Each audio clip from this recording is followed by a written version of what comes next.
Well, welcome everybody to day 2 of Las Vegas Nines.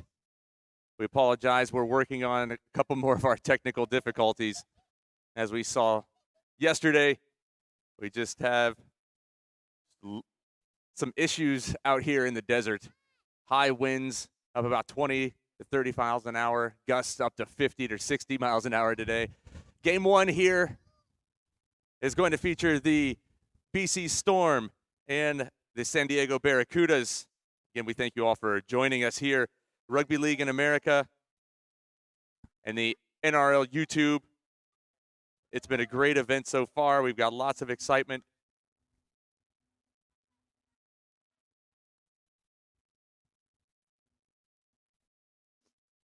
This is the quarterfinal of the Women's Championship.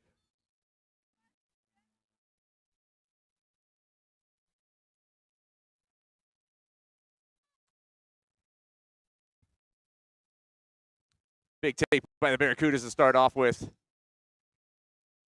BC Storm was strong showing yesterday. Also, the Barracuda women had a great showing.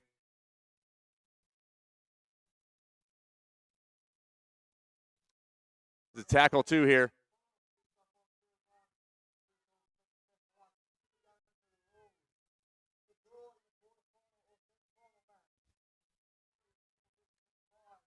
Looking to get the ball over to the right side. She takes it. Passes off. Good offload, but it's intercepted by BC.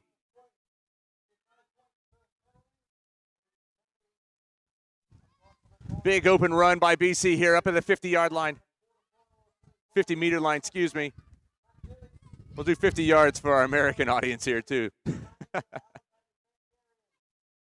Big move onto the left side as well. She's got open space. Breaks one tackle. Breaks two. Breaks three, and she's off to the races. She's got to score the first try of the day here at Desert Breeze Park. Beautiful try by the Storm. Fended off two defenders and broke away with great speed for the try here. Just about a minute into the match.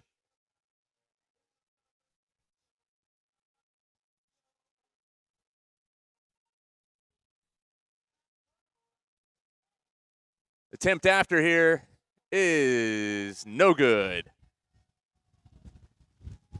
4-0 to start the match. Lots of great stuff going on here. Full day here on the championship field. We've got the women's quarterfinal matches. We have 4 in a row. Then we'll have the women's semifinals. On field 2, we've got a couple other matches for the men. Field 3, we've got youth. We're going to work on trying to get some shot of the wonderful youth teams that are playing over there. And then coming up around 12 o'clock, we've got the quarterfinals of the men's championship today. Big teams out there. 8 teams that are playing. We'll have Team Air Locker versus the Santa Rosa Dead Pelicans here coming up at the 12:20 hour. Be joined today with a couple different people on broadcast.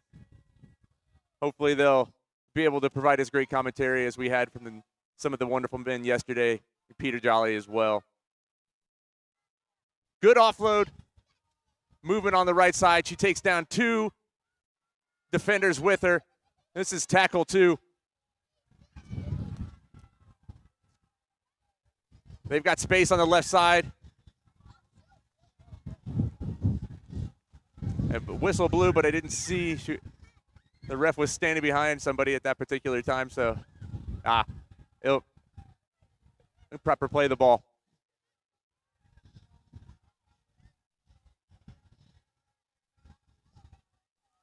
BC again, good ball movement. And she cut back inside.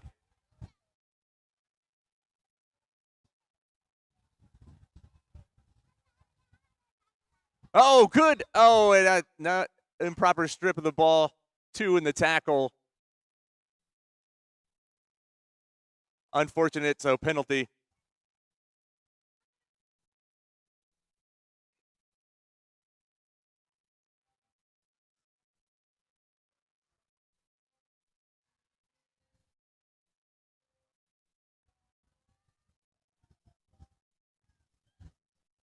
She's moved it down about 4 meters away from the try line, off the left edge, and a try for the BC Storm.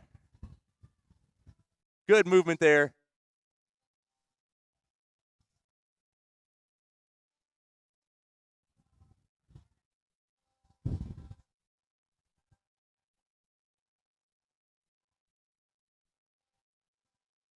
Brings a score to 8-0 with the point extra.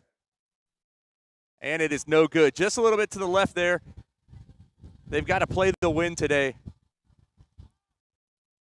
We're here in sunny Las Vegas, Nevada at the very apropos Desert Breeze Park as we are seeing big breezes.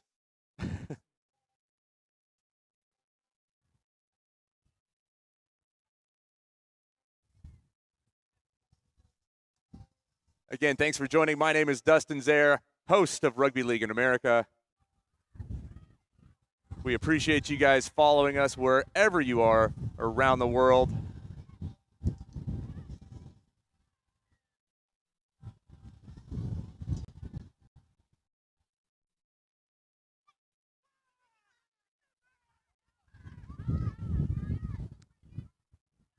Good tackle there.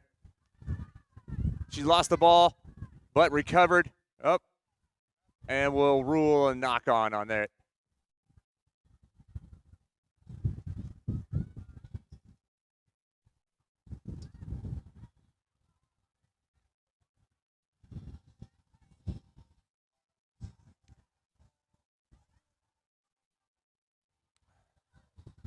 Sorry, we're working on, we know our stream is a little bit choppy right now. We're doing our best to fix our cameras.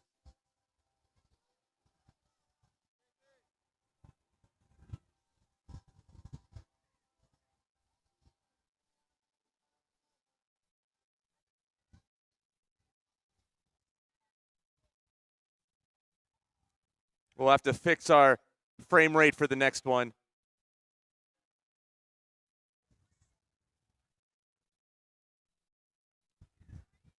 So in between matches, we'll change our frame rate. Really sorry about that for everybody who's watching right now. Yeah, we'll try to change it at halftime here for you. We're just running into so many more issues than we thought we would today. Here come the Barracudas again. 10 meters short of the 50.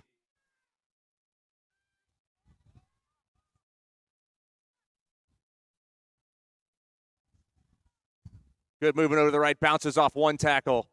Takes 1, 2, 3 defenders with her.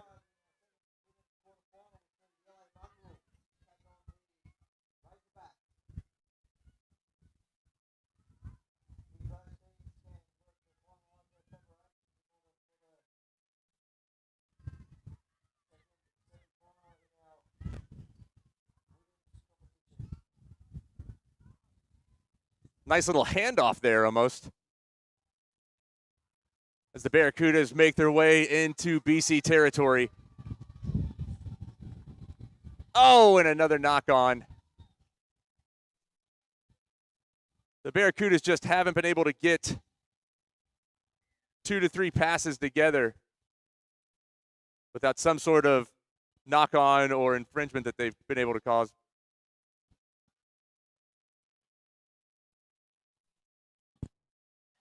The ball hits the dirt.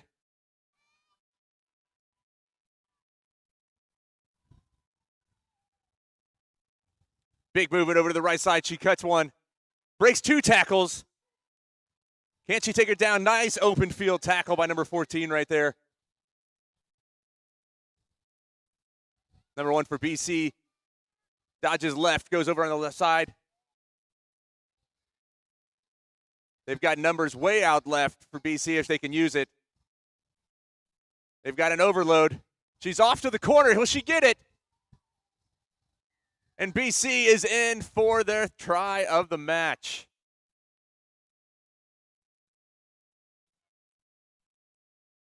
Nice movement. They use the overload. Able to capitalize on some of the Barracudas coming up a little bit winded there.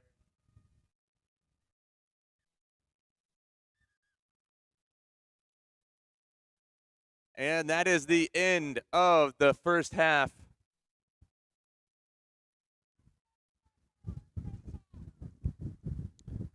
We'll stop streaming for just a second here while we try to fix some of our technical difficulties.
Well, welcome back, everybody. Really sorry about that.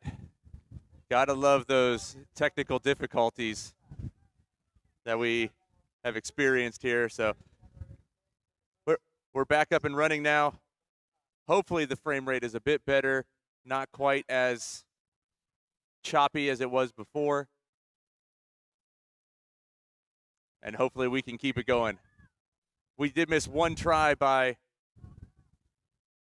the BC Storm, and a conversion brings a score 18-0 as the Barracudas move into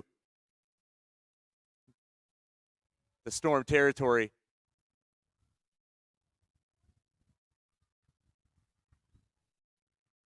They move it back right on the inside. Big run there for the Cudas.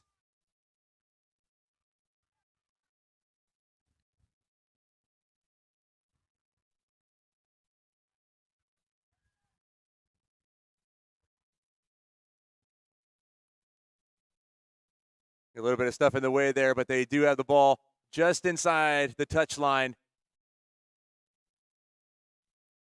Good movement from the Cudas, taking down 2 with her.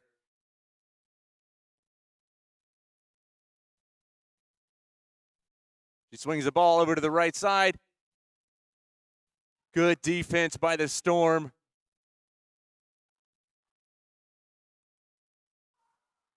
And they're ruled for improper play of the ball.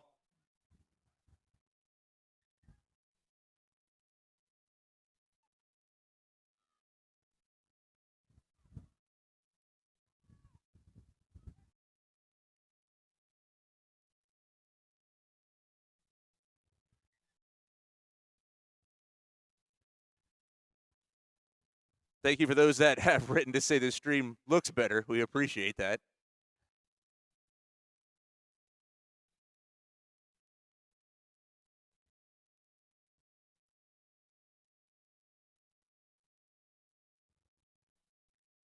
A big boot for open space. Oh, and it bounced right back to her. They still have the ball. Big run. Can't she go all the way? Turning on the afterburners. She's going to go in untouched. 65-meter try off of that, what looked like to be a chip and chase. The try, their 5th of the match for the BC Storm.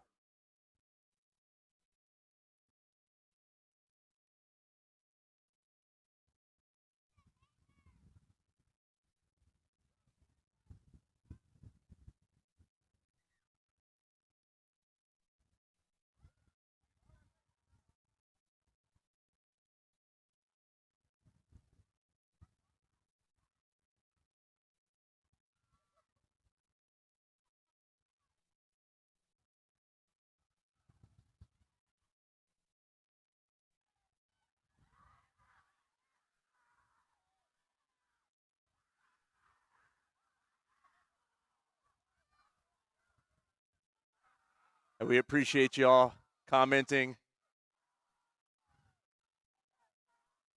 Appreciate y'all joining us. Thank you, Jack Morgan, for talking first player tokens. We appreciate it. Thanks, everybody. It's been fun, and it continues to be a joy to be out here calling rugby league. Desert Breeze Park. You can see off in the distance there, we've got some beautiful snow-capped mountains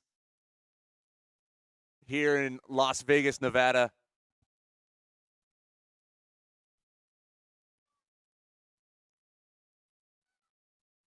Coming up at about 3 minutes left in this second half.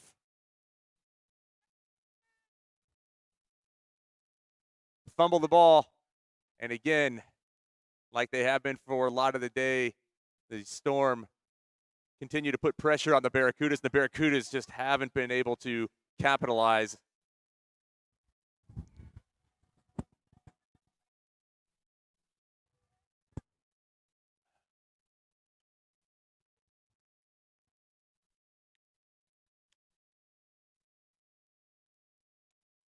For those of you wondering, temperature here right now is 52 degrees, but because of that wind, it feels like 47. So it is 54 is what it feels like. 58 degrees. My weather app didn't upload fast enough.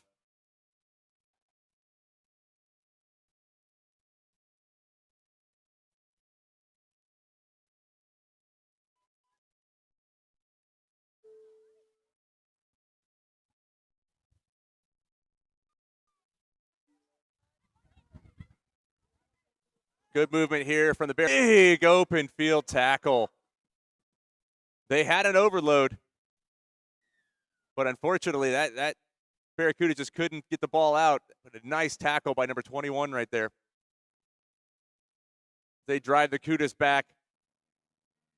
20 in from the halfway line, smack bang in the middle of the field. They're trying to switch play, move it over to the right side. She's got some space. Good offload. Oh, and a big tackle again. This Storm defense is astounding. And again, a knock on as she was picking the ball up from the play of the ball.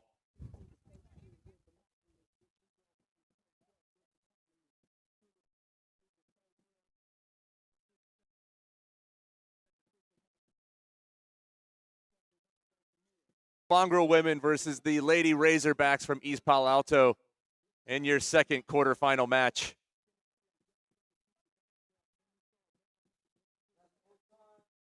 That's the hooter. Will they score on the last play of the match? She's got an open field run. She's going to take it all the way. Can she be caught?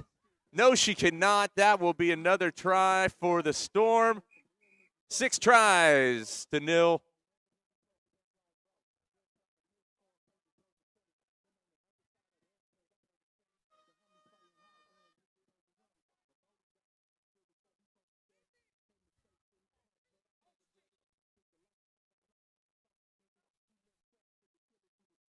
Conversion after is good. Final score, 30-0 to the BC Storm. Next match coming up here in just a few minutes. We'll be right back after this short break.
Welcome back, everybody. Here in quarterfinal number 2 of the Women's Championship, the LA Mongrel in the white and blue, and the East Palo Alto Razorbacks in their kind of camo white, gray, and red. These two teams played yesterday in a thrilling match. So we get ready to kick off Game 2 here on Championship Day for the NRL Nines in Las Vegas.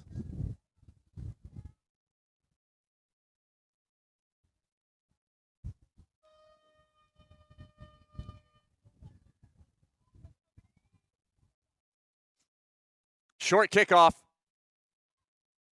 Oh, taken by the Razorbacks.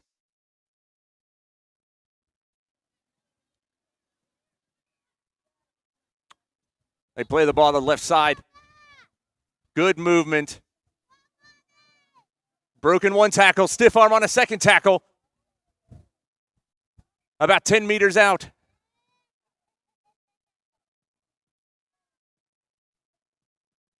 They're back over, taking it right up the middle, taking 2-3 defenders with her.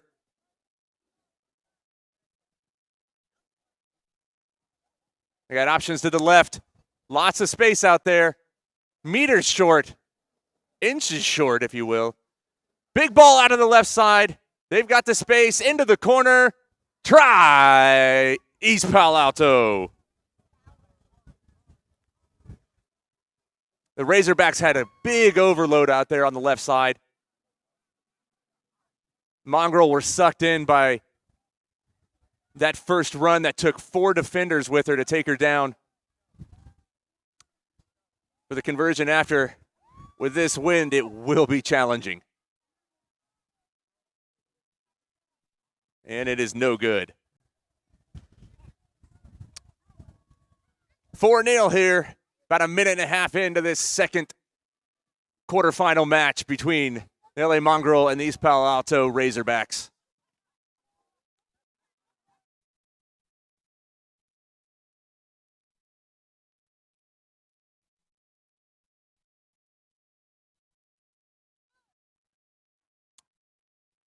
On the restart here, for those of you who didn't join us yesterday in Rugby League Nines, the team that was scored upon just takes the quick tap from the 50 to restart play, unlike in 13s where the scoring team gets the ball back.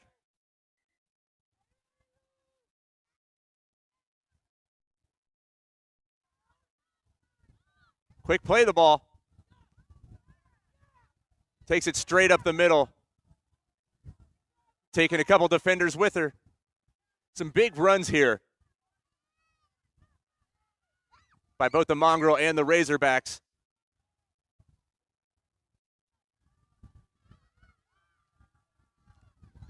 Good tackle. Mongrel looking to get the ball over to the right side. They've got a few numbers over there. Dummies once. And the Razorbacks were offsides. Not back 10. Big play. Oh, and she just ran her over. Just shy of the try line. They're packing them in here. They try to go right. Throws it wide, and she's down for the try for the Mongrel. After taking a couple defenders with her, they were able to find that open space for the Mongrel's first try of the match.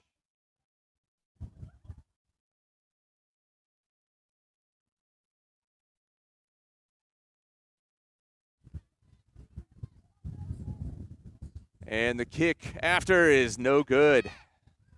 All square here at 4-4 on this very windy day at Desert Breeze Park.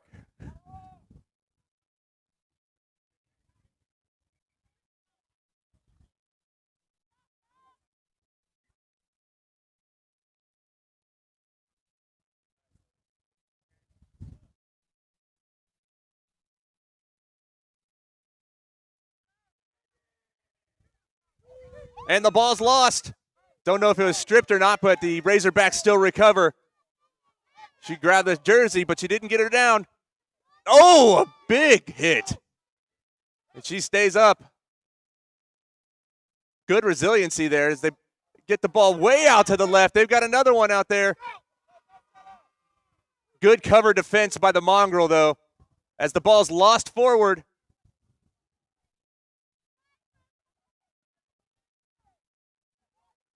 Good cover defense by the Mongrel.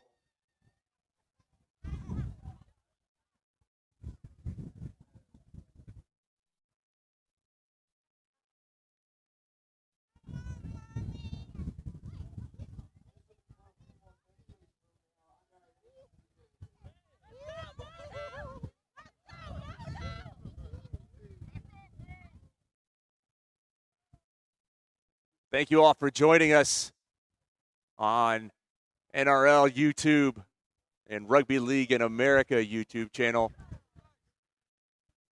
Coming up next, we've got Chicago North Shore versus the Harriman Roosters women in that third quarterfinal match. On commentary, you'll have Lance Cavanaugh joining us as he got in yesterday. Big space for the Mongrel, but she stays in bounds, trying to offload, but she stays in. Wow, that is close. That is close. Just a few meters short of the 50. Tries to find some space. She bounces outside and way outside. Using that quick speed. Good tackle.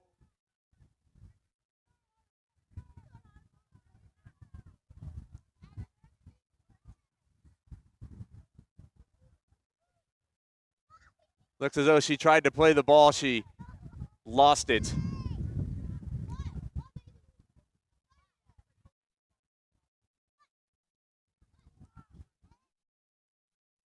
Oh, a big punishing run.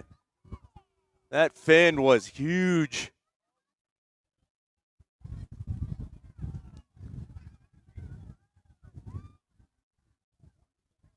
Oh, man, what a tackle right there.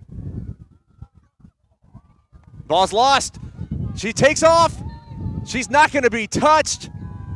What a one-on-one strip from the defender for the Mongrel, and 16 takes it in for the try.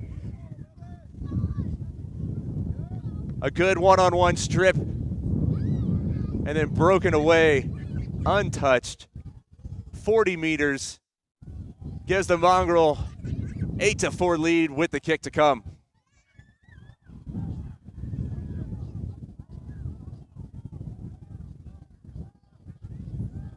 And it is good.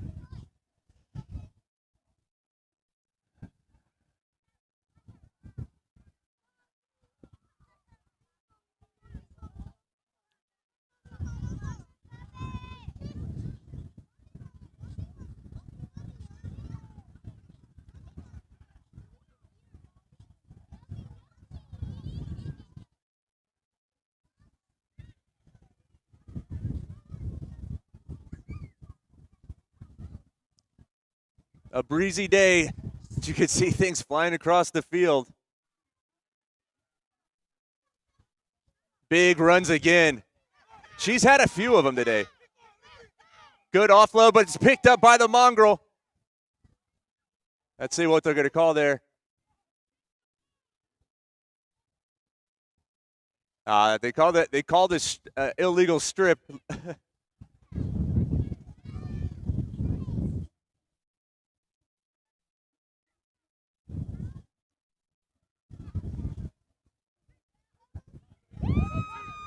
Big breakaway again by number 8 there. She goes off one, breaks. Oh, man. These women are absolutely fierce out there today. Couple fins, couple jukes. Tackled just about 5 meters from the try line. 18 with a big run. As the halftime whistle sounds, trying to take her down. And that will be the final play of the first half. What a big first half, with the Mongrel having a 10-4 lead over the Razorbacks. Some big runs and definitely some big hits. We'll be back right after this short break with the second half of the Mongrel and the Razorbacks.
And we are back. The hooter is sound, and the hooter waits for no one. In this very jam-packed day of Rugby League Nines, we've got tons of games throughout the rest of the day. We look forward to having you join us.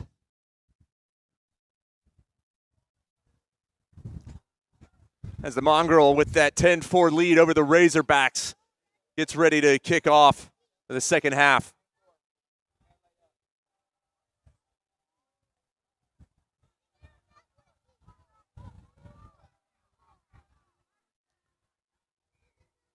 It's been a week full of amazing events so far, with great things coming today with the finals here at the Rugby League Nines.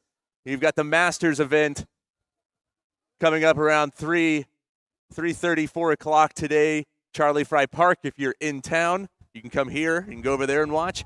And then tonight, 7 o'clock, USA Hawks take on the Canadian Wolverines in an international match. We'll have the broadcast live here on Rugby League in America. If you're watching on NRL YouTube channel, go find Rugby League America on YouTube, and you can watch the stream there tonight. Big test match, a cross-border rivalry. She kicked the ball. What a take! As the Mongrel look again to punish their way forward. They've got good space out on the left side. They look to go right, but she fumbles the ball into the capture. Recovered by the Razorbacks. A wasted opportunity there for the Mongrel. Taking a couple people with her.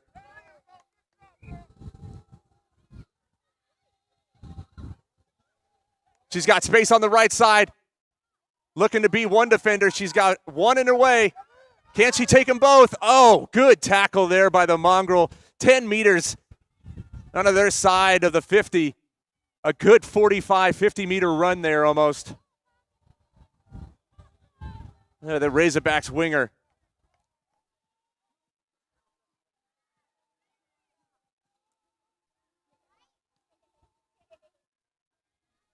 I believe this is tackle 3 after that big run by the Razorbacks. Dummies under the inside on the switch. Fend off. Open field breakaway. And she will go in for the try for the Razorbacks.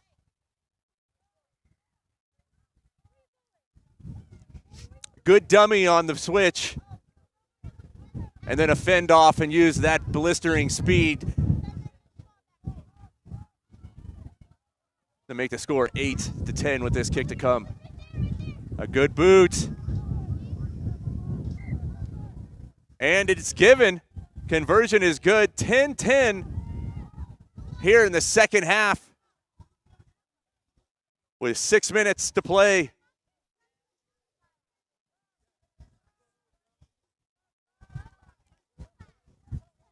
As we do our best to hold all of our gear from blowing over on our table here in the press box. Mongrel with the ball. 10 inside from the 50.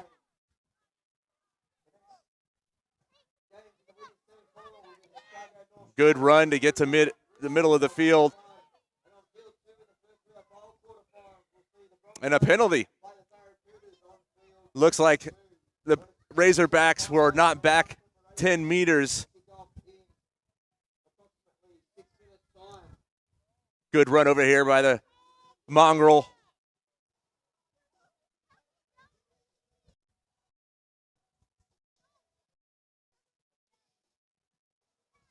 On the left wing, tackled.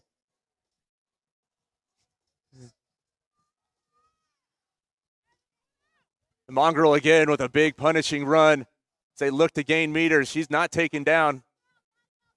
And that looks to be a high tackle was the call there.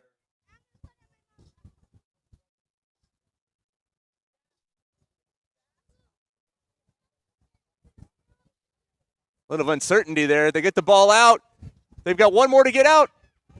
She fins off 2. She's meters away. Just a whisker from the try line. She dives over. Does she have it down? The ref there, he says no.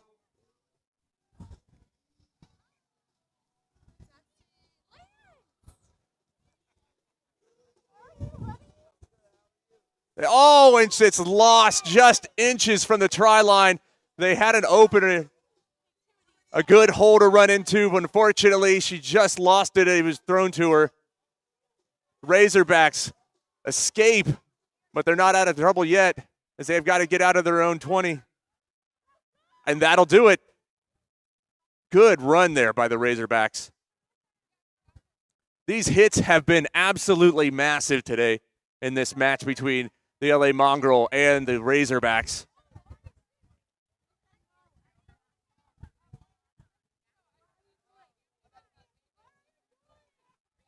Razorback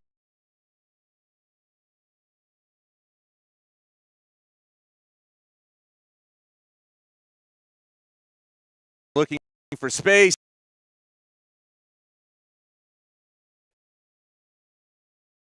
Got it. She throws it. Look, play on, says the ref.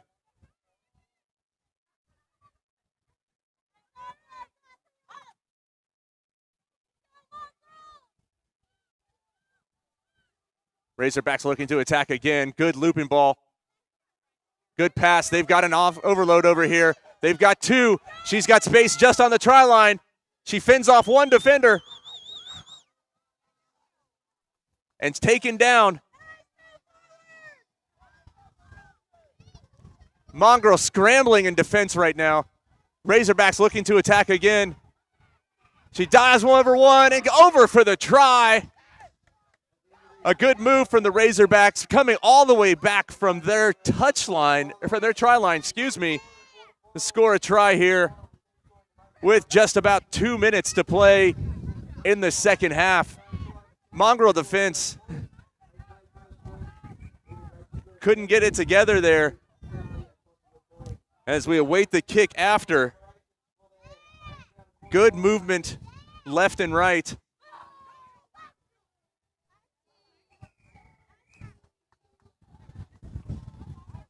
That wind, you can see it with the trees in the background. The palms are swaying. She tried to play the wind, but it blew the other direction, and the conversion is no good. Still anyone's match, 14-10. Just about a minute and some change to play.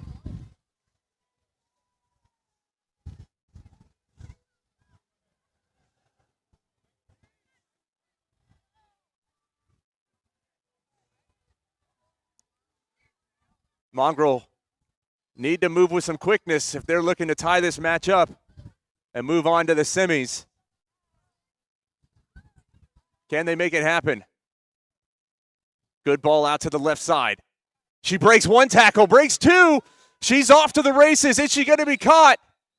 She better touch it down in the middle. She can. Big try for the Mongrel with just under 30 seconds to play here in the second half. A massive kick after to come.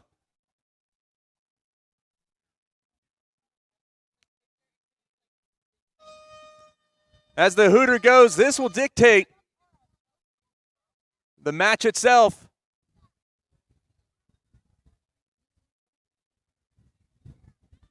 And it's good. The conversion's good, and the Mongrel take the victory, 16-14 on a last-second try. What an amazing match here in this quarterfinal. We'll be back after a short break with the third quarterfinal in the Women's Championship. We've got Chicago North Shore and the Roosters coming up here. Stay with us.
And welcome everybody. We are about to start this match between the Harrison Roosters versus Chicago North Shore. This is a quarterfinal matchup with opportunity to play into the semifinals. Chicago North Shore, perfect on day one, handling the business, and now they find themselves with an absolute test in front of them for a chance to make it into the semifinals. This Rooster side understands the situation and wants to go through to the semifinals and maybe take back the NRL Rugby League Vegas Nines championship. My name is Lance of Great American Rugby here with Rugby League in America podcast. Big shout out to Dustin holding it down on day 1 and 2 this morning. But for the time being, just for a bit, I'll take over and try to bring this action to you as the kickoff starts our game. Chicago North Shore taking the ball on the far side of the field. Big hit up, breaking tackles already. Chicago North Shore on the front foot, putting this Rooster squad back. Now right around midfield on the far side. Roosters getting tangled up in the tackle. But as they play the ball again, big crash hit up by the Chicago team. Looks like structurally they are sound. They have everything going. They give the ball to their star, Taylor White, who finds a speedster, breaking tackles, strong legging, will not go down. One woman can't stop me. I need multiple in order to make a play. As she plays the ball, it looks like it's the third or fourth tackle. And again, a scissor line, switch line, and a few broken tackles. And on the near side of the field, we have a referee blowing the whistle.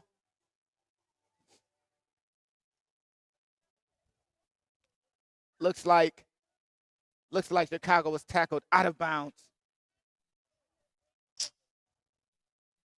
And now the Roosters have their first shot and opportunity on attack.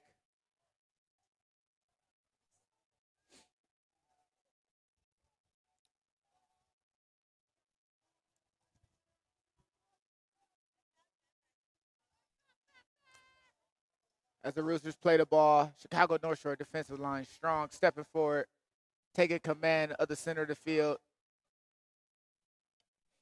They play the ball again and could barely get it away as this Rooster side tries to find some space, relieve pressure from the Chicago team who had a few good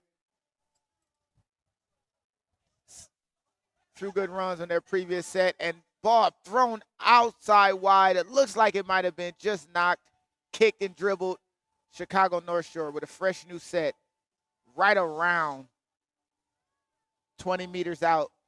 Great opportunity for them to get points. Great opportunity for them to see if they can add to those devastating first set runs that they had. And already this Roosters team isn't really pushing up on the defensive line, but they definitely are game and forcing the turnover off an errant pass. Again, this Rooster side understand the stakes that are here as they play the ball wide. The space is here. Great attack on the edge, but that pass just a little bit ahead of the receiver, going straight to ground and rolling in the touch. Opportunity squandered, but this Rooster side yet again, have an opportunity. Can they make the most of them is the question as the Chicago North Shore side begins their set. And a devastating run, spins out of one tackle, a jersey grab, and leaves a trail of destruction in her wake. Dummy goes around to the short side. It looks like they have a lot of space on the open side of the field with an opportunity to really attack, but they go right into this Roosters defense. Towering run, 2 players in on the tackle. And Chicago, again, going back to the short side. And referee calls a try. Chicago North Shore putting in a try. Few mistakes by both sides, but Chicago able to capitalize, getting a fresh set pretty close to this Roosters try line. And now Roosters find themselves down 4-0 with a kick to come. For everybody watching at home, we do appreciate you tuning in live.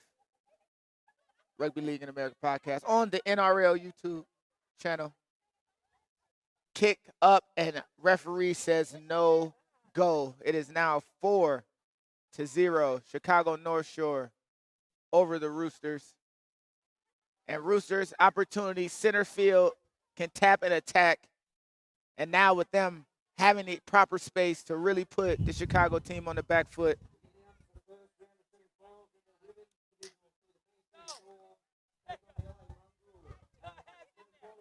Looks like the ball is just taking a little bit to get to center field. As I said before, my name is Lance. Rugby League in America podcast and the NRL combining for what has been a great couple days of footy. Big tackle, getting about 10 meters on that. And again, now this Rooster team seems to be the one on attack.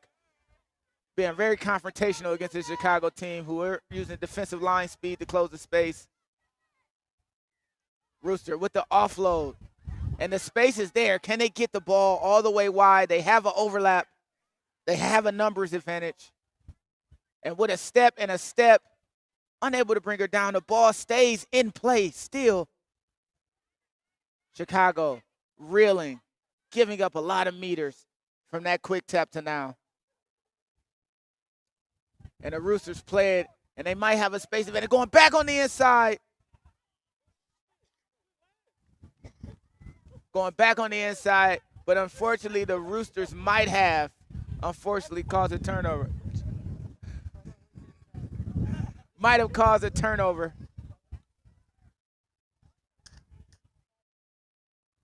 But no, still Roosters ball.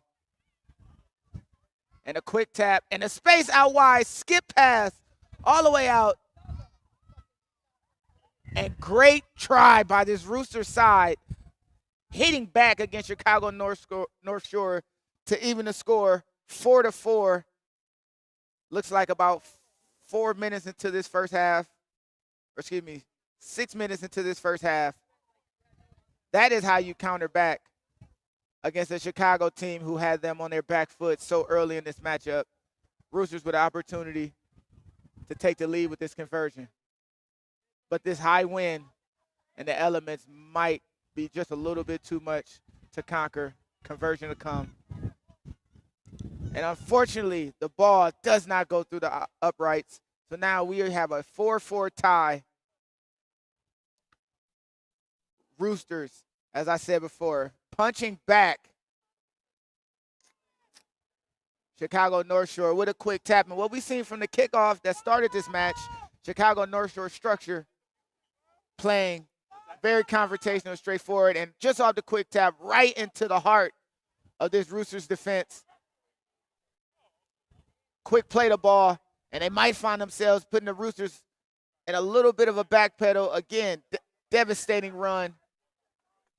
20 meters gain already. And the space out wide, they get it all the way to the outside, to the speedster, and there is nobody catching her. Not anybody on these grounds. And Chicago North Shore, right back.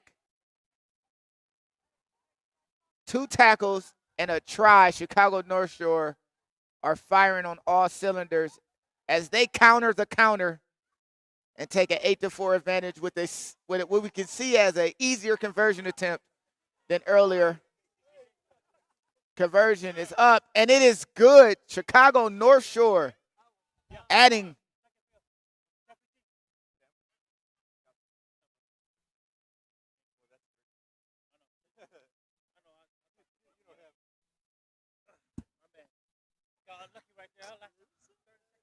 a conversion. The score is 10 North Shore.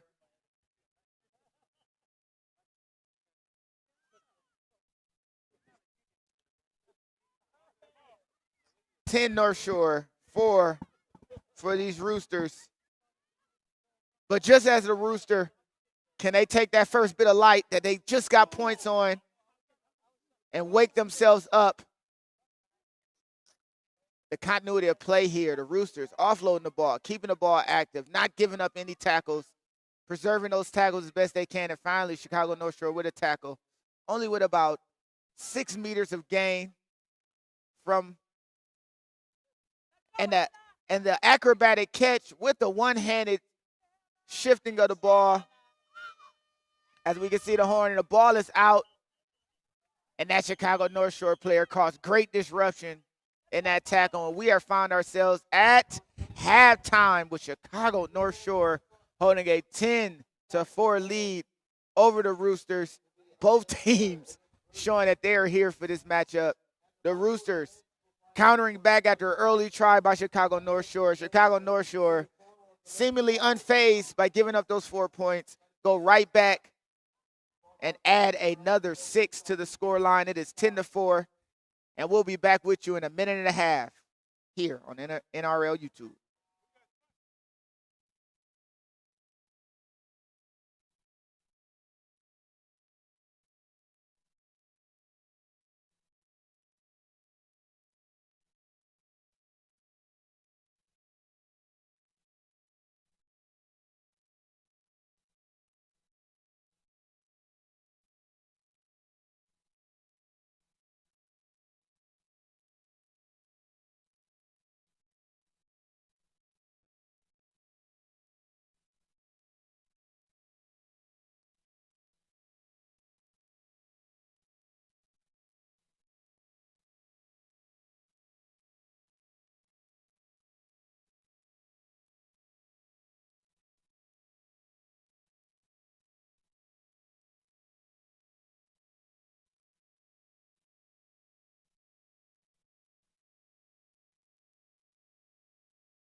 And as the ending of this intermission,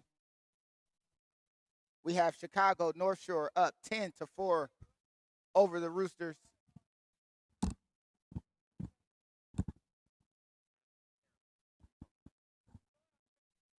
This Harriman Utah Rooster side have shown that they have fighting. Such great footy is coming out of the Utah area.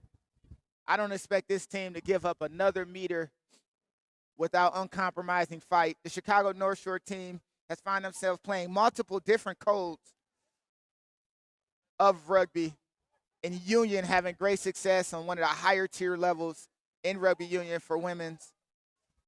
And they, just for maybe a weekend at a time, maybe a couple days at a time, couple games at a time, find themselves playing a little footy.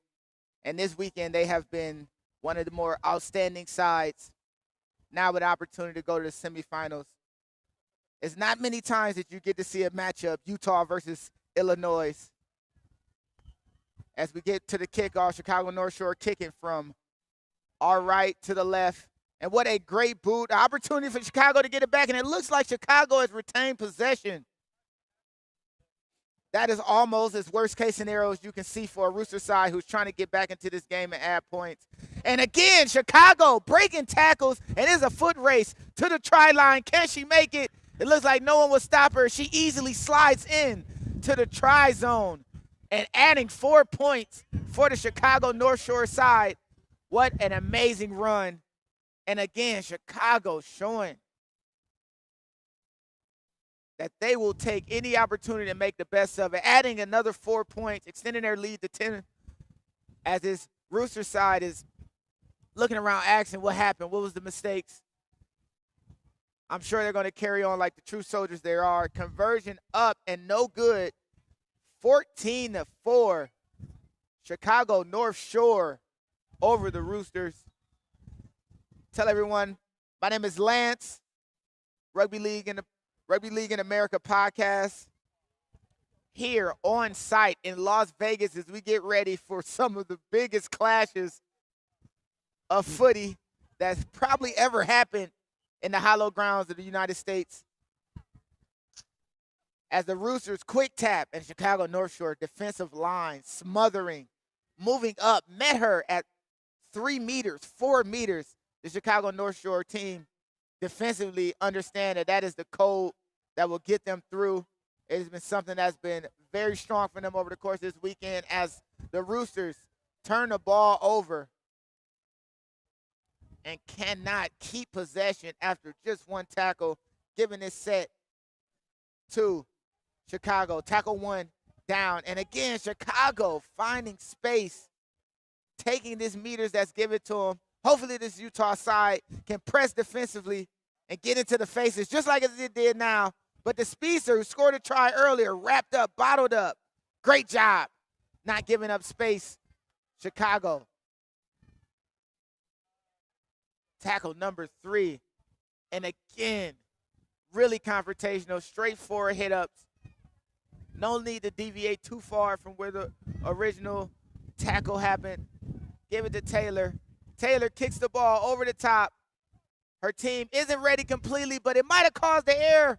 And again, Chicago had an opportunity, but unfortunately, the referee on top of it and giving the ball back to the Roosters. Unfortunately, Chicago player is playing the man without the ball, the woman without the ball, and the ball is given to the Roosters. Little confusion on the side. They're trying to figure out how exactly will they take this. Is the penalty? Is it a play the ball? Quick tap, and we're back activated. And again, this Utah side with the space on the outside, trailing all the way from right to left, is the speedster who scored earlier and forcing a turnover. Utah having an opportunity around the edge on our near side. But unfortunately, tracking defense, physical play, and the turnovers happen as we play the ball now right on the 5-meter edge. And look at this Utah side now, confrontational, pressing up on this defensive line. Chicago, tackle 1. It looks like Chicago's going to start playing more in the space, but the ball is bobbled. Unfortunately, couldn't be brought in. And now we have a fresh new set for this Utah side as this Chicago defense, the marker is just pressing very heavy. And before the ball can get to the edge, unfortunately, pass thrown behind just a bit. Turnover, Chicago North Shore side. Now with another opportunity to extend their lead, 14-4. With not much time left for this Utah side to fix the small issues and get points up so that maybe they can have an opportunity later in the very ending of the game. But Chicago is not giving any bit of quarter. They are bringing the complete energy to this Utah side. And a flip out of the back finds a Chicago North Shore player and almost with a great opportunity to score. But the referee saw exactly what we saw after that amazing flip pass out of the back, an obstruction called against Chicago North Shore. And Utah, again, opportunities galore for them. Defensively strong, and almost gave up what could have been one of the tries of the weekend. Obstruction, clearly obstruction called. And now Utah, again, dummy, and the line is broken. Can anyone catch her? She is grappled up by the fullback. And unfortunately, it's a play the ball to Chicago North Shore. The Roosters with an amazing opportunity. One goose step, one shake, one jitter, and a dummy, and she had the line broken, but unfortunately could not find the support that she needed. And now Chicago, again, confrontational, straightforward. They have been running the ball with this young lady multiple times a day, softening up the middle of the field for Chicago North Shore. And now Chicago, again, errant pass, one of the fewer mistakes they've made today. And Meters giving up on a big hit on the center of the field, just behind the 50-meter line. A play the ball rolling through. Chaos is ensuing in front of us. And Chicago North Shore trying their best to keep possession, but giving it up again on the big tackle. 2 strong tackles by the Roosters. And a offload that is stolen by Chicago North Shore.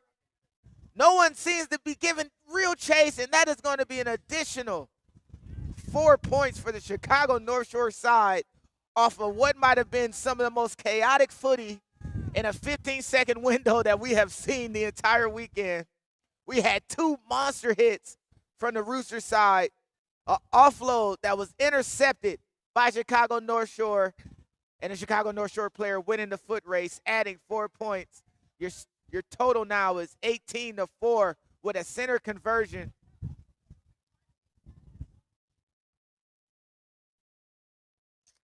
That kick is up, and it is good. 6 points added to an already 10-point lead for Chicago North Shore.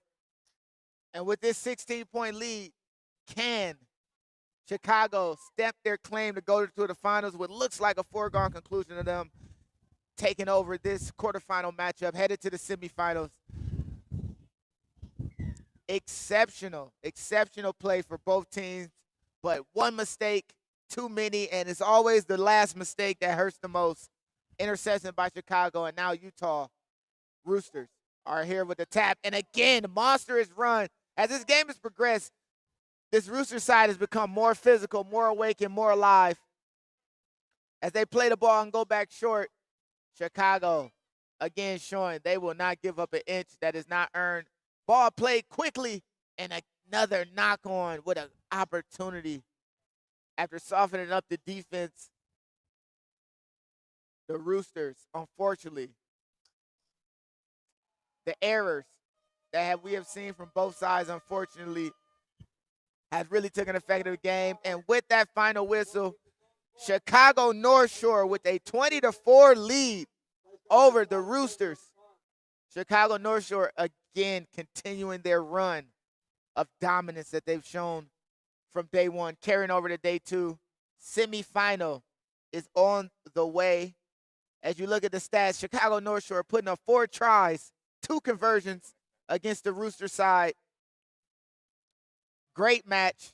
Both teams played very hard, very physical. Rugby League in America podcast here on the ground in Las Vegas. If you are watching on NRL's YouTube, we appreciate you tuning in, as there are more matchups to come as we step deeper and deeper into our championship day. Chicago North Shore headed to the semifinals. Great American rugby on commentary, and I will pass the microphone to a star, to a legend.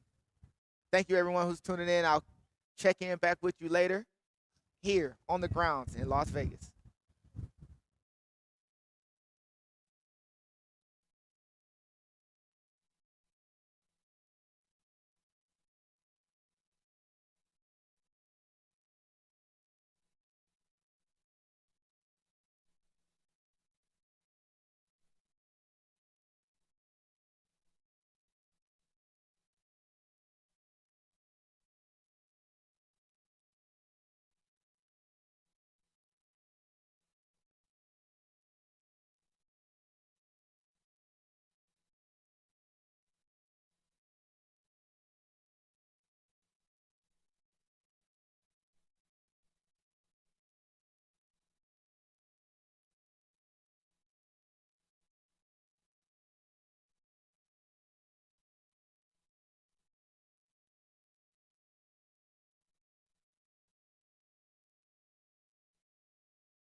Well, welcome back, everybody. Joining us here on NRL, YouTube, and Rugby League in America. This is the final quarterfinal match for the women's championship here between Roots Rugby and the Ontario Ospreys. And I am honored to be joined today by a great commentator in the world of rugby league, Mr. Paul Vaughton. Paul, welcome here, man. You good? Yeah, man. It's been. I've been watching you. You're doing a great job.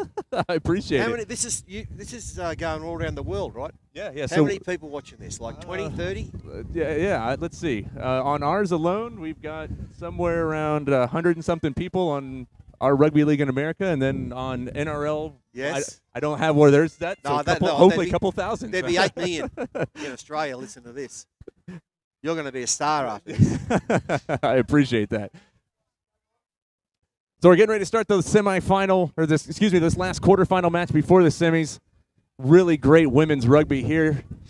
Toronto Ospreys, or the Ontario Ospreys, from all around the great province of Ontario, Canada, and Roots Rugby. So this mob here on the left, who are they? That's the Ontario. You know what? I watched them go up the sideline before the match. They've got some swagger. Yeah. They look like they know what they're doing. They have, yeah, like little panache is when they're out there playing. Yes. Paul, I'll let you take over since you're the most experienced person. No, you're the ball by ball. I'm just the expert comments. Here we go on tackle 2. She moves over to the left side. Good space out there wide. Good tackle by the Roots, taking her down.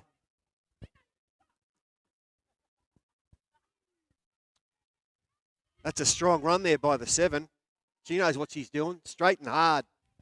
They're only, 20 metres out. The Ospreys. Nice ball. Another good pass. Short. Oh, good fend there. Big movement from the Ospreys. Should be tackle 4 here coming up. And she dives over. Yeah, no one sprinted up off the line there. There was no defence at all on that one. That was a good try. Well set up. Some good, strong, hard runs in the middle of the field before they got down to the end. And they look a bit dusty in defence, the Roots. I think this first match we've seen in the first half of each one of these. It's slow going for at least one of the teams. Yeah. Defense has been a little bit sluggish. Maybe too much excitement at the NRL Fan Fest last night. Yeah, there could have been. I went to bed early, by the way. Who knows what went on after I left. And the conversion is good. Brings the score 6-0. Here, just a minute and a half into the first half of this 4th quarterfinal matchup here at Desert Breeze Park in beautiful Las Vegas, Nevada. Snow-capped mountains off in the distance. Doesn't get much better of a view than this, does it? It's fantastic. I love Vegas. I've been here about 20 times, and it's a great place to come to. And we're at a spot, about 20 minutes out from the Strip, just out in the burbs. It's a great setup. There's games going on all behind us, in front of us, to the side of us, all over the place. So we're concentrating how the Roots get the ball. Let's see what they can do. Good setup from Roots on both sides, right in the middle of the field. Big play to the left side. Loses the ball, and then it looks like it was forward pass after that, unfortunately. They looked like they had something set up there, Paul, but unfortunately. They did. They just took their eye off the ball. Our referee today is from Brisbane in Queensland, Sean. Doing a good job so far. We've been pretty honored to have some great NRL refs and some great American refs that are all kind of working together to make this Nines event a really spectacular endeavor. Good tackle there by number 13. I think they've knocked it on in the play the ball, have they? Did they? I don't know. Looks like we're going to play it on. Play on. And Nines, the big thing has been let's keep the ball movement and the action fast. Tackle 3 here for Ospreys, about 30 meters out.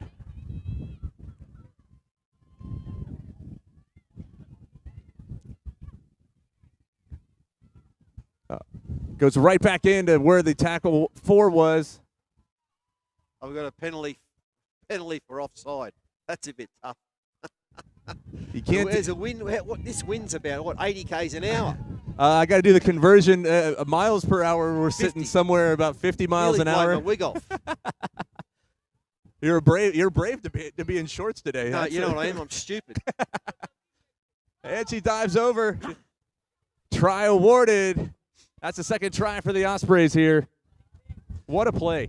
They look good, the Ospreys. They're well set up. They look like they're well coached. They're just not playing willy-nilly football. You know, they know what they're doing. You'll find on the Ospreys, they do tend to have a couple of Canadian internationals playing for them since Canada doesn't have it. Also helps. A couple of U.S. internationals on the Roots as well. Well, they haven't really gotten to gear yet. The Roots have been defending most of the game, and the only time they touched the ball, they dropped it. So they might come back. Who knows? Yep. Another drop kick for goal that's gone over. And another good one. So is that the thing with the Nines? You can either drop kick it if you want, or all point afters are drop kicks. Really? Yeah. Okay. And they got about 15 seconds to make sure that they get that kick through, so we can keep play going. That's what they said at the beginning of the tournament. So 12-0 is the score here. 4.5 into the first half. As we wait for the ball to come back into play.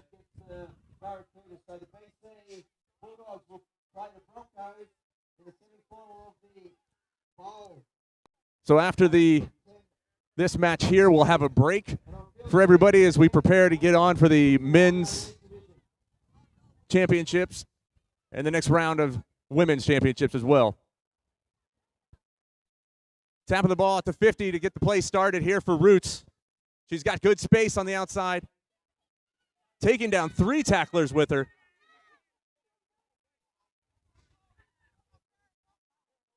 Oh, no. Oh, yes. Big one. Good run. A punishing run there. Not only did she knock one person over, she took a few down with her. Roots have got numbers way out wide if they can get the ball out there. Oh, that's a good tackle. The Ospreys defense. Roots are starting to make their way. Good movement there.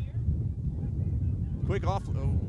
I'll tell you what, they're looking good now. Oh, big tackle. Great Man. tackle by the Ospreys. This Ospreys defense is absolutely making hit after hit. Open space if they can get it way out wide.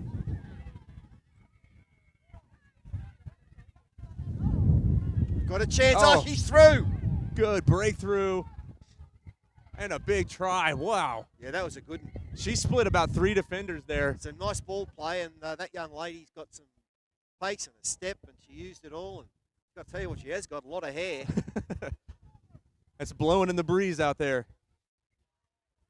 12-4 with the conversion to come. She can't miss this, can she?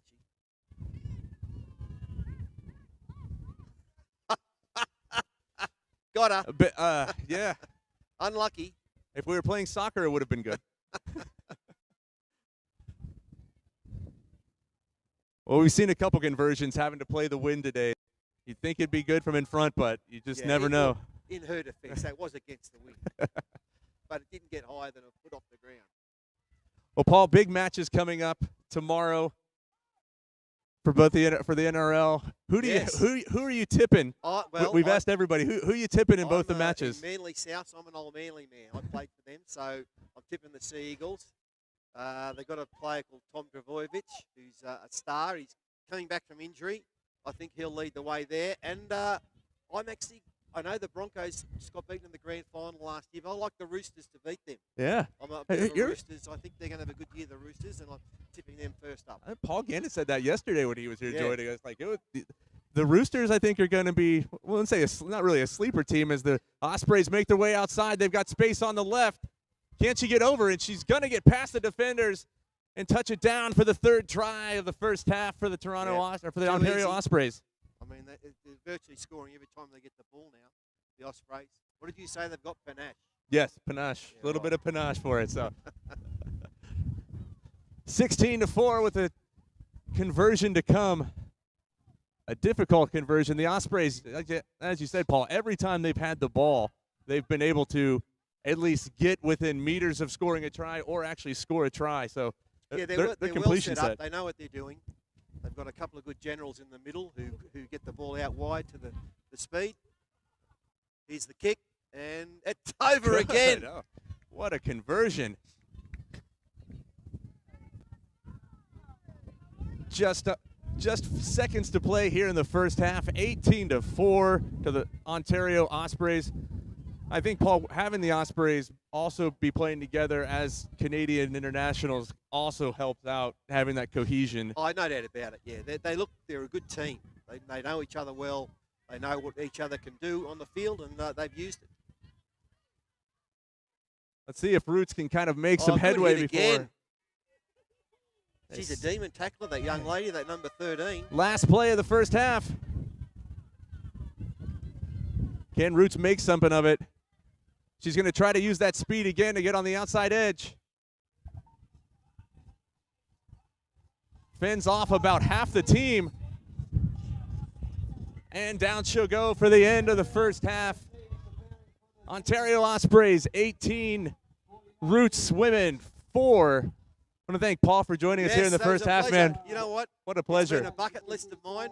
to come to Vegas and call the Nines, and I've done it. Yeah, and women's nines nonetheless. The growth Even of the better. sport here in America is great. Thanks for having me. We appreciate it, sir. Thanks, Thank you so everyone. much. We'll be Okay. right back after this break.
Well, we're back here. What an absolute honor it was to call with Paul Vaughton. So glad he could join us. So glad for everybody to join us here on day 2 of this wonderful tournament here at Desert Breeze Park. I want to take a shout out to our sponsors. Been really great to have everybody supporting us. Our sponsors is Spinal Guard. If you're letting back discomfort dictate your day, don't. Spinal Guard is your companion for unparalleled comfort and support. It's not just a cushion, it's your ally in spinal well-being, whether you're recovering from back surgery or facing strains of prolonged sitting. Spinal Guard's innovative design and a 2-inch barrier shields your back from discomfort, promoting optimal healing conditions. For more information, visit spinalguard.com. Thanks to Spinal Guard for being one of our sponsors here today. We really appreciate it. As we get the second half underway, Ontario with the lead, 18-4.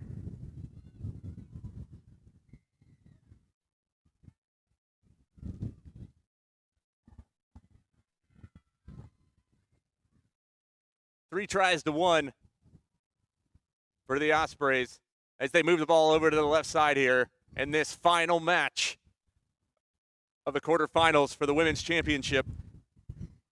Stick with us all day. Non-stop action. We'll have one break coming up here between the championship, these quarterfinal matches and the semifinals, as the Ospreys again punish the Roots defense.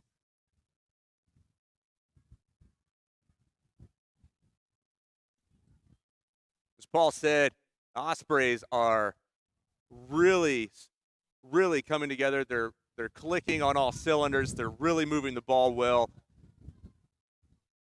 It's a great thing to see a good rugby league team have that kind of synergy. Roots had a big day yesterday.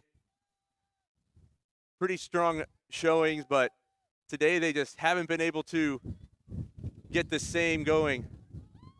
Wow, what a conversion against the wind. She's been absolutely phenomenal on her kicking. 4 tries, 4 conversions.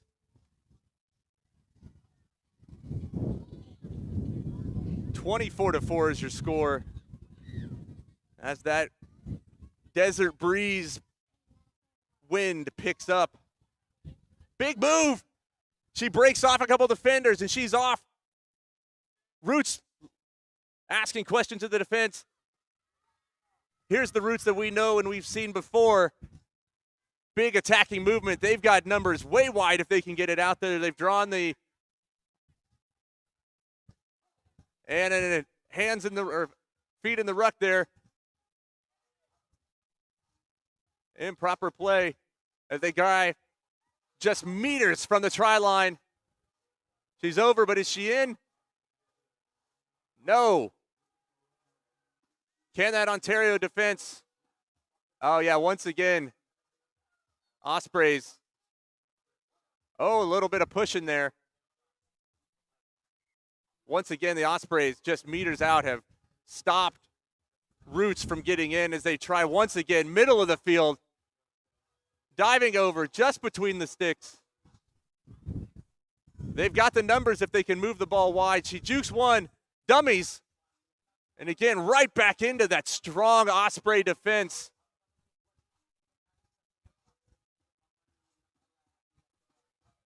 And that's going to be a penalty again and a professional foul. That'll be 3 minutes in the bin.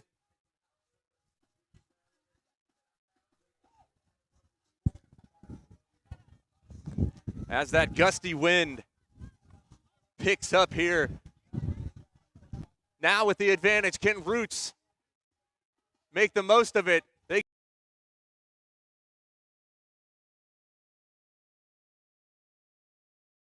ball out wide. They've got it. She's going to get the ball down for the try. Roots get on the board. They take advantage of that extra.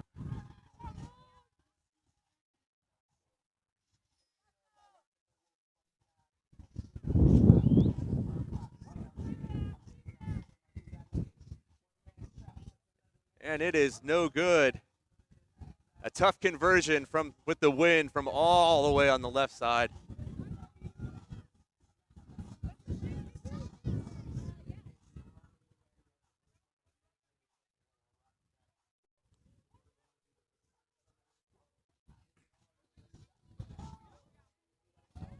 Great stuff all around.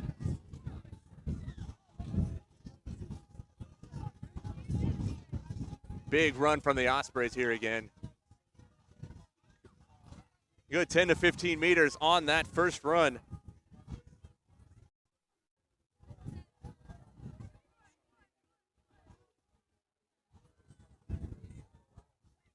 She gets the ball out wide here on tackle 3. Osprey again breaks off another tackle and taken to the ground.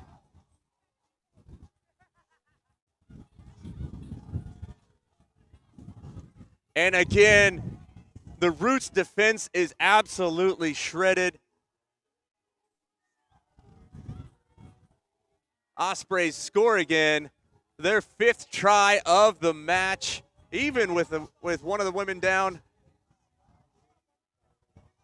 A disadvantage as far as numbers for the Osprey, but Roots, unfortunately, that defense has been. They just haven't had cohesive unit today in their defensive line, as the Ospreys have once again split them through the middle. And this kicking is absolutely phenomenal. The conversion is good. 5 for 5, 5 tries, 5 conversions. We don't know who number 9 is, but she has been quite good.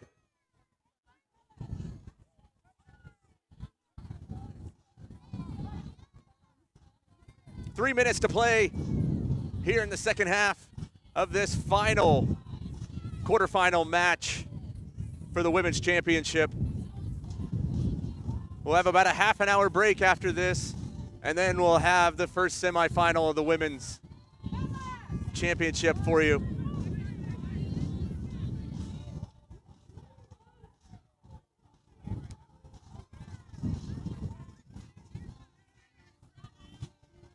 Taken down, just shy of the 50. Good pass back on the inside, and a good offload in the tackle. Roots have the numbers. She's dummies once. Ball on the ground, but they continue to maintain possession.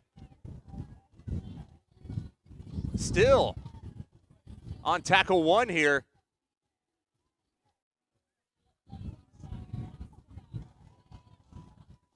Good movement left and right. Oh, and the ball has come out. It's gone backwards. Yep. It says he's gone forwards on it.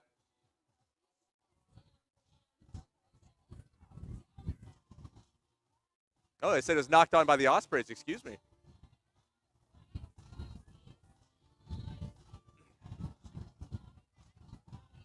So a fresh new set here for Roots as they continue to work the ball upfield, trailing 30-8, but they're going to add 4 more to this with a breakaway try. A nice breakaway try. She fended off one and split the defense right down the middle. 12 points for Roots. The kick to come. A monumental task, but good consolation points for Roots here. They've had a good showing all tournament. Conversion is good. Brings the score to 30-14.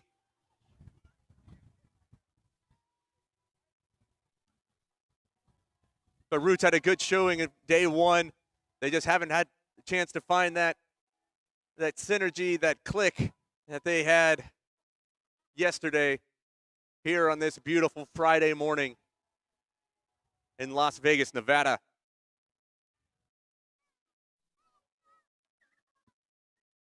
Again, stick with us all day today.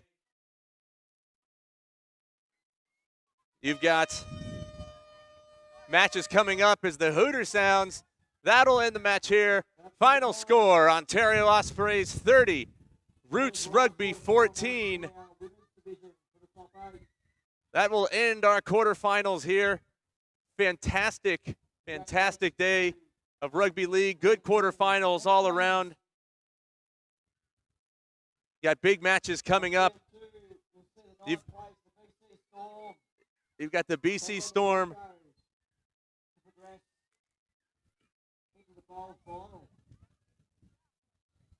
Excuse me. We're trying to get confirmation on our semifinal matches here. You got the BC Storm taking on the LA Mongrel in semifinal 1, and Chicago North Shore will take on the Ontario Ospreys in semifinal number 2. We're going to take a quick break here, probably about a 30-minute break before our next match. We'll keep the stream up live for you. Feel free to commentate. Let us know where you're watching from around the world. We've got men's coming up here at 12 o'clock.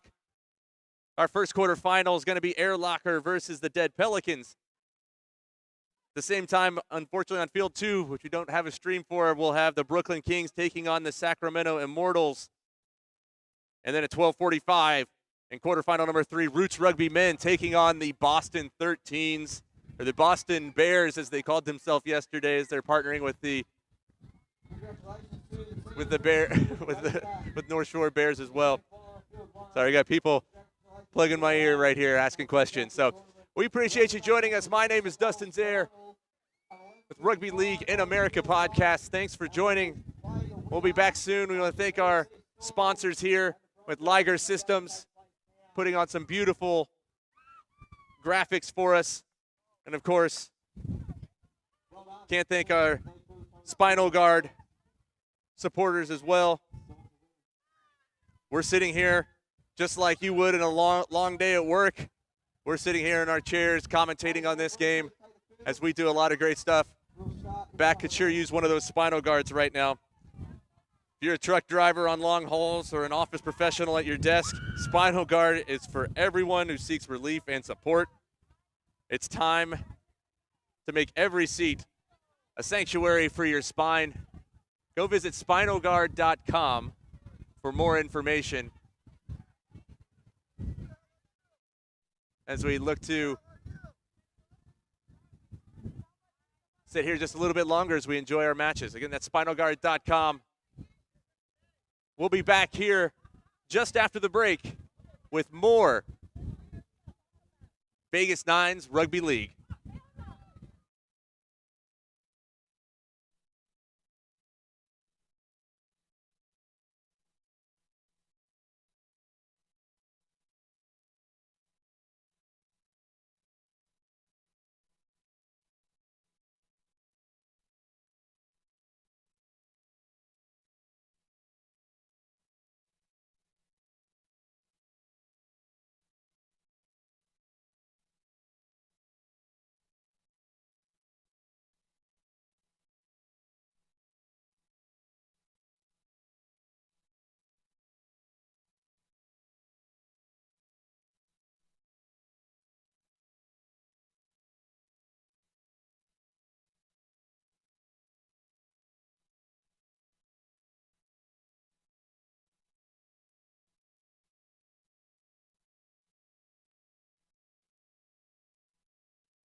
Yes, today is March the 1st. We're located here in Breeze Park in Las Vegas, Nevada. We got the LA Mongrels against the BC Storm. Yeah, a little international action here. Canada against the USA, British Columbia against California. And we got Women's Rugby League, which is really on the up here. My name's Chad Cooper. I'm with Dustin right now. We just have a action-packed game that's about to get the kickoff. This is all part of the NRL Las Vegas Nines, and we have kickoff. Ball bounces, quickly picked up. Looking for space to her right, to her left. Little shimmy right there. It's quickly brought down by the BC Storm. We got some experience here on the LA Mongrels. Big hard carry. She's brought down by 3 defenders. That's the beauty of rugby league, folks. Just watching 3 people take another person down. It's beautiful. Oh, ball goes back. Looks like Teep quickly picks that up. Referee's going to call that a knock-on, and rightfully so. We have some experienced referees out here today from the NRL. We are in very, very good hands. If I could describe the scene, we got mountains in the back, palm trees, some snow. Beautiful rugby league weather. BC Storm looking to the right. Oh, excellent pass. She's looking for space. Moves into the middle. Quickly brought down by 3 Mongrel.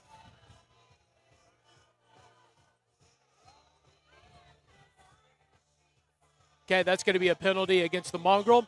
If you're new to rugby league, you'll know that when you get a penalty, that's a good thing. So BC just got a penalty. Number 14 looking for some space. Tess quickly in there, along with Emma. BC with some space to the left. They're moving it quickly. Excellent ball control. Nice pick. And, oh, I don't see. Oh, and it looks like it's a try. BC with the first score of the game. So far, this has been BC's game. The ladies are looking really solid. They brought the ball into Mongrel territory, really worked it left and right, and finally culminated with a try. And it looks like the BC player is down right now, seeking some medical attention.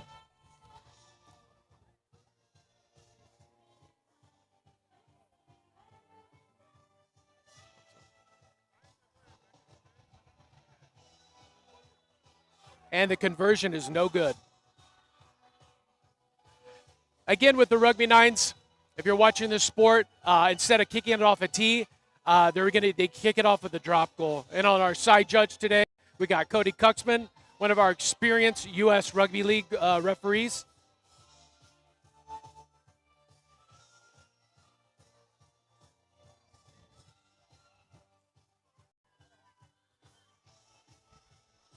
T quickly takes a quick tap. Oh, good run. It's now the Mongrels ladies' time to strike back. We're going to see what it's all about.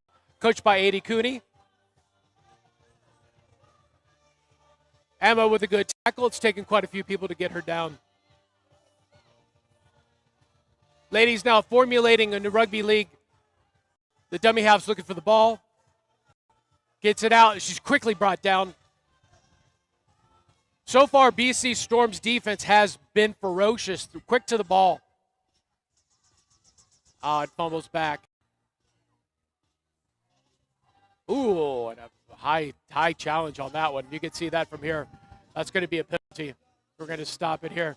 So, you know, one of the things we're addressing in rugby and rugby union and rugby league is the high tackle.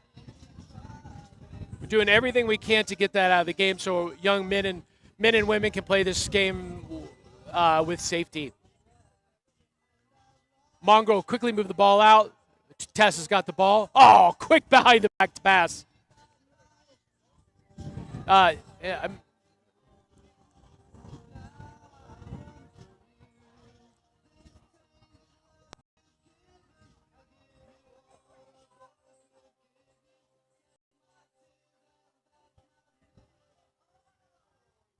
it looks like there's a little bit of a fumble.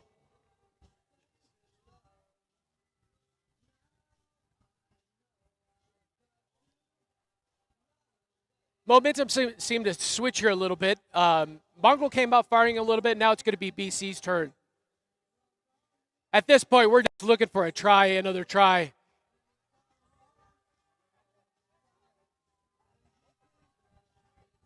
Mongrel ladies getting back on defense.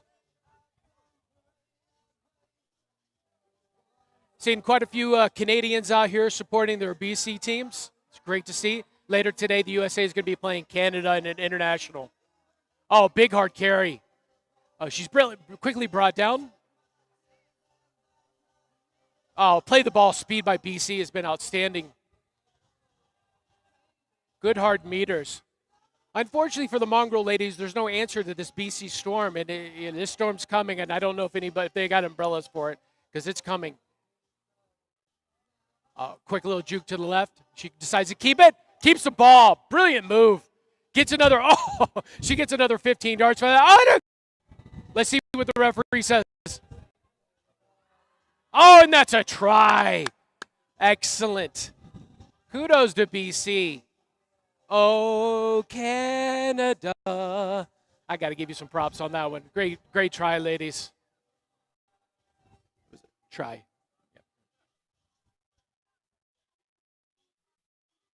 Now we're going for the conversion. It's quite a bit of wind here. Yeah, we didn't get anywhere near that. But to give credit to everybody, there's just quite a bit of wind down here. I could see the palm trees flying in the wind, the leaves.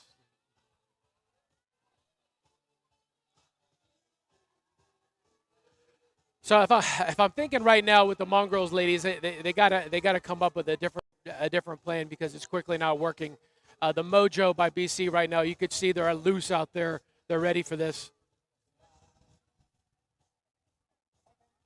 But if I know anything about it, the LA fighting spirit, I know they're going to come back.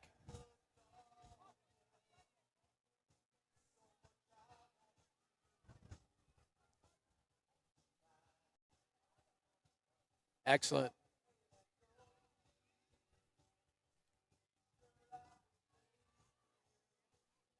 Emma with the ball. Very tall player. She's very graceful with the ball. Mongrel get the ball out. Jess is looking to the left. Oh, find some space. There's a player to her left. She decides to keep it. Oh, beautiful offload. Excellent. Oh, absolutely beautiful. Folks, you're not going to see a better try in the men's or women's, or heck, even on Saturday night when those NRL players are playing. Excellent, excellent try. Kudos to the Mongrel ladies.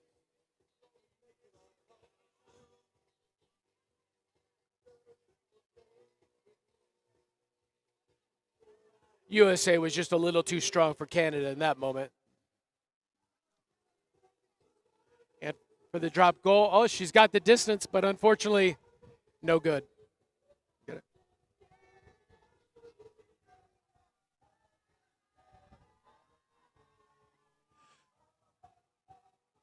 Okay. So right now we got the Storm 8 and the LA Mongrel 4. I just want to give a shout out to Dustin.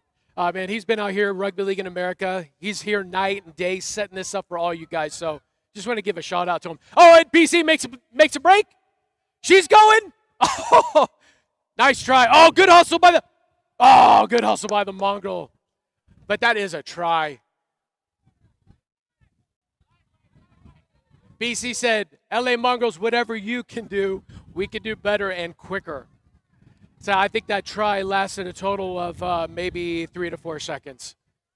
They quickly countered with that.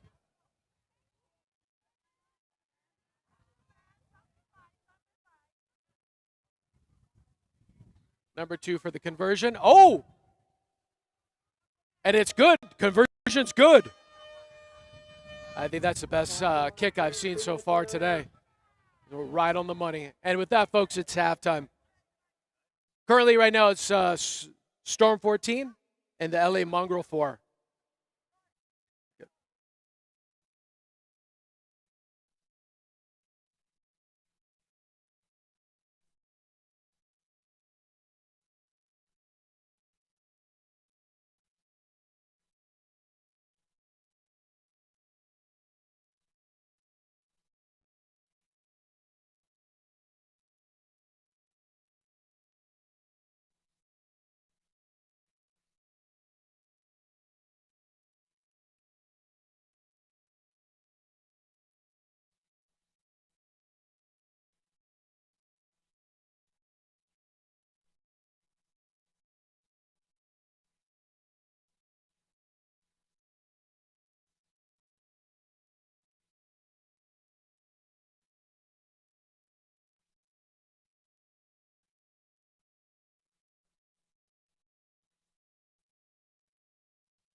And we're starting the second half.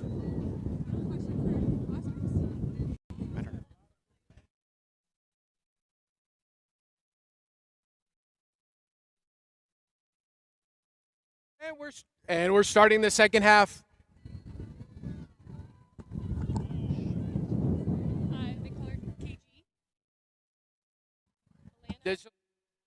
Lana Fittis are the coach of the BC Storm. Want to give some shout outs to those ladies.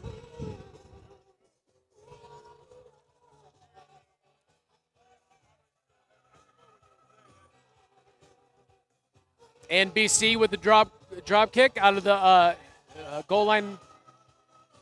Mongo quickly with the ball. She's stopped by 3 BC defenders. Test now, a T with the dummy half. Gets the ball out quickly. BC looking to the left, to the right, formulating their defensive line. Defensive line's been absolutely spectacular today. Only one try by the Mongrel so far. Just looking to her left. Quickly looking for some work. She's brought down by 3 Canadian defenders.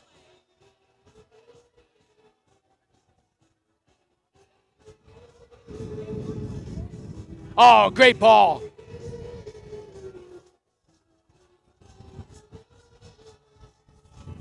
And I can't see that, folks. Looks like she was brought in to touch.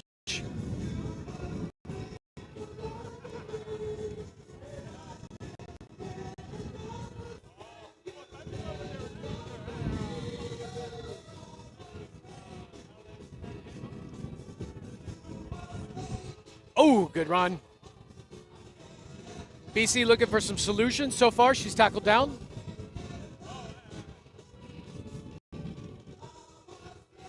A lot more action here to the right side. Looking for more players.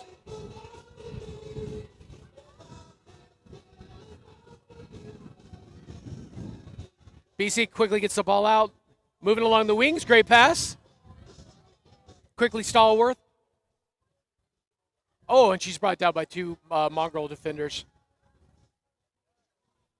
Mongrel struggling to get back on 10.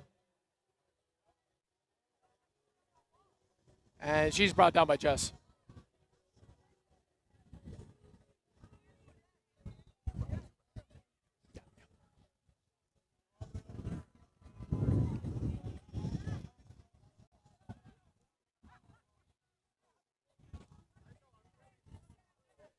LA's going to have the ball.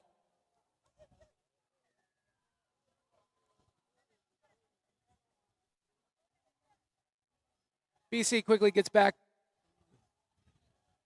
Straight, solid defensive line. Very well coached.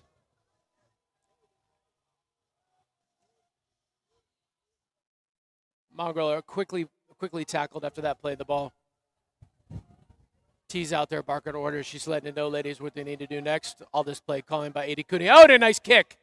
Genius move on the kick. BC was not expecting that. Oh, they get the bounce. They get the loony bounce right there. Oh, and she takes the ball. Oh, great run. That's at least a 20-meter run. A little bit of a bumble. She gets the ball. BC quickly moving it up. We're at about the midpoint right now. After the 2 balls right now, they've really been moving the ball pretty quickly. And that's going to be a penalty to the BC Storm.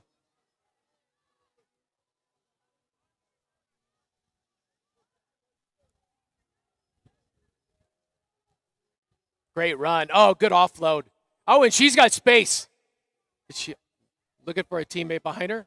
Quickly gets it off. Number 2, looking for space. Wow, they've just been working this field so far. BC looking to the right. Oh, she's got space. Oh! Nice bobble. I'll give her credit for that. She was able to get it, but that ball control, moving the ball along the wings was beautiful. BC has just been spectacular today.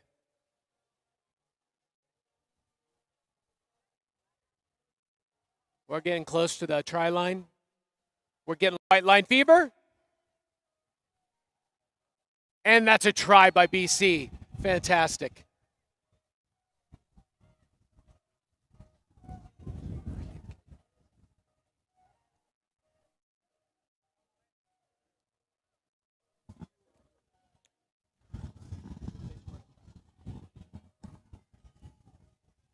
Now for the drop kick conversion. Had a chance to go to Fremont Street yesterday with all the NRL fans. It was amazing. Oh, great kick. Oh, and it's good. Man, she has been money all day today. This is the second conversion so far. She's kicked it from the right. She's kicked it from the left. The wind does not matter to her. She's a Storm player. She's used to the wind. Excellent. But head on down to see the NRL game on Saturday, folks. The experience yesterday was amazing. Mongo quickly with the ball. Ooh. She's quickly brought down.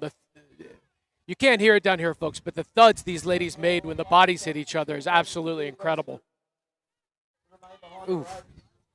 She's working along the... Oh, and she's brought into touch. Absolutely ferocious defense by BC Storm.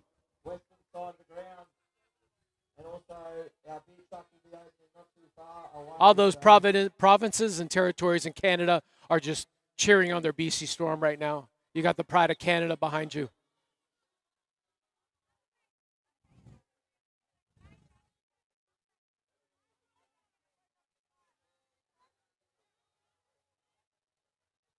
Everyone's got their hands up. They're looking for work right now.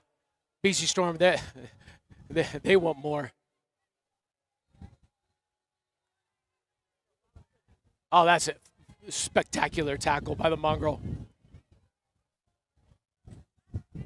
Again, great tackling. Quick ball.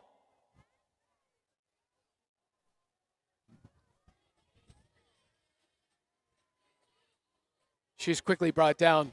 Just to give you a scene, folks, we got a couple hundred people out here watching this game right now. Some players are, you got people from the side that have their games have already stopped and everyone's just watching and cheering. The BC people behind the goal are cheering on their Canadian teams.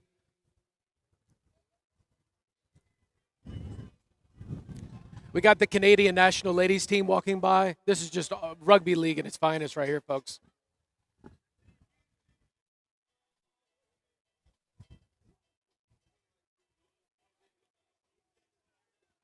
Got to give the Canadian women's national team credit. They were in the World Cup this last round. I don't see. Is that? Oh, I can't see. And that was a try.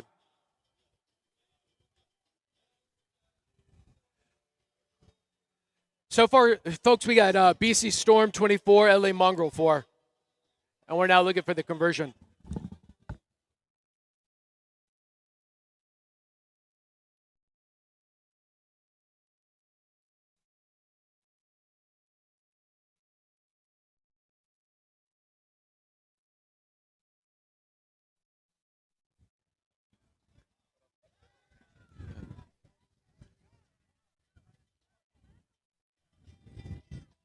Oh, you know what? That was missed. I'll give her credit, though. She's been money on the bank today. That was the first one she's missed, I think.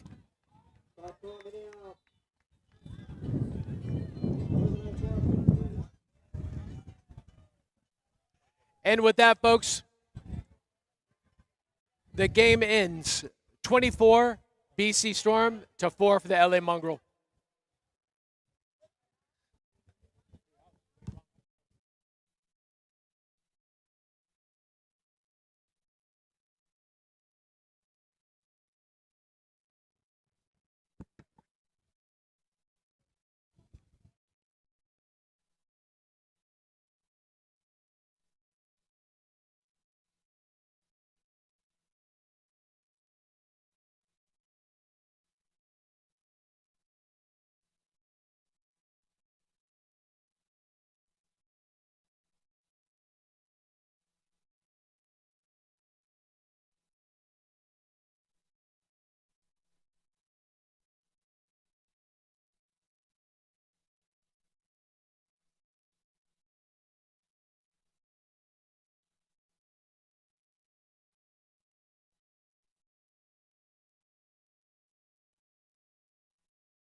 Welcome back, everybody. Semifinal number 2, Chicago North Shore and Ontario Ospreys. Just watched a great match between the LA Mongrel and the BC Storm. Could we see an all-Canada final for the Women's Championship this afternoon? We'll find out here in just under 18 minutes or so as the Ospreys and the Storm go head-to-head, and a penalty to start the match off here.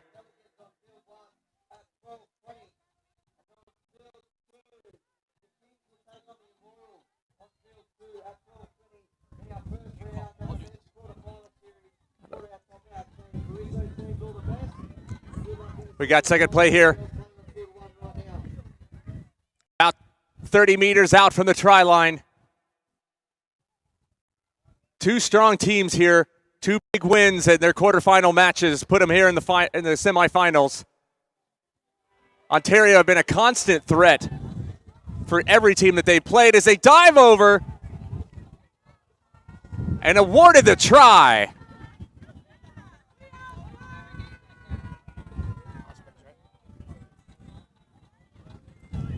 Big try there for the Ospreys early on, 1 minute in.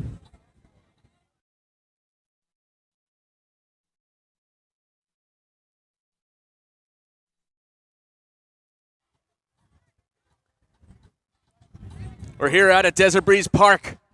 Beautiful Las Vegas, Nevada. The sun is out. It is an absolutely phenomenal day for rugby league. We said hundreds of fans as the conversion is good.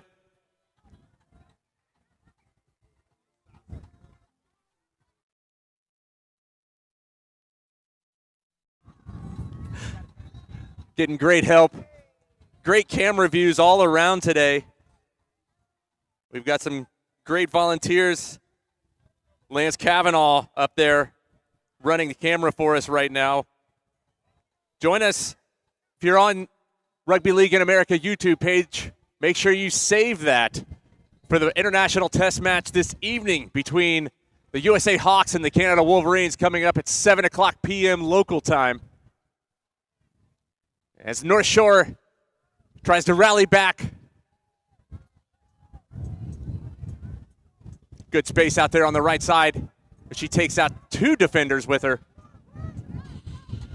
Good play of the ball here at tackle 3. Big open space, intercepted by the Ospreys. Spins off, breaks a tackle, offloads before the tackle, continues to play. Good movement, and she's brought down. Good defensive play from the Ospreys, who have been key all game, and it's lost forward. That'll be a knock-on. Good defensive play from Chicago North Shore. That's what we've seen out of both of these teams the entire weekend. Solid defensive play has gotten them here to the semifinals with a chance to play for the finals here this afternoon.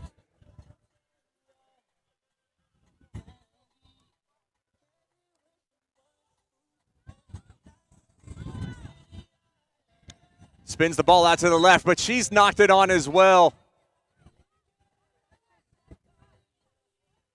Good tackle there. She's got a good open gap through the middle.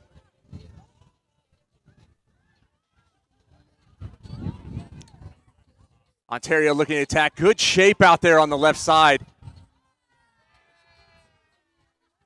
That's a basis, is good shape. Good running lanes really help them attack. Unfortunately, they lost the ball there in the tackle, but back at it again.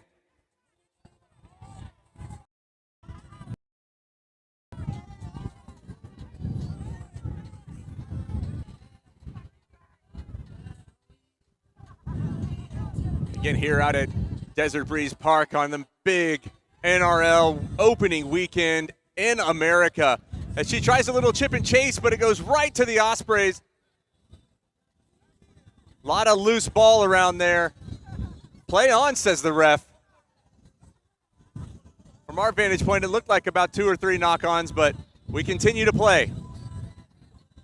Ospreys just shy of the 50-meter line. Good play of the ball. They've got an overload. She's broken one tackle. Dummies, can she break the other one? She does. And she's off to the races. A good stiff arm, good dummy, and puts Ospreys up 10-0 here in the first half with the conversion to come. Great move by the Ospreys as she dummied one and was able to sidestep the other.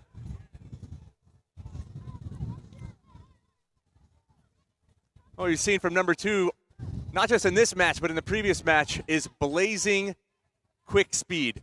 She has absolutely turned on the afterburners numerous times throughout this Nines tournament. And the conversion is good.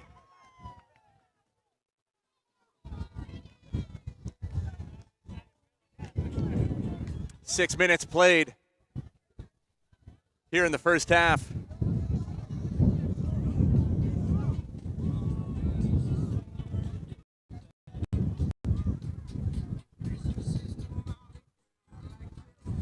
Coming up after this match is the bowl final for the men.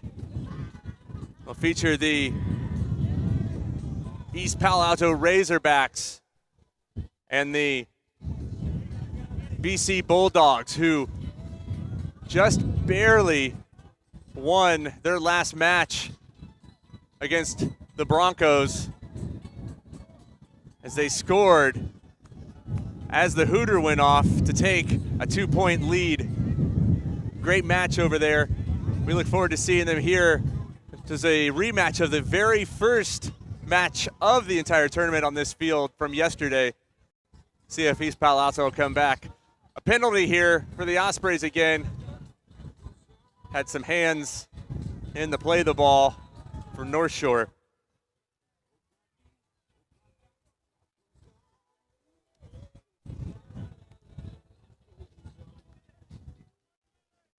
I want to give a big thanks to not just the NRL for putting this on, but for all the help that we're getting today. As she offloads again. And again, as we said before, I'll say it again. Number 2, we've got to figure out her name because she is absolutely tearing Chicago North Shore to pieces. A good dummy, good shifty running, and scores another try for the Ospreys. 16-0. Extra points to come right before, we're about a minute away from the halftime Hooter.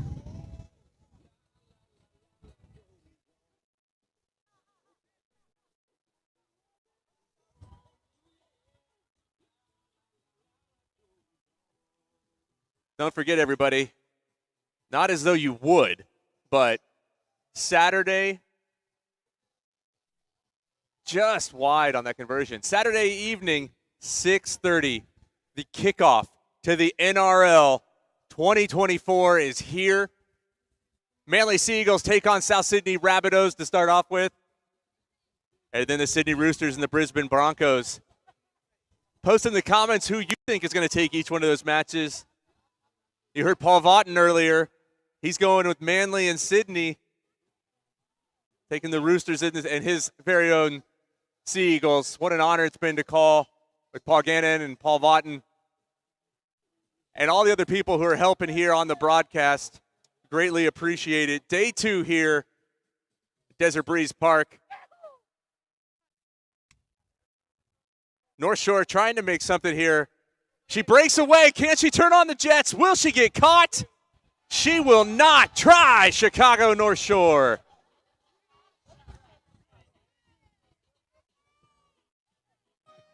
Just as the halftime Hooter goes, Chicago North Shore gets on the board.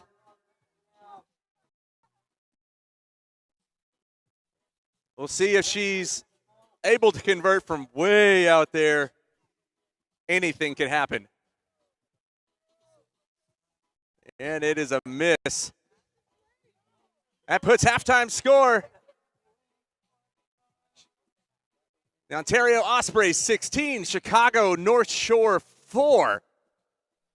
We will be right back after this halftime break. Thanks for joining us here on Rugby League in America and on the NRL YouTube page. We'll be right back after the break.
And we're back.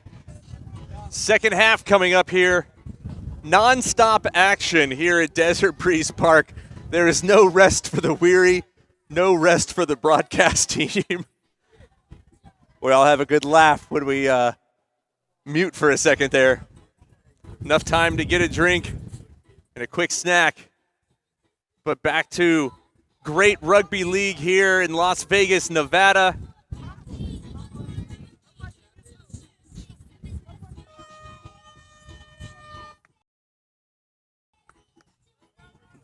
And the ball goes straight out in the kickoff. She's getting razzed a bit by her teammates there.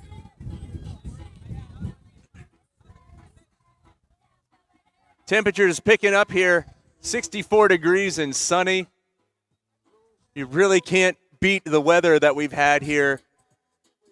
The wind could die down a little bit, but other than that, it's been absolutely wonderful.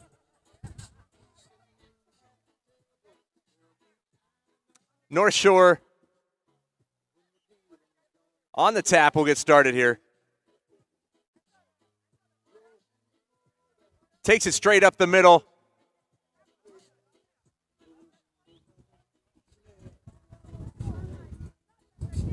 Chicago North Shore needs some points, and they need some points fast. This is tackle 3. Good ball out to the left side. She's got open space. Can she get it out? Looks like the ball's moved forward in the pass. And we've got, well, that's good. Didn't want to see any of the players down. We've only had a few injuries throughout the tournament, which is great. Not great for the injuries, but great it's only been few.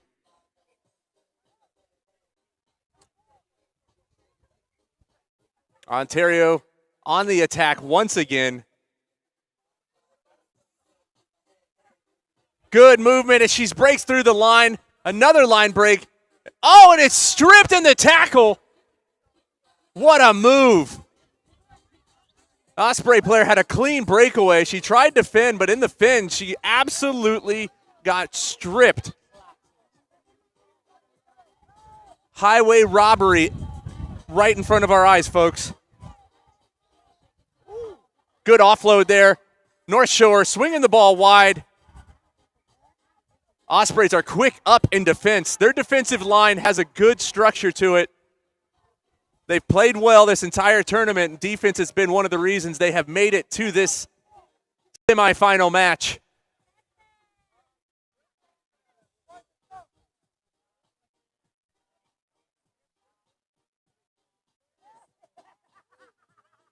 Good movement by North Shore. Trying to fight back. Meter by meter. It looks like it was 2 people in the tackle, so that strip will be no good. North Shore with the penalty.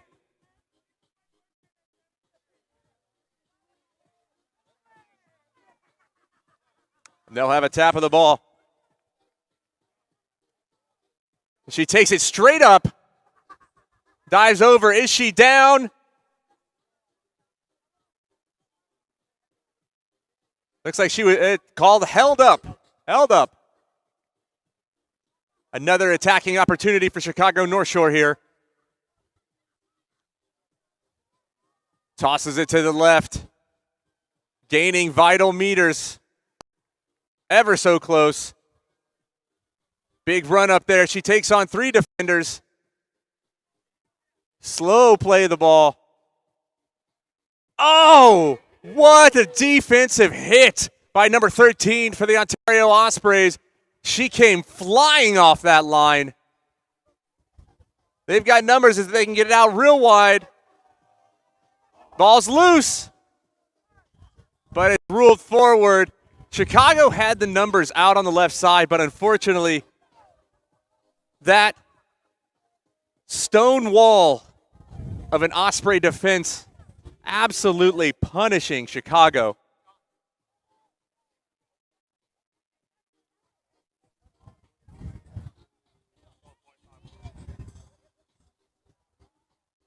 Ospreys now with the ball again.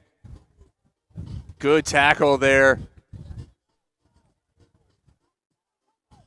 Chicago, a solid team. They've had a good run up into the semifinals, but this is a strong Ospreys unit.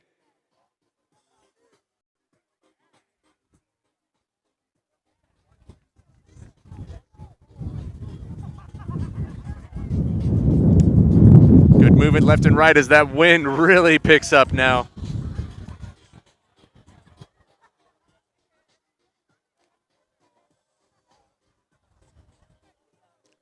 And an unforced error on the Ospreys. They're packed in tight on the right side here, looking to make some good meters.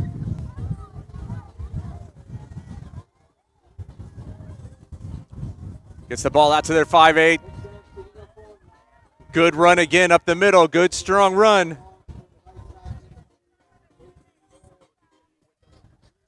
About 3 minutes left to play in this second half of the final semifinals of the day for the women's division. The winner of this will go on to take the BC Storm. Ball thrown way out wide, looping pass back about 10 to 15 meters.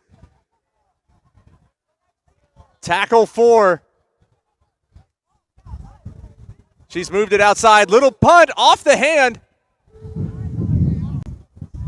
And it's going to go out. It's gone off her hand. That'll be North Shore ball. About 10 meters out from the Osprey try line.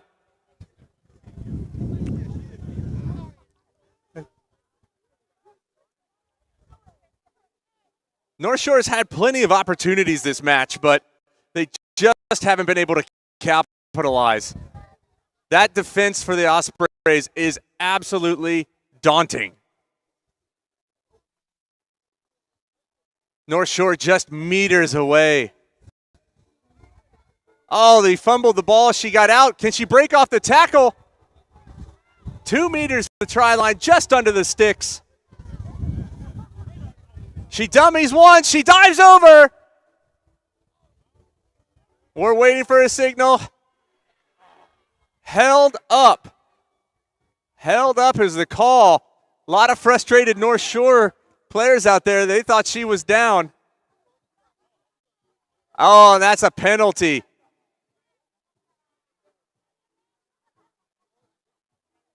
A good move by number 12 there for North Shore. She dove over, thought she had it, but man alive, she was a little upset, thought she had actually gotten the ball down. We go again on tackle 1. This Ospreys defense is really, really, really good. Swings the ball out to the right side on the wing. Ospreys again keeping keeping the North Shore out of their own try zone. Pushing off one, holding off another. Centimeters from the try line. Oh, and she throws it over her head to the other player. We couldn't see from our angle there.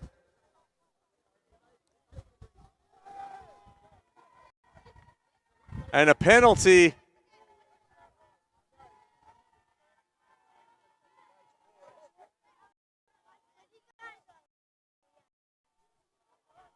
Right there.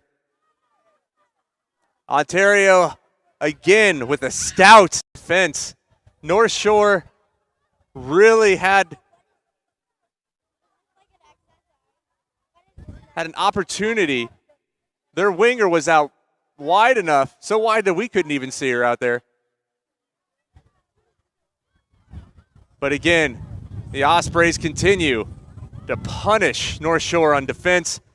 And as they come right back on offense again, she breaks away off of two, runs over another one. She's past the 50.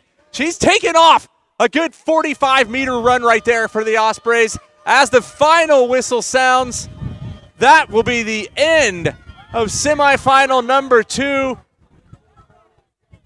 North Shore 4, the Ontario Ospreys 16, setting up an all-Canada final for the women this afternoon.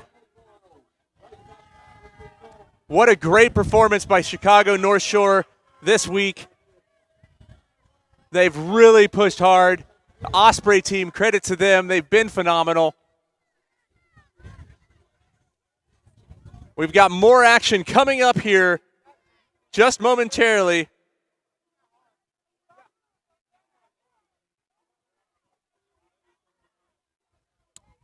Next match coming up on our schedule here is going to be the bowl final.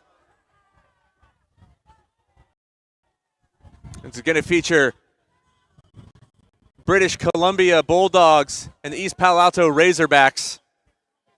You saw them yesterday. They're back again today. We'll be back in just a few minutes.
And we are back down on the field.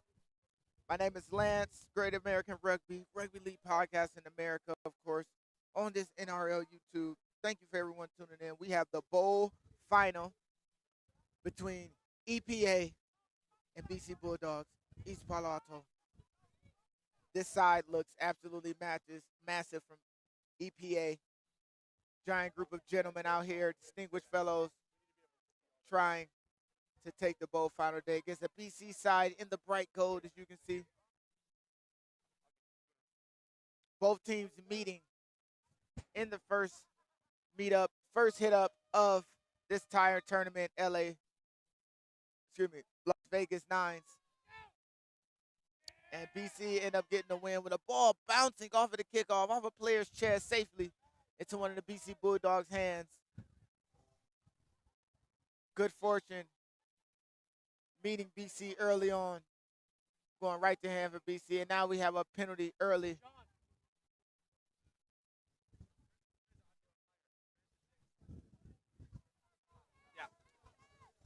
We have a penalty. BC with the quick tap on attack.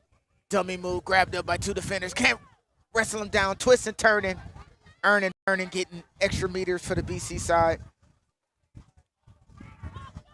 Ball played and aggressively right into the heart, middle of the field against EPA. And with an extra hold by the EPA players, giving up extra meters.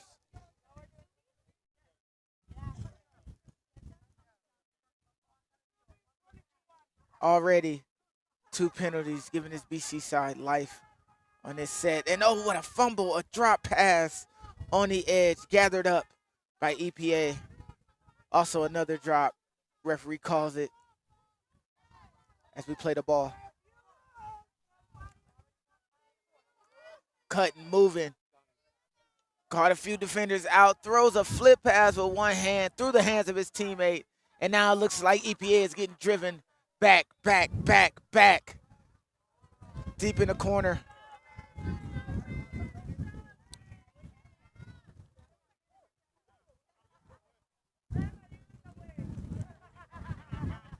And it looks like he was tackled and moved out of bounds. BC with the opportunity to play the ball with less than 15 meters. They go out the back and space it to the wide side. Goose step and a charge and run. Could have maybe got up. Finally, defense get attached.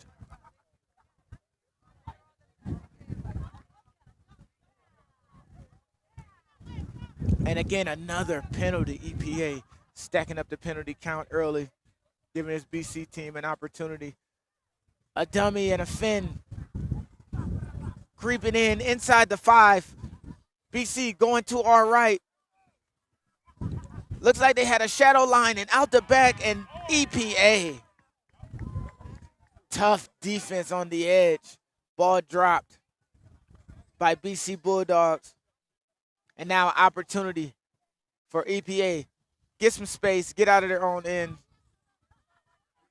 And we're off and running. These BC tackles dragging EPA players down. And now we really get to see EPA in attack. They found space on the edge and an errant pass. Kicked. It looks like the effect of this win, the elements themselves are doing a number on these players. EPA again, a mistake deep in their own half. Deep so close to their own try line. And now BC has another opportunity to attack. Looks like they're inside the 10-meter line. BC, no question, straightforward. Heavy carry by the BC big man.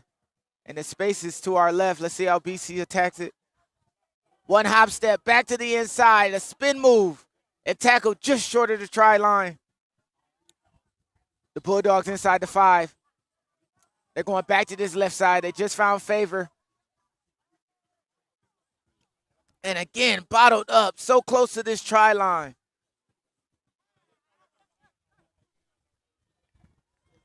And picked up by the BC off the play. Let's see what the referee calls.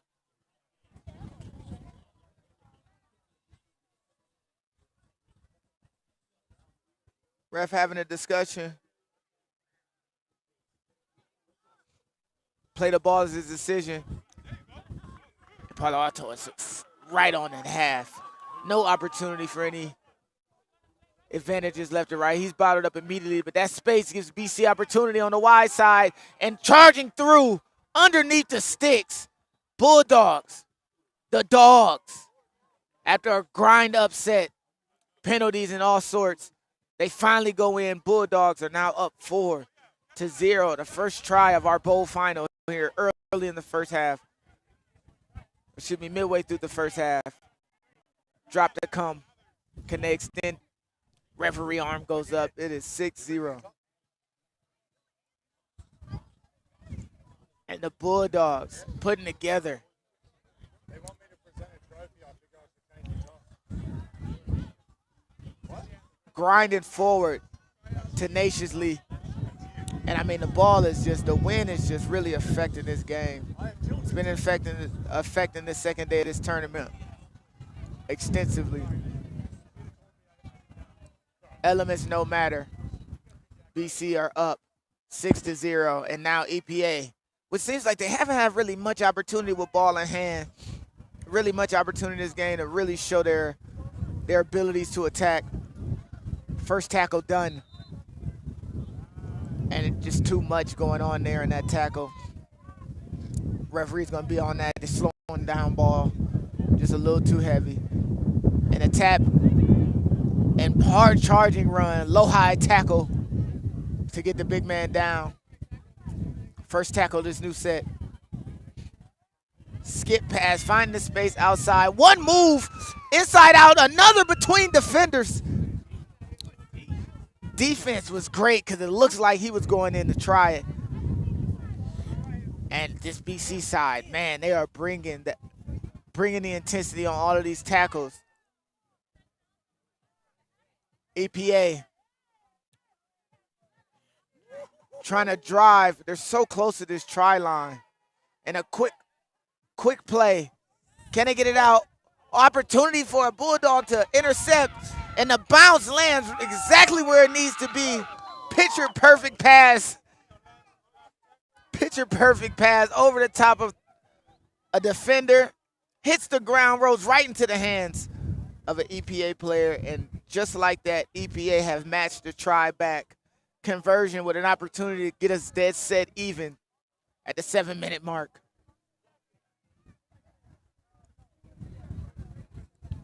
The righty just couldn't slide it between the sticks. So unfortunately, the Dogs holding on to a slim lead, EPA, and 4 to the score, 4-6. And that is an exceptional bit of play there. Taking advantage of that penalty, getting that tackle back, resetting the set, and they were able to score. BC tap, and now we're off again. Offload. 2 big man carries after that offload now. And just too much action in that tackle, given the penalties. EPA again high on that penalty count in this first half, giving BC way too many opportunities to reset the set and go right back at him with the big guy.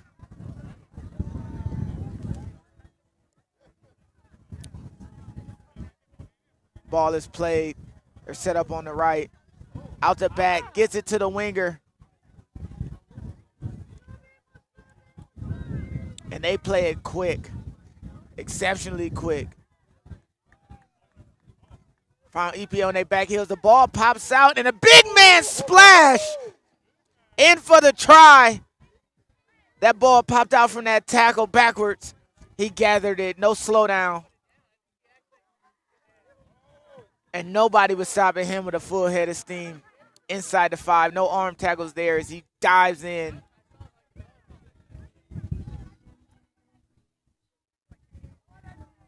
BC adding 6 to that lead now.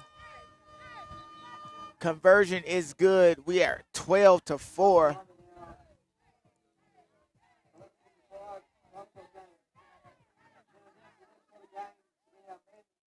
And it looks like that takes us into halftime.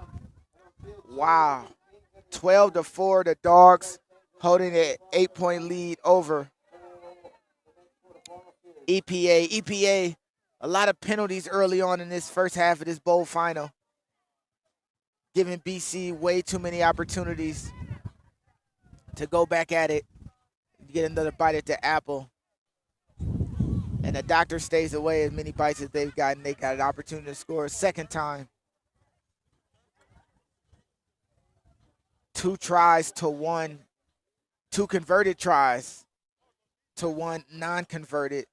And EPA, slick with ball in hand, definitely threatened everywhere on attack, but got to keep those errors down. BC hasn't done anything that you can consider extremely exceptional. They're just taking advantage of any mistakes from this EPA side. And that's what good teams do, or successful teams do. Here in this bowl final, these two teams actually met, first match of the day, with BC taking the victory, EPA. And APA has a sizable following. You can see the people that they brought with them.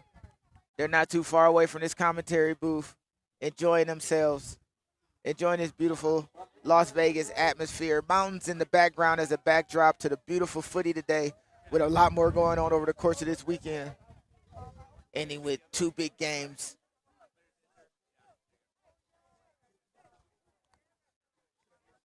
In the home of the Raiders, NRL touching down in the United States, which for me is great to see. It's a beautiful extension of how this game can grow. It's shown itself in Utah and in the West Coast. It's shown itself in Florida and in the Northeast. Now here in Las Vegas. NRL Rugby League Vegas Nines.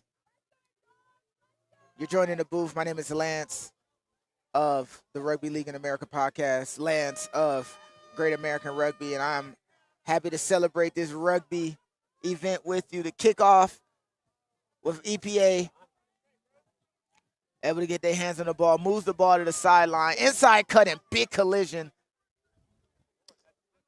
That stiff arm to the face. How does it taste? EPA attacking now. Inside out move, just dragged down by the leg. Tackle number 2. And they give it to a big man. He's slicing and dicing. Shakes off one tackler, shakes off another, and he's so close to that sideline. Kept it in.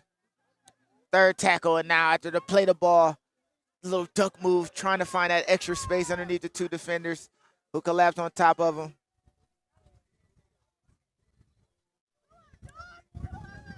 And a stifling big hit. We're just right around midfield. Last one here. What do they go with? And it looks like the kicker was tripped over. Referee says play on, and BC is on attack. And the kicker himself gets another opportunity after causing the turnover. It looks like on that little chip through he had, he was tripped up, slowed down by the then receiving team, but EPA now back with a fresh set. Just past midfield, EPA working, grinding. They need to get some points back. They need to get this try back. And they're really working the edges here. They take it all the way out to the far side. I don't know if he thought he wasn't tackled, recognized he wasn't tackled. He plays it through, and we're back off again. Inside out move, and the space is down the middle of the field. Can they stop him? You cannot stop me. You cannot stop me. And the flip into the try zone, and one of the greater individual efforts we've seen in this game and also in the second day here in Las Vegas, taking 3 defenders on a ride. One of them, imprint of his body, is still laying out on the middle of the field. Try back for EPA.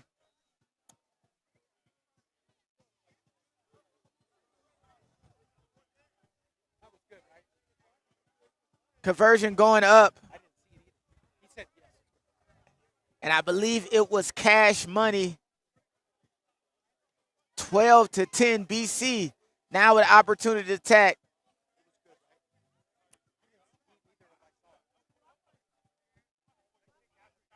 Sorry, I had to get confirmation on that. But the tap is going, and the big man cuts through. Cut through move. Dragged down from behind. Not held. He's rolling over. Still going. Just short of the line. And they go out the back. Ball hits the deck. Another run inside and out. And in BC Bulldogs. First break. Pretty much from the tap. Taking players on the ride. Getting tackled. Rolling. Bumbling. Stumbling. Fumbling. Plays the ball. Ball miraculously hits the ground. But that created just what the receiver needed. Conversion up. Conversion no good. But that's exactly what the receiver needed, because that gave him a bit of time to cut off that left foot, get back inside, and roll into the try zone himself, getting that try back. You talk about a counter punch immediately after giving up a break. Bulldogs not dogging around. And they take back the try immediately. EPA is going right through the middle, 3 defenders, having to put hands on him to bring him down. Physical as he tries to play the ball. The skip pass over the top to the edge. The hair is flowing, and he is going. Dragged down wide. Played it. EPA have space to attack. They double skip, gets it wide, and met immediately. Hospital pass. They get it to the edge, and going into the tackle, tries to offload it. Nobody there, no one home. Throwing the ball out of bounds. BC back in possession. And this is dangerous times, down 6. Down by 6, EPA opportunity. And now BC is on attack. Big collision, 2-man tackle in the middle of the field. Just around the 25-meter line. Marker right there to add an additional tackle.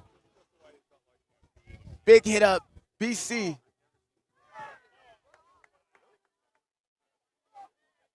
Going wide. They found space wide. Carrying the ball, skip pass. Plants off the left foot, and he finds a gap. Tackled right around the 30-meter line. BC dangerous right now, getting extra meterage. Big man off the right foot. Dragging the defender. Defender holding on to the jersey, good enough to slow him down. And now BC again. Plays the ball. And they go to the boot. A little grubber through off the back of an EPA player. And tackle made.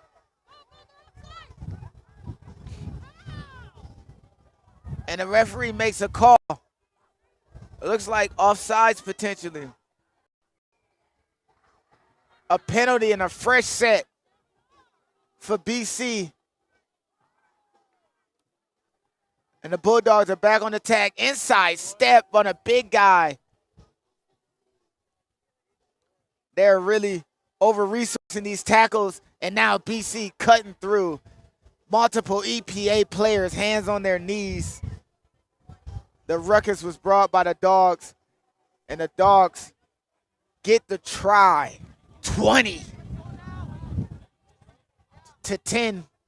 Conversion soon to come.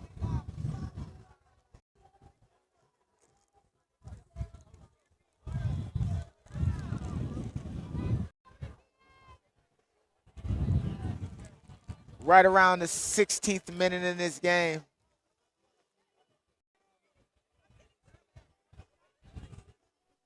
Ball dropped, and it is good. Another 6-pointer added for BC. It is now 22-10.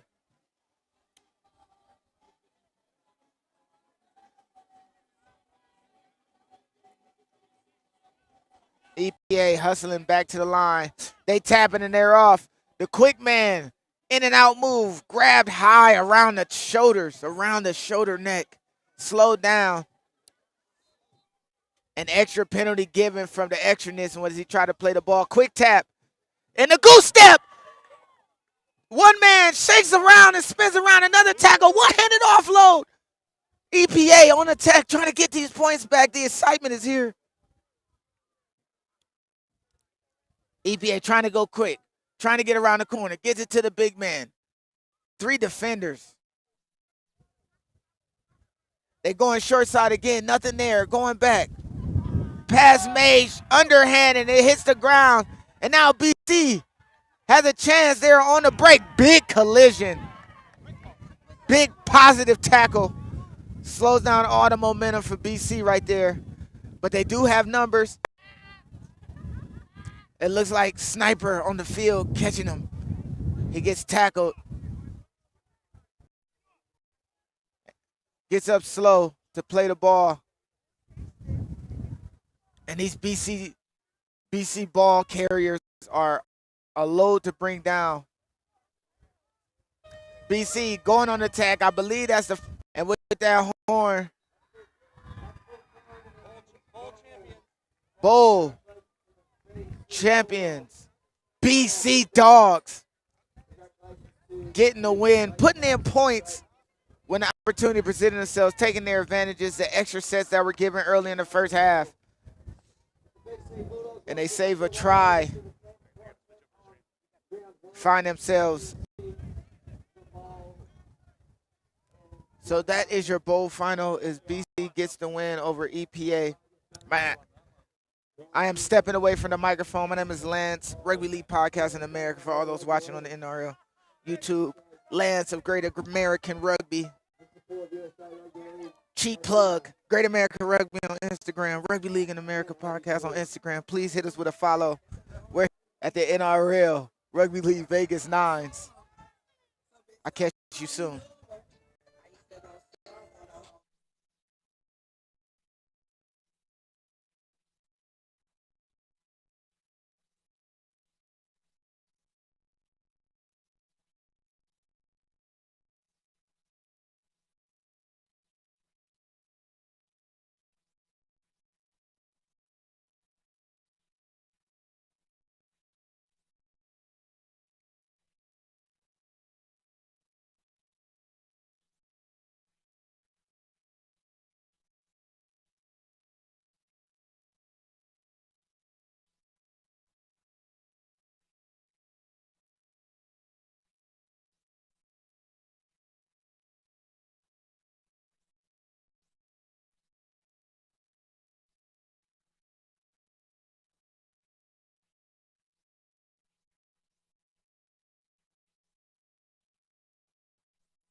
Welcome back, everybody.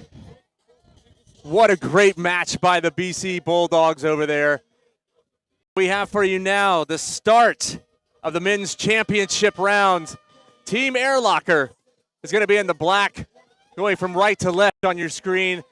And the defending national champions and the 13 side of the USARL, the Santa Rosa Dead Pelicans, will be in the purple. Two very strong teams coming out here. Former players of Air Locker actually have played for the USA International Nines. Charlie Jones, a couple other lads. A big team select side over here. RJ Phillips with the ball, swings it out to the left side. Tackle 2 coming up here. Here at Desert Breeze Park in beautiful Las Vegas, Nevada. The sun is out. In your quarterfinal 1 match.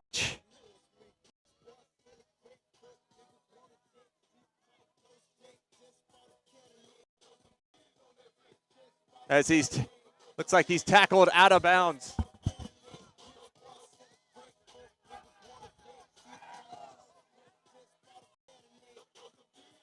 I'm Dustin Zare.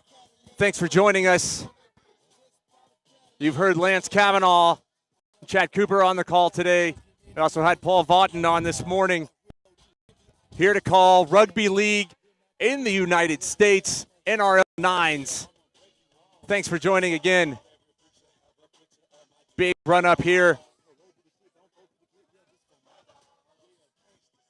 So he swings to the left side. RJ Phillips takes him to the ground. That's tackle 3. Good dummy on the inside. Airlock pushing in forward. Meters from the try line. And an offside penalty was called. Quick tap and go, but they've said no, behave yourself.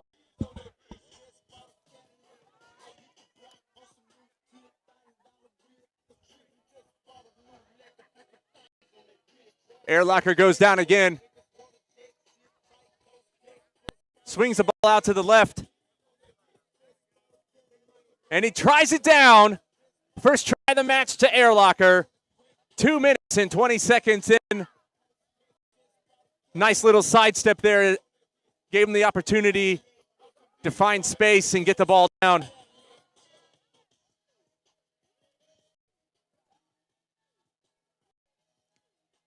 A point after.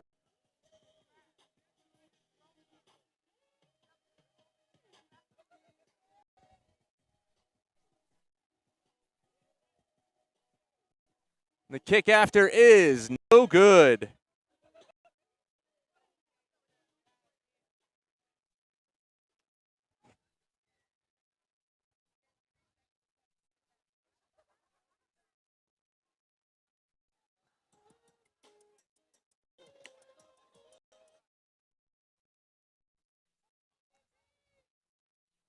Dead Pelicans with the restart here. Big run up there.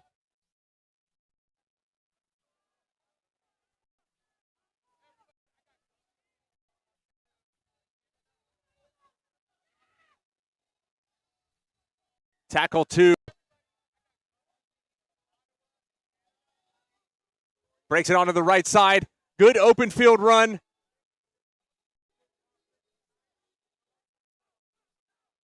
Swings the ball left. Good open space out there. Oh, tries to throw a skip pass. Gets out to their winger. Little sidestep, but they're going to call it forward pass. And now we're going to play the ball for Air Locker. Air Locker wants to move fast. In their earlier matches, they move quick. They waste no time. Air Locker, kind of a select team. Chip and chase over the top. Can he get it again? No, it's picked up by the Pelicans as they look to counter. Big juke step of a dive, and another one. Offloads. Finds space on the outside. Can he stay in?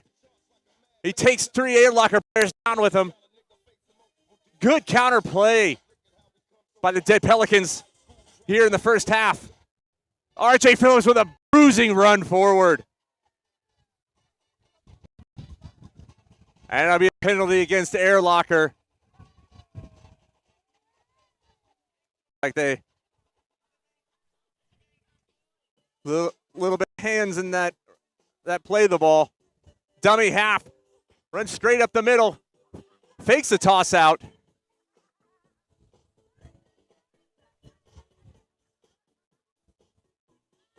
Good run again by the Pelicans.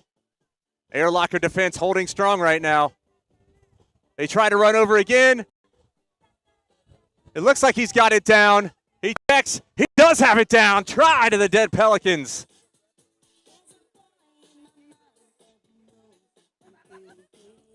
Great run there by the Pelicans.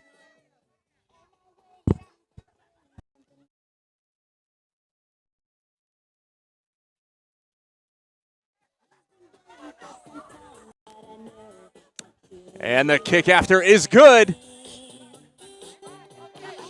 Good conversion there.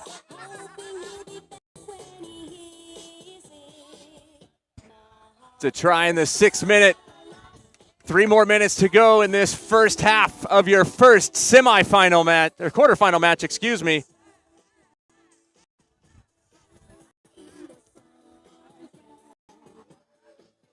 Thank you again for listening around the world. Some people on social media said they tipped Air Locker to win weeks ago. The ball stays in ever so slightly, razor thin space. He's juked so much that he's lost the ball.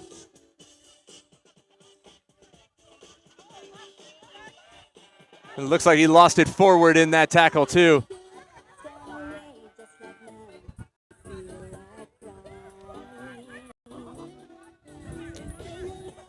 Thanks everybody for following along on our YouTube channel. Some of the comments, some big dudes out there. Yes, these are not men of short stature. There's some hosses out here. People have been trampled.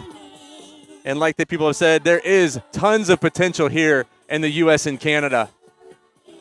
We talk about the untapped market, as people like to say. You're seeing some great athletes here as a bruising run. Bounces number 13 off of him like a ping pong ball. Dead Pelicans looking for open space. Air Locker comes up quick on the front line. Good tackle there.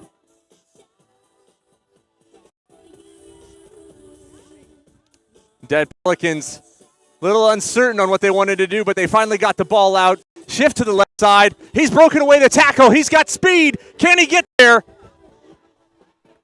Try there to Dead Pelicans. They took Air Locker and moved around him real fast. Number 2 was so quick.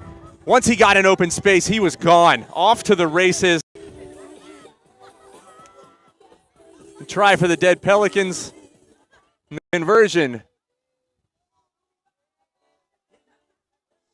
The point after here.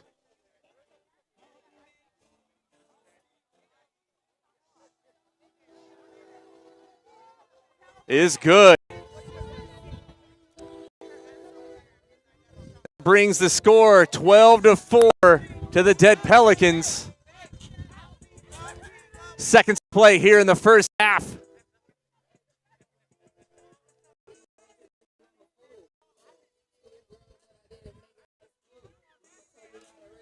Air Locker with a tap and go here. For those of you that are turning in and wondering why we're not kicking it off in Nines, it's just a quick tap and go. Here's the Hooter. Final play of the first half. Air Locker going to try to find something to do. Oh, and a monster hit from behind has been sent off. Number 10, R.J. Phillips is going into the bin for 3 minutes. We're waiting on this. Not going to end it on the first half penalty.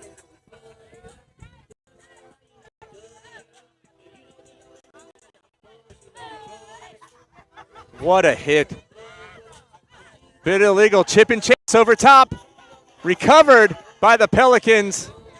And that will end the first half. What a thrilling half of rugby league here at Desert Breeze Park. 12-4 is your score. Dead Pelicans over Air Locker. We'll be right back after a short break.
Well, we're back again.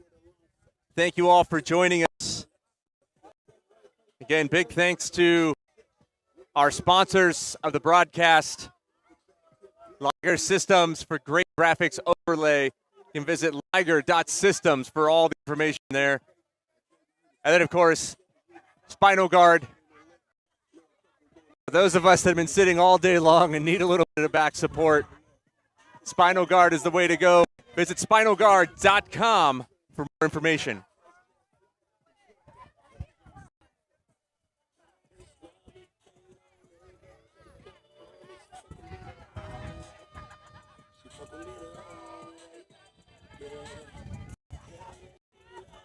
There's the hooter to kick off the second half. 2 minutes, no time for the rest. We're back on.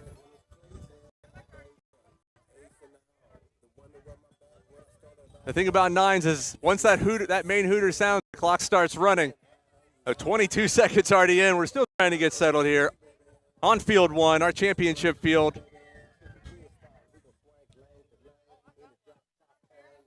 Good boot to start off with. Oh, and he knocks it on. Will the Pelicans recover? Nope. Air Locker does, and it'll be a penalty to the Pelicans to start off with.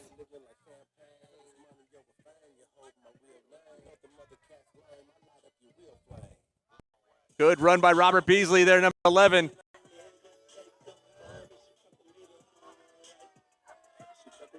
Big dice through the hooker. Cutting through people over there. Air Locker on their heels right now. The Dead Pelicans showing what earned them the national championship this year. Good resiliency. Dives over for the try. And the Pelicans, again, find their way into the try zone. What a play. A juke step left. Throwing a little dummy. And you see what's really great about this organization.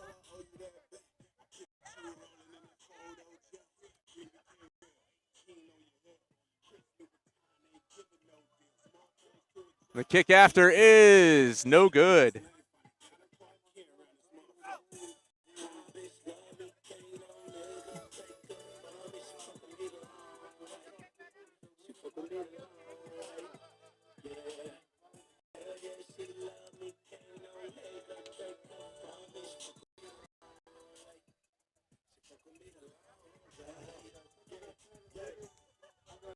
Restart by Air Locker here. Big run, open space. Jones breaks through, offloads. They've got the space. Can they get there? Touches the ball. Is he down? Oh, they've awarded a penalty. trying to get the ball out. The ref says no, hold up. Injured player on the field.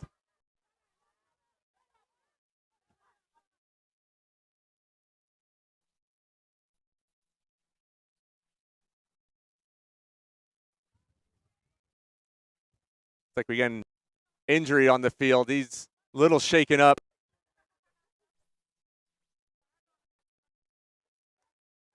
Airlocker with the ball again, tries to dive back inside. Under the sticks, meters away. Strong defense here by Dead Pelicans. You can sit.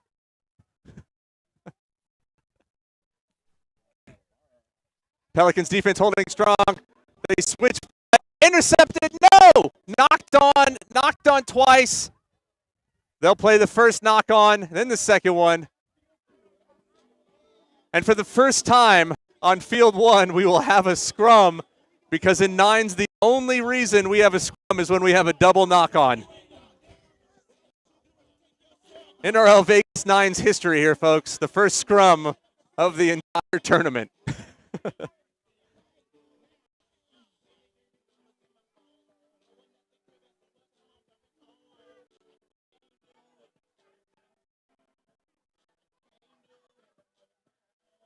They push.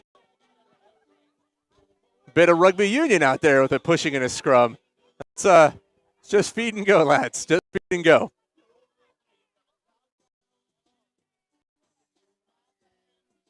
Yeah, they're going to give a penalty for hands over there in the rock. But you've seen it here. Desert Breeze Park for the first time as a double scrum in rugby league. You'll never see that anywhere again. Good ball out. Loose ball on the ground. He tries to pick it up. Airlocker gets it. Dives back on the inside. He's 4 meters short of the try line. Pelicans defense holding strong. Tries to. He dives over number 13. Will get down. Up. No, he called a penalty. Unfortunately, I didn't see what the penalty was.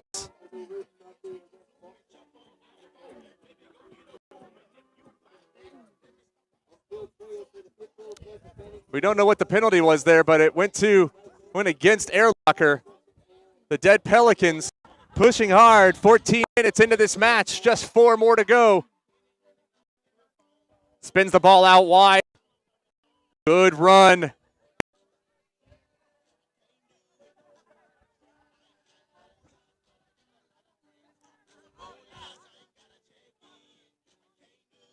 The Pelicans making some big, strong runs here.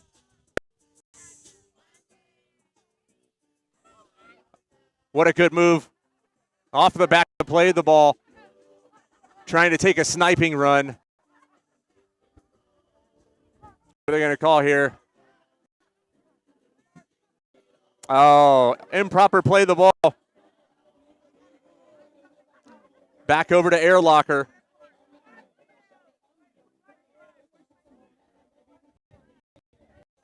Let's see what Airlocker can do here.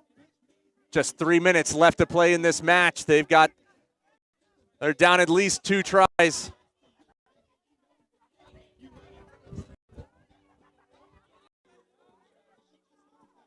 (16-4) here at Desert Breeze. Little grubber kick through.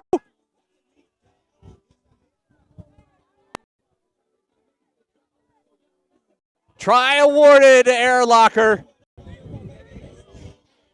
That was a close one. A lot of the Pelicans were saying he lost the ball in the dive, but the referee has awarded the try. 16-8. Extra kick is no good.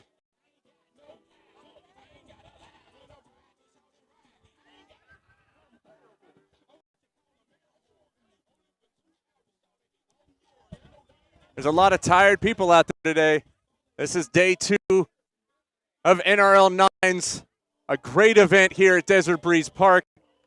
I'm Dustin Zaire, host of Rugby League in America. If you're joining us on the NRL YouTube page, we really appreciate you joining. Give us a follow, learn all about everything going on in Rugby League. in the United States, Canada, and South America.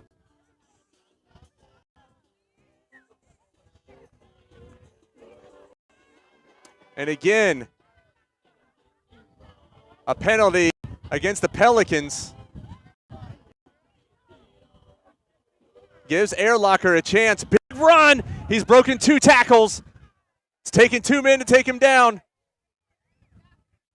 Swings the ball over to the left side. They've got numbers out there on the left if they can use it.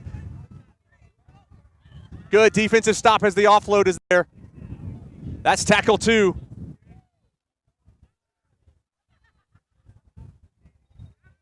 Airlocker loses the ball forward.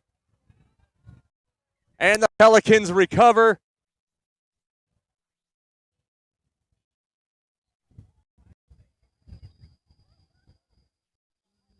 And an injury on the field.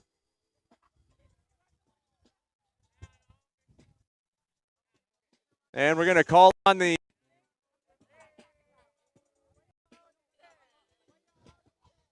paramedics here. The trainers.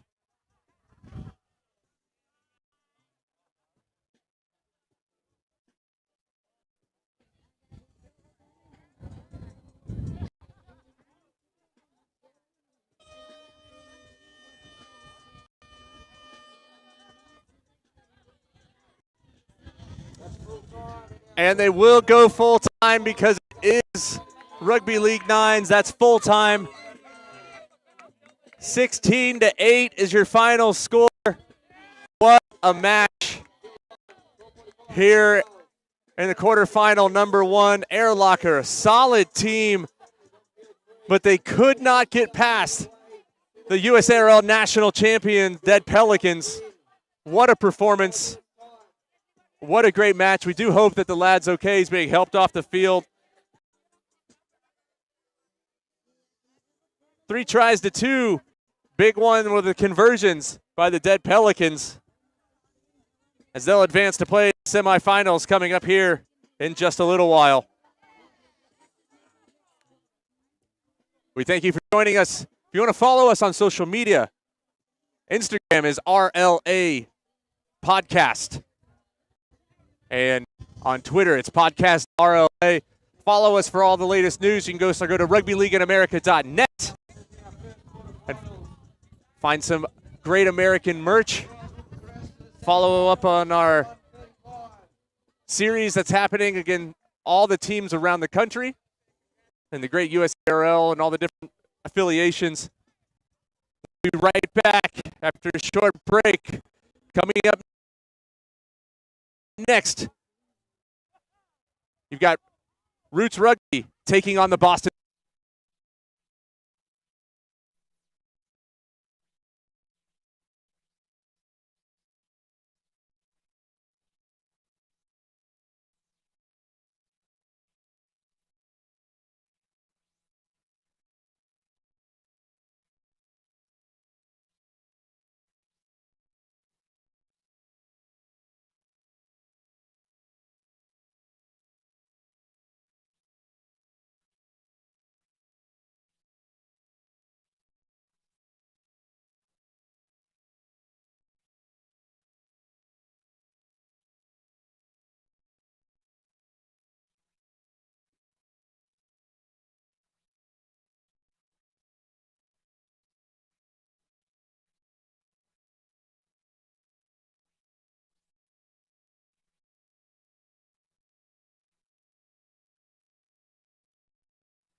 And we are back For everyone watching at home on YouTube, we have a great matchup. Roots Rugby family versus Boston 13. So we have two teams with deep grip inside of rugby league atmosphere in the United States. Boston holding their own 13 team in Roots Rugby, who's played in multiple time zones and even continents rugby league throughout the USA and overseas. And here they are in the quarterfinals. On your right-hand side, in the stripes, you have Boston. And on the left-hand side, in the green, you have Roots Rugby. My name is Lance, Rugby League Podcast in America, and Lance of Great American Rugby. Live on the ground here at the NRL Rugby League Vegas Nines. And as this game begins to kick off, this is to see who goes into the semifinals to face either the Immortals, who took care of business against Brooklyn Kings, or Dead Pelicans, who just handled business in the previous game versus Air Locker. This game is about to kick off. The Surge doing his last checks.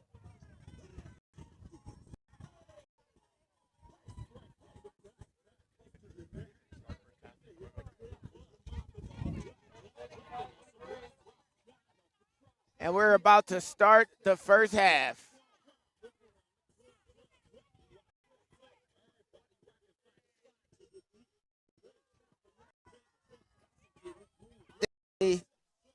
Quite an interesting game of footy. Both teams with a lot at stake. Opportunity to take this inaugural Vegas Nines.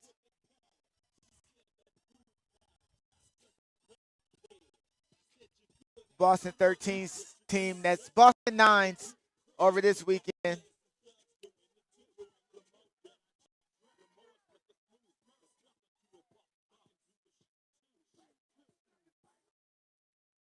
Referee is literally going over his last checks. The atmosphere here has been great, so communal.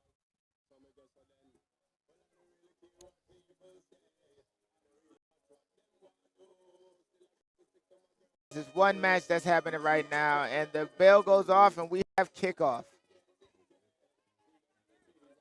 Roots Rugby on attack on the wide side of the field in the green. Players getting their headgear taken off. The 9 goes straight to attack, runs into a brick wall. His counter gets driven back a bit. Tackle broken, and 2 defenders bring down the big man. They go wider. Inside out move, and we have a line break.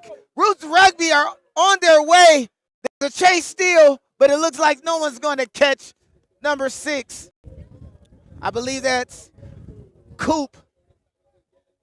Spent a lot of time. He is a feature in rugby league here in the United States. Spent a lot of time with the Atlanta Rhinos, an Atlanta native. And he goes in to score to give Roots Rugby family an early try. And the setup was beautiful. Inside out move. Getting that defender behind him. And now it's a 2-on-1. Showing the ball with the speed to break through the gap and the strength to fend off the inside chaser. Coop goes in to score. And Roots Rugby is now up.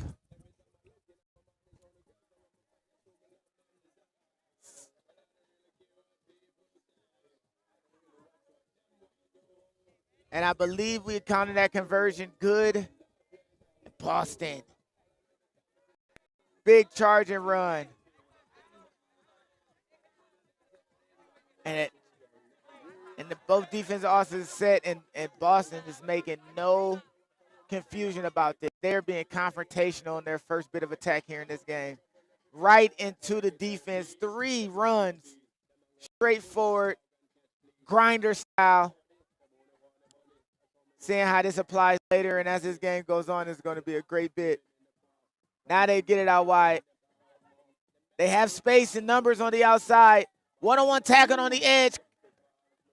Square up, great tackle, brought him down. And now Boston is going back to the inside. Again, right at the defense. Gets the offload away, one hand wrap around. And that got him a few extra meters, at least 5. And this looked like referee signal, 5th and final.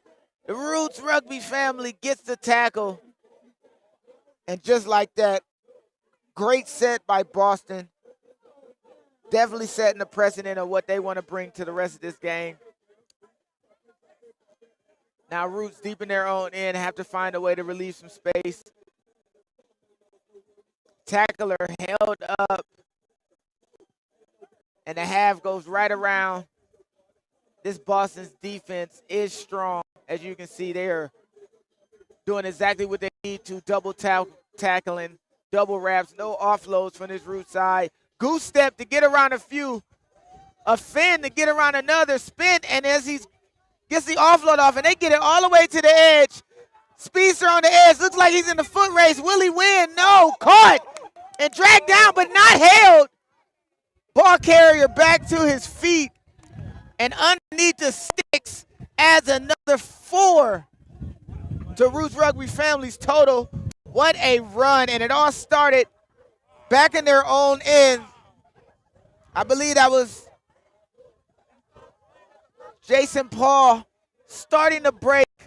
Goose step, fin, spin, offload. Another offload again, and on the edge, it was a foot race. He was caught. He was dragged down, but not held. And on the second effort, gets all the way into the conversion.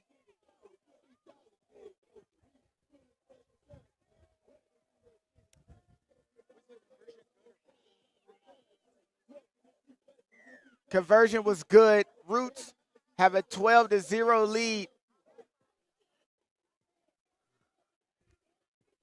And tackle, first tackle. This Boston team's getting ground. That run. He went right at. Oh, and he found his space going to the short side. Can they make it all the way in? No, drag down. Right around the 10-meter line.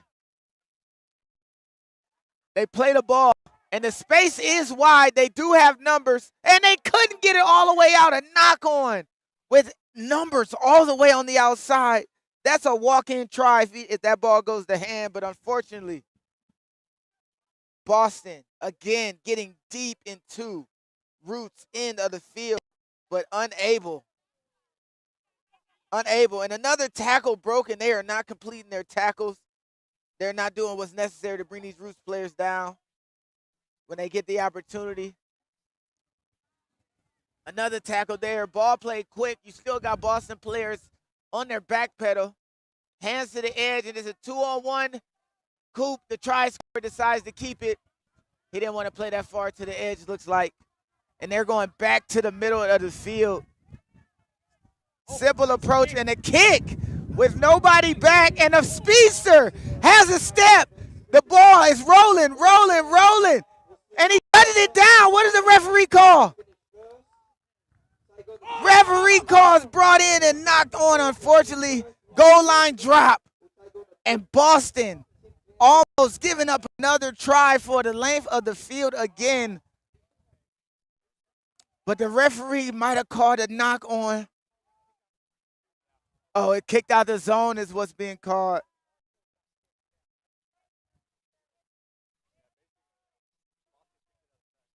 Oh, Boston player kicked it out of the back. A Boston player kicked it out of the back. And now Boston has a drop. Someone saved the day. The drop keeps it. And it looks.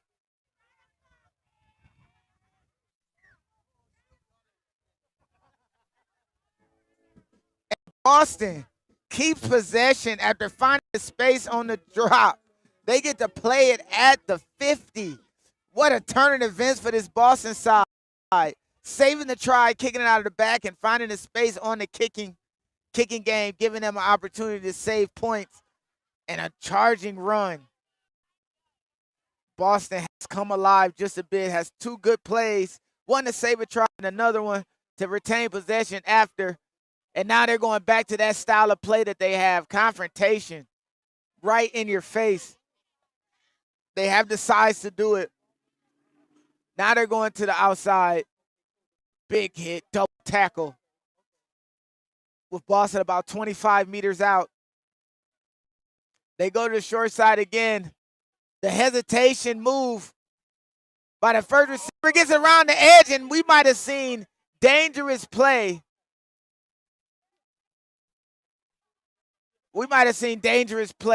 Hopefully this Boston player can keep his cool. That was obviously a dangerous tackle. Legs, vertical, up and down. Player getting flipped, and he is off. It is time to take a seat.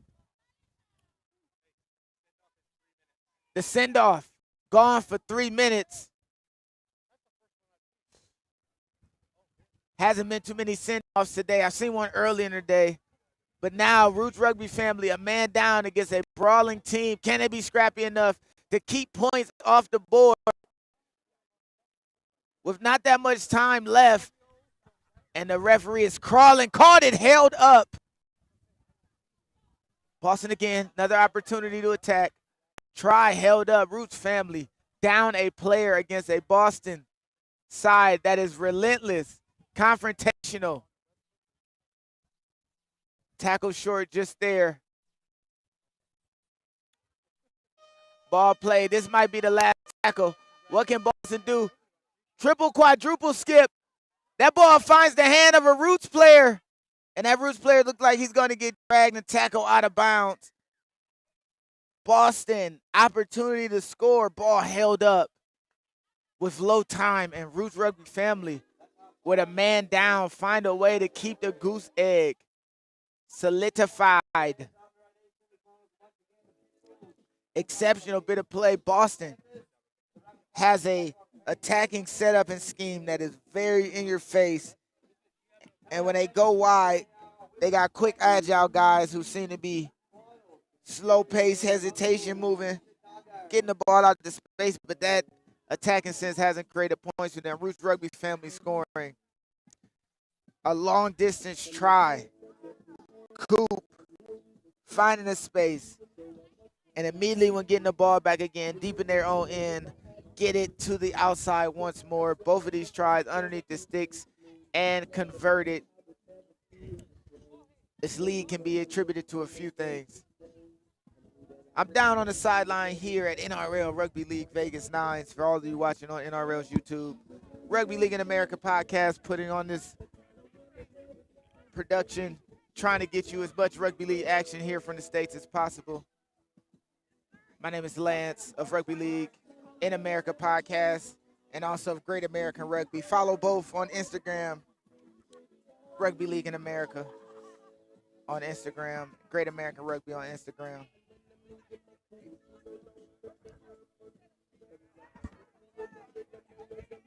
It looks like this half is about to commence and start anew.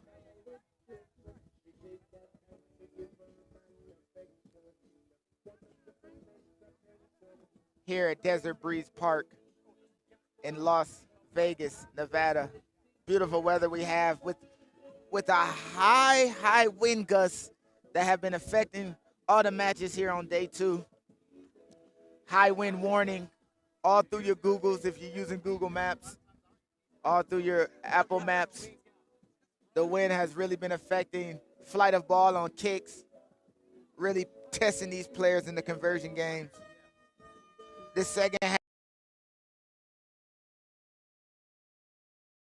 with Roots Rugby family on your going from right to left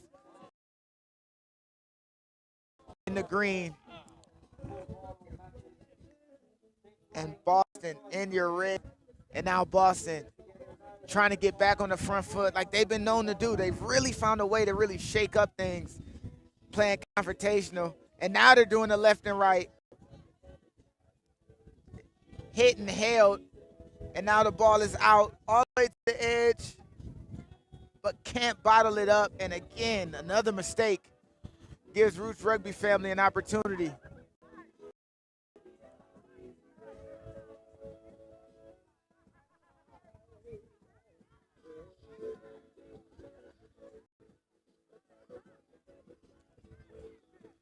hit up in action happening right now. Cooper flipped through.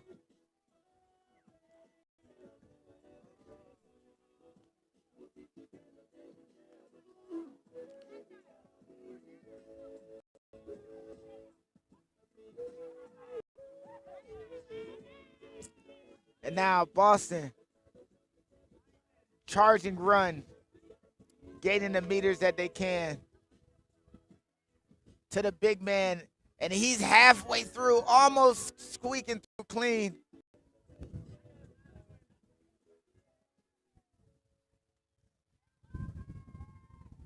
And a penalty given.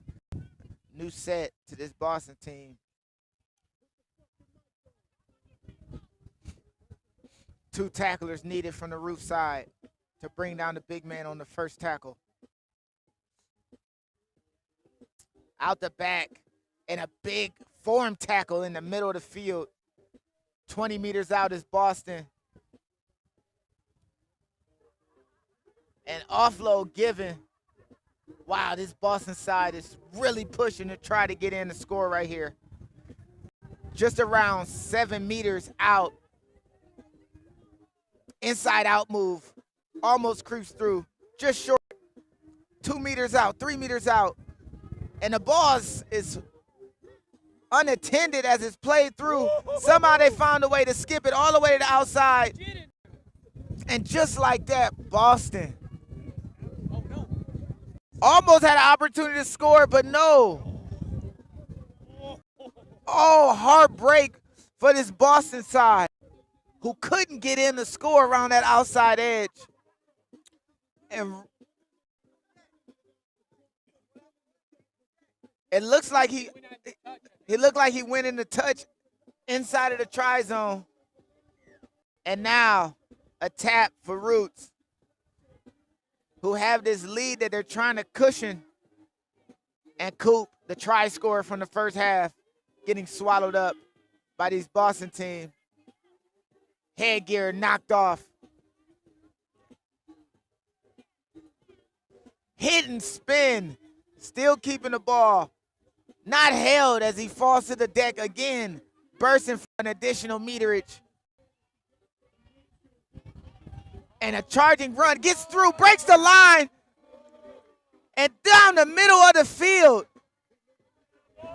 The man who started the second try early in the first half finishes his own.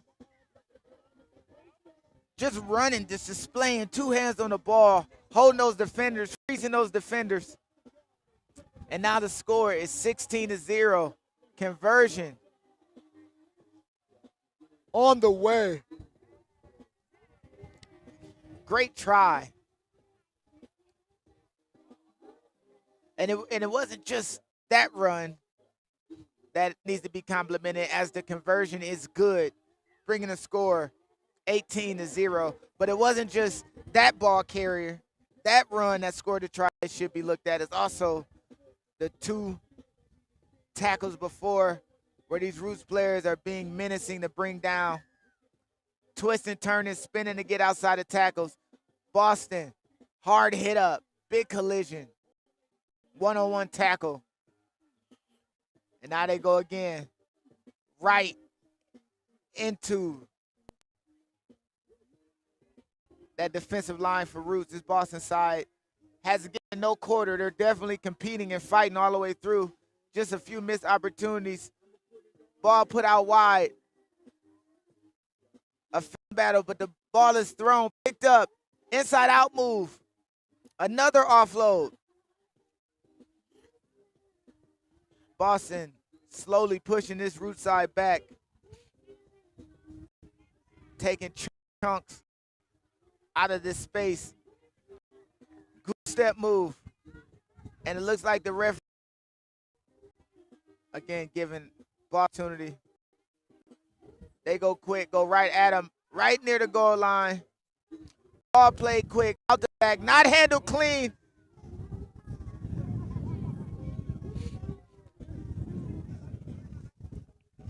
And Boston, again, a free set. Reset, free set. They're back at it. Tapped off the foot, and they're going again. Inside out move. Tackle just short of the try zone. I mean, they have to be less than 3 meters from the try zone. Double tackle there. And a try awarded to this Boston team who grind. That takes a score. Roots 18, Boston 4. And this Boston side grinding, churning to get points, and they finally aren't denied, can't be denied, won't be denied, refuse to be denied, and add 4 with a conversion up the wind. Ultimately, again, a factor in this second day here at the NRL Rugby League Vegas Nines. Leaving the score of 4 for Boston and 18 for Roots Rugby.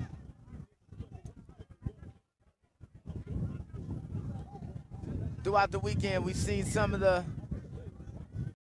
I've been able to see some of the NRL fans around and really see what the atmosphere of rugby league here is in the United States in Las Vegas. A lot of love from California, Utah. This Boston side representing the Northeast. Roots Rugby family players from all over, but based out of New York City, New York area. Coop, the try scorer, with the fin and the offload on his way down, hopping over Cooper. Ball play. They're going to go short side again. Big hit and offload, and he is by himself. And a try for the Roots Rugby family, grinding down that short side. Smoothly squeaked through again, adding points to this almost insurmountable lead from before. This game now seems to be completely out of reach, with Roots Rugby stepping into the semifinals.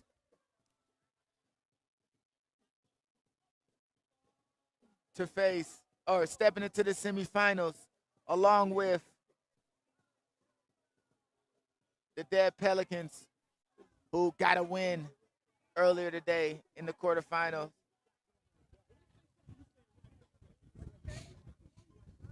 And also the Immortals getting the win over the Brooklyn Knights.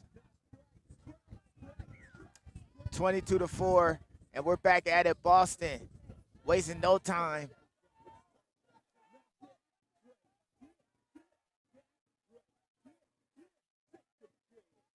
Seeing the shooter, skips it over. That ball hits the ground, but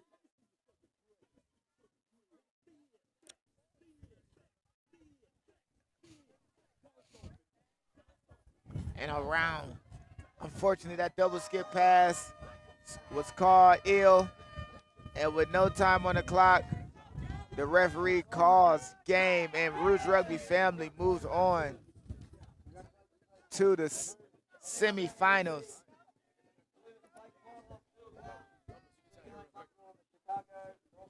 And that concludes this ball game. Hard-hitting speed action. Rugby League in America podcast. My name is Lance of Great American Rugby League podcast in America. It's been fun calling this game for you, and I'll see you all very soon.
dropped it off.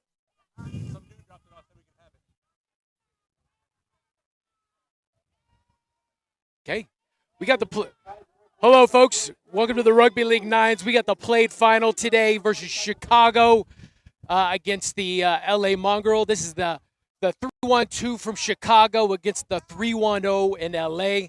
I'm joined here by Lance Kavanaugh and Dustin Zare.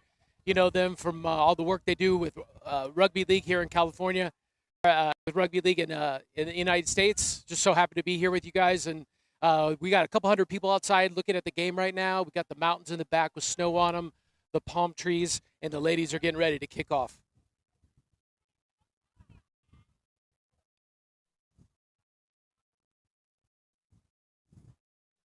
This may be called, we got the Kendrick Lamar versus Chief Keef on this, a little LA versus Chi-Town.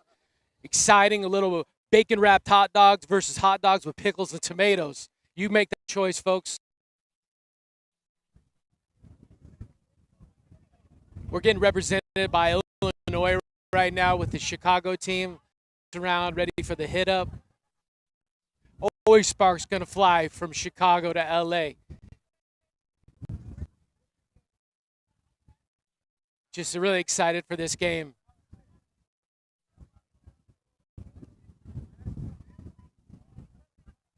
You heard Sade say from LA to Chicago, and that's what we got going on right now, folks. Just super excited for this.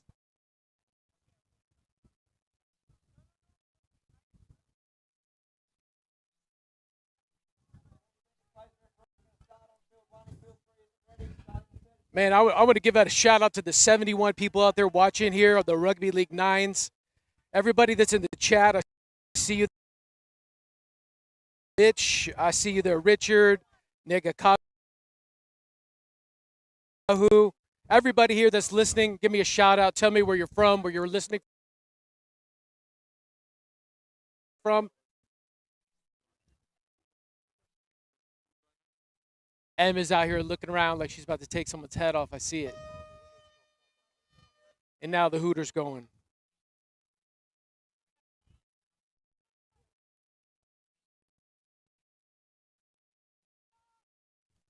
And it's T with the kickoff.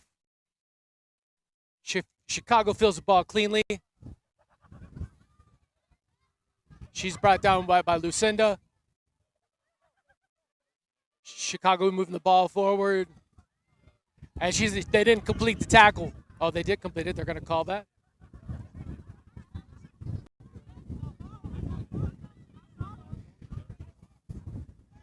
Oh, big hit. Mongrels are going to need that today. A little bit of a drop, see a knock on.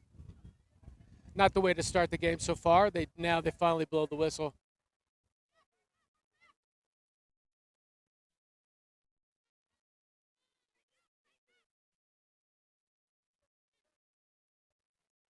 T is really the leader of this team when she gets the ball. Quick ball to Lucinda. She's had a great game. She's had quite a few games. Some motor runs. The legs are pumping, and it's going to take three. That's going to take three ladies to bring her down right now.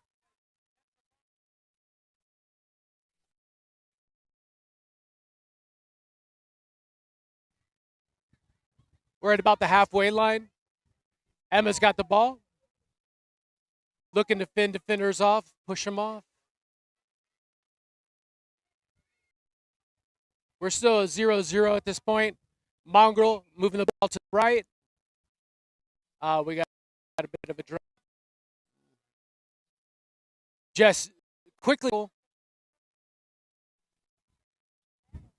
Oh, quick ball by Chicago. And she's quickly brought down. She's going to need some help. And she decides to take the dummy. The dummy half pops out. She's quickly brought down.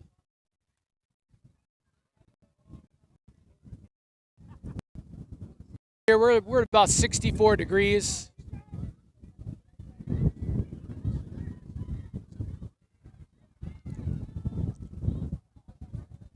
Still so far 0-0. Ball's fumbled, and they're going to call that a knock-on. It's been a little bit sloppy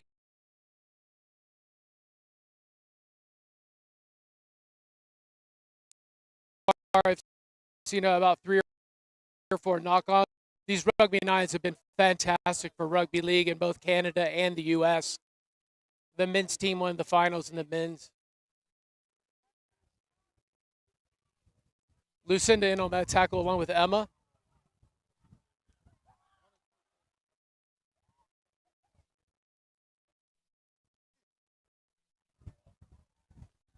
Ball looking to the middle of the field. She's getting a few yards. Chicago is just chugging along right now. This is the best they've been so far. Really moving it, looking for space. Quick handoff. Oh, it was they're going to call shepherding. That's going to be LA's ball. If you're new to rugby, you can't block people. There's no blocking in rugby. There's also no timeouts or commercials, which makes it great.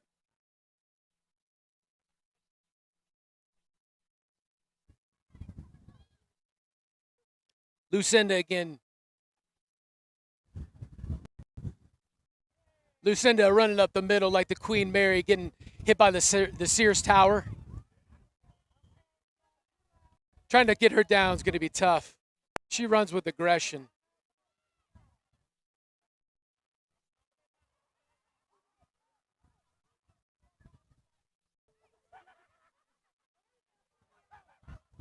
Quick tap here.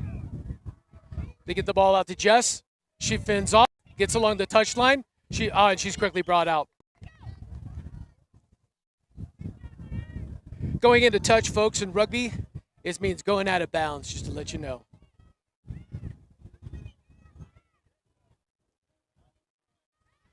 So far, I've watched a lot of these games, and this has been one of the most even games so far. We're still at 0-0. We're at about the 5th minute. Who's going to be the first one to break?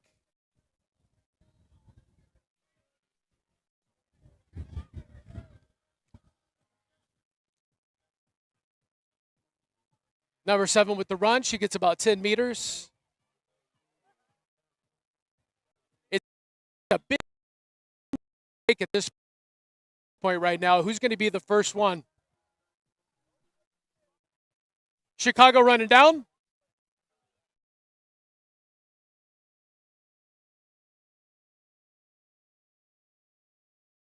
I'm looking for right now.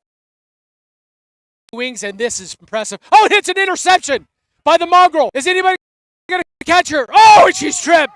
Oh, great defense. I'll give you this. Chicago never quit. And that's kind of like the Chicago style, I know right there, man. Blue collar. Little lapse by Emma. She dropped the ball. Tackle without the ball. It's usually a penalty, but they're going to let that play. They call Chicago the city of big shoulders, and I'm telling you, Chicago right now, they're playing well.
Yeah, good.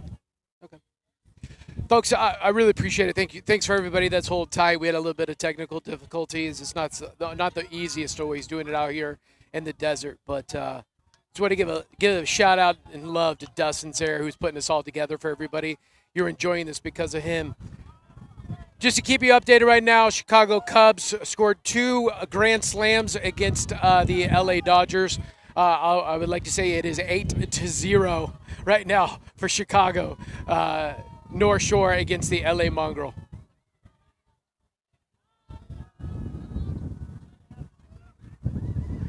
We're back on, folks. The wind's blowing. T's looking around. Ooh, that could have been called shepherding, but they're going to allow that to go.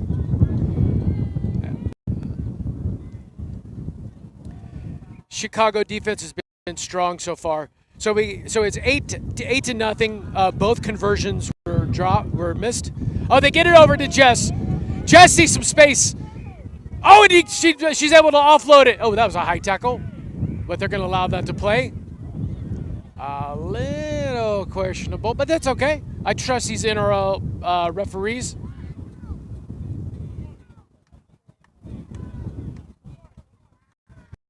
I see some life in the mongrel. LA's getting some spirit right here. Oh, and it's a nice catch. And she's able to grab that. Folks, it's windy out here, and she's able to get some hands on that.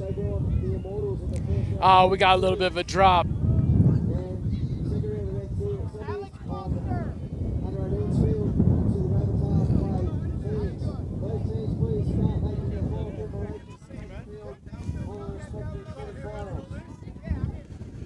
I'd like to give a shout out today to the Rugby League gods. I was running because I'm doing this broadcast, and I dropped my wallet. And this lady was standing behind me and gave it to her. So I just want to thank you so much for that. The Rugby League gods are looking after me today. Quickly, Chicago gets the ball. Up 8-0.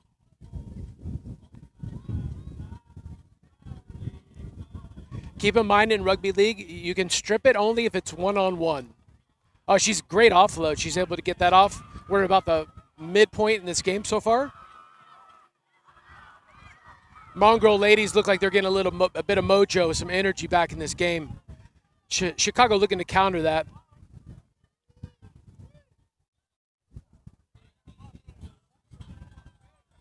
Our referee today, I got a chance to talk to. His name's Paul. He's from Canada, originally from Yorkshire, the birthplace of rugby league. And Chicago, ooh, collisions right there.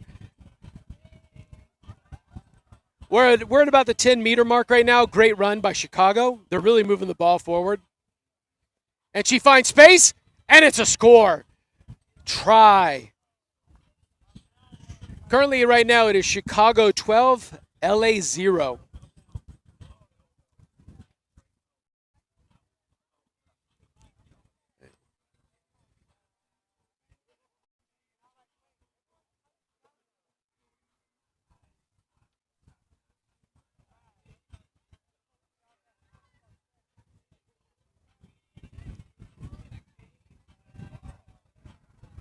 Chicago with a conversion, and that's good. And the conversion's good.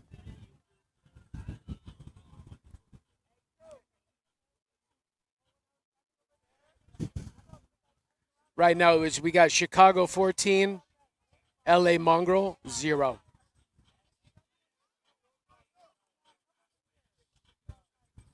I see Angela Baker out there. She's a stalwart within the LA Mongrel. If anybody's going to put this team on her back, it's going to be her.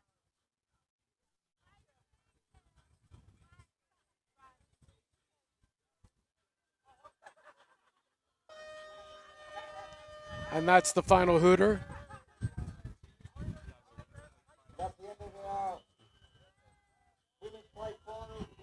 And there we go, folks. Final score is 14 for the Chicago North Shore against the LA Mongrel, which is 0. My name is Chad Cooper. It's been a pleasure being with you here today. Thank you for watching the Rugby League Nines.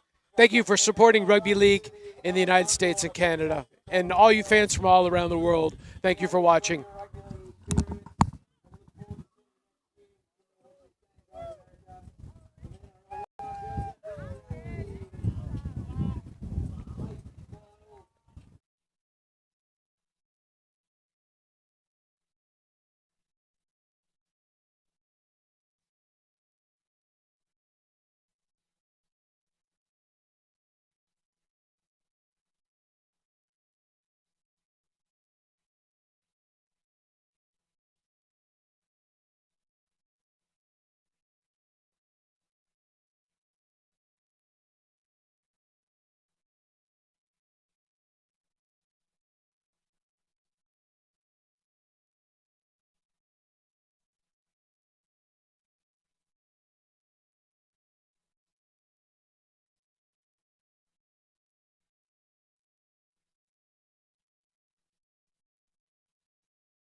Well, welcome back, everybody.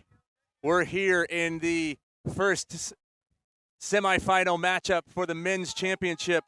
For those of you that have been joining us all day, you'll notice that the Air Locker is actually playing instead of the Santa Rosa Dead Pelicans. Unfortunately, the Dead Pelicans put a player in late and is not allowed. And so the commissioners here who are running the tournament have disqualified the Dead Pelicans, and so Air Locker will play in their place.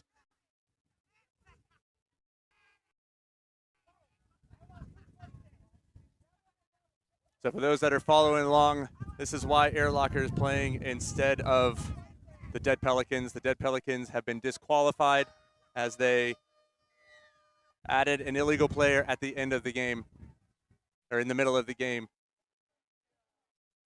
Air Locker's in the dark blue, going left to right on your screen. Sacramento Immortals going from right to left. They had a classic battle in the pool play as we come in here to the first semifinals for the event.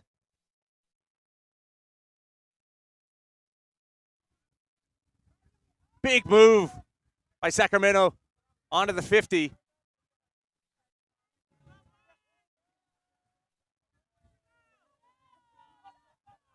Good move, good speed. Some big players out there for the Immortals. Good size and speed all around out there on the pitch. Sacramento from Northern California.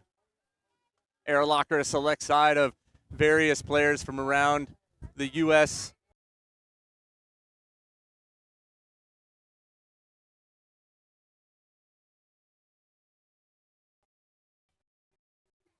And a few friends from Australia.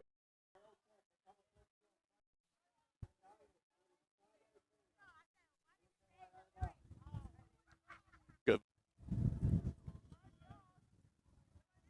That's a tackle restart for them. And a penalty again for Sacramento.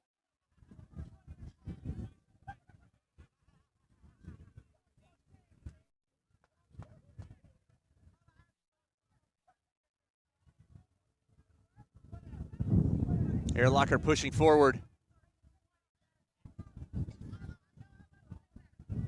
Good juke step. These two teams have a boatload of speed.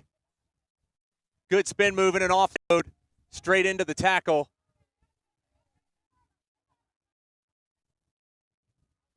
Tackle 3 there. Another crunching tackle. Quick off the play of the ball. Swings it way wide out there. Number 9's got space. Is he going to get it over? He will try. The team Air Locker.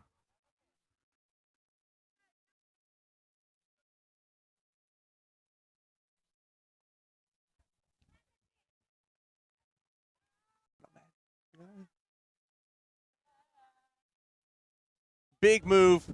Lots of space out there on their left side wing, and Air Locker is able to get in for their first try of the match.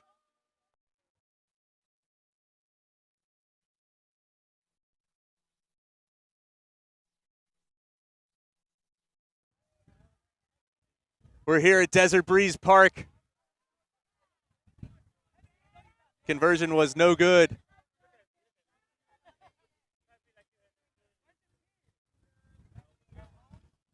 $4-0 on the score sheet.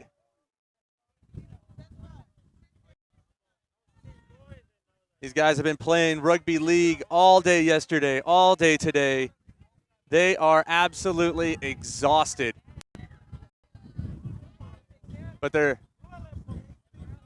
here battling for their spot in the finals. A big hit. Two-person tackle on the Immortals player. They've got space out here on the left side. Short side of the field. Lots of open room over on the right. Immortals try to break through into the center. A good run Just lost the ball in the tackle. Erlacher gets it out quickly. Dummy once. A good throw. He's got space and he's got speed.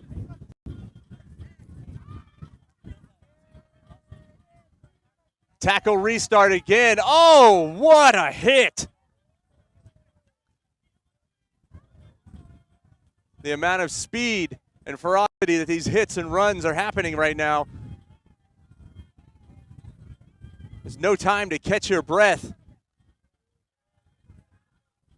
That tackle restart, that should be tackle 3. Charlie Jones with the run. Charlie, a former USA Nines international player, and a penalty against the Immortals. That's their 3rd penalty of this match. Jones again. Offloads in the middle of the air. Fake through the leg pass. Offloaded again. They got the ball out wide. They've got numbers. He gets over for the try. What a try by Erlacher. There's a fake pass like he was throwing it between the legs like an American football shotgun hike there. But Erlacher on the 5-minute mark gets another try. Take the score 8-0 with just the kick to come.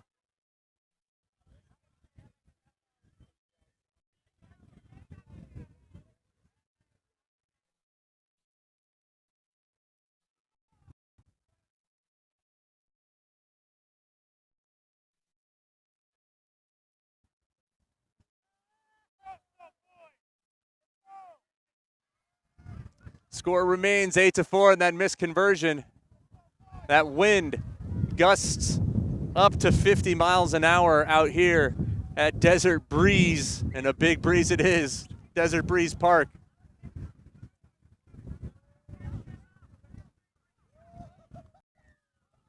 And a penalty against Erlacher.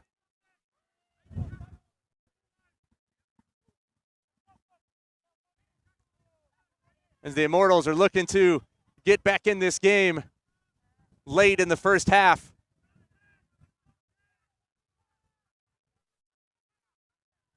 Oh, good sidestep by number 12 there. Beating a few defenders. Immortals dummy. Good pass on the inside. Can he get over? Try for Sacramento Immortals.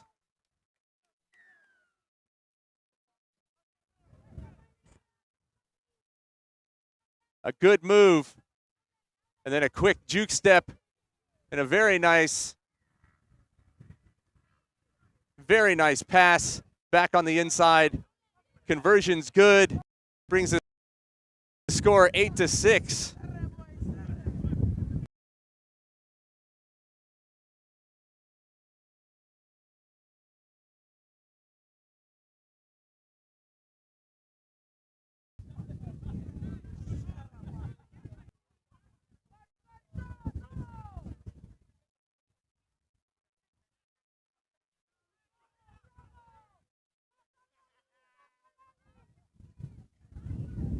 Good run straight up the field. About 10 meters into the Sacramento half. Good ball out again. Oh, and he throws it out of bounds. They had a winger out there, but unfortunately, they just could not find enough space to get that ball into his hands.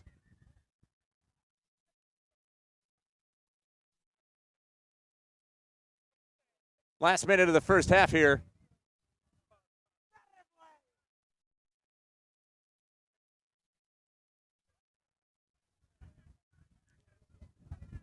Big play from the Immortals. They need to get moving up the field as that clock keeps ticking down. 9 minutes per half here, Rugby League Nines, as he breaks away, takes off 2 people, takes another, offloads it on the inside. The ball goes up in the air and out of bounds.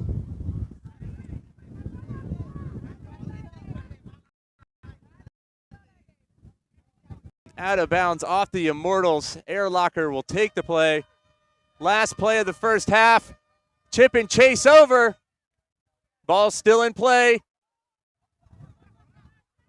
Are the Immortals going to counterattack here? Jones with a tackle. They've got space outside, and that does knock on right there, and that'll end the first half with a hotly contested match. Air Locker 8, Sacramento Immortals 6. We'll be right back after a short break.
Second half about to get underway.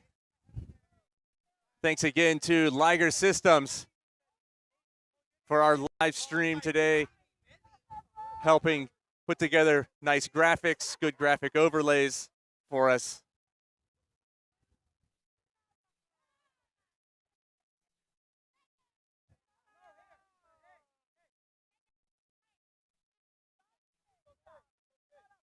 Also, I'd like to thank Spinal Guard for showing support as well today. We thank all of our sponsors and people who are out here helping Rugby League grow, helping the broadcast. For more information about Liger, you can go to liger.systems. And to find out how you can get your very own Spinal Guard, visit www.spinalguard.com. Just about to kick off here in the second half. Semifinal number 1. Deep kickoff. That's going to go way out of bounds there.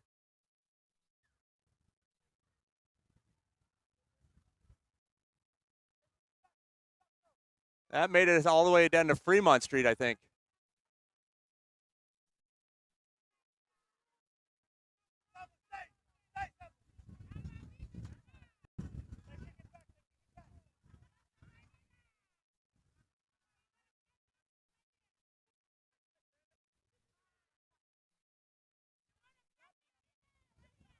The restart here for Team Air Locker. Good take. Back on the inside. Breaks a tackle. Taking 3 Air Locker people to take him down. Spins the ball out wide to the right. And again, did he get in? Try. Sacramento brings the ball out to the right. Oh, no, he didn't award the try. Very confused on that one. Didn't see the ref's call, so apologize. Maybe we'll get some clarification on that.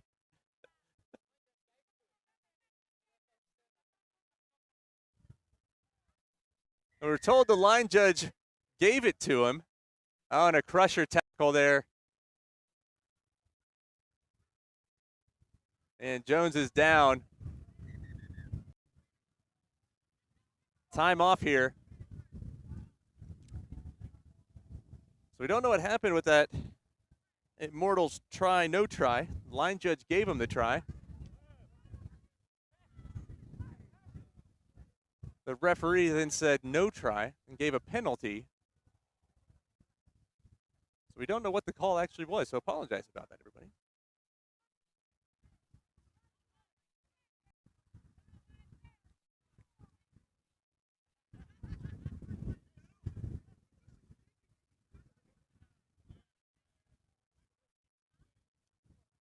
A breezy day as we're calling in the doctors to check out what's going on. Looked like a crusher tackle, so it's going to be hard on his neck probably.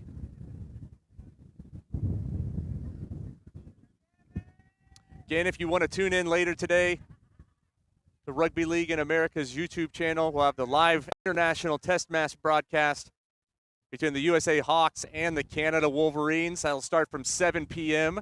Pacific time in the U.S. It'll be 10 p.m. on the East Coast.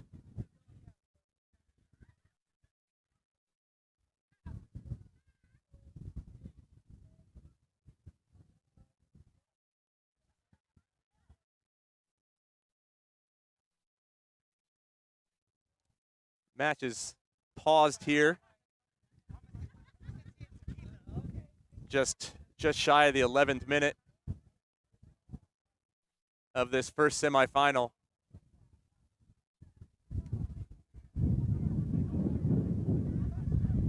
I'd like to thank you all for joining us. We're excited about everything going on for this massive weekend here with the NRL and the 2024 kickoff.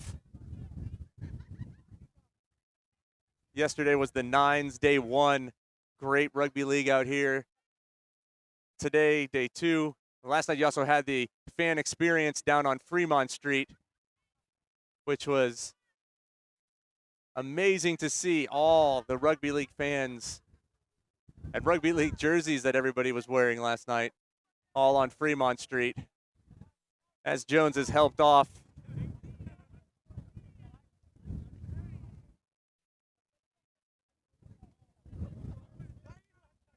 So as we get started here, great event last night.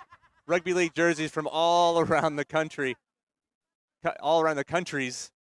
You had UK, even saw some Jamaican rugby league jerseys there. Really exciting to see. Of course, then you had every NRL team you could think of. As we get back under play here in the second half. We'll have to check to see if they're running on the main clock or if they're going to give us extra time to make sure that we can play this full second half. His air locker breaks into the Immortals territory.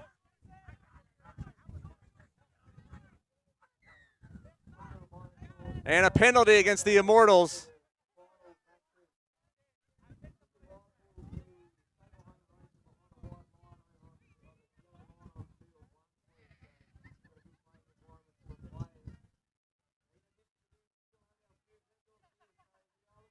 Good pass over on the right side as Team Air Locker looks to offload the ball in the tackle here. Quick play the ball. They've got numbers and they got space. A juke one way, a dive another. Can he get over? He's meters shy of the try. Good switch of play. Good defense by Sacramento. And Air Locker has lost the ball in the tackle. A turnover for Air Locker. They'll be disappointed on that one.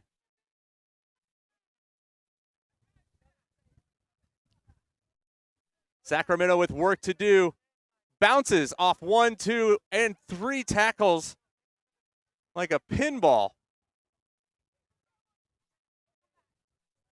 Big swing out the right side over there.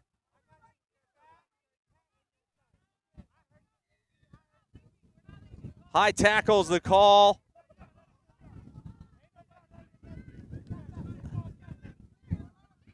The wind continues to howl here at Desert Breeze Park in the desert of Las Vegas. We thank you for joining us wherever you are around the world, watching on Rugby League in America YouTube as he breaks away, spins through the middle, loses the ball in the tackle again. But I believe there was a penalty called on Air Locker.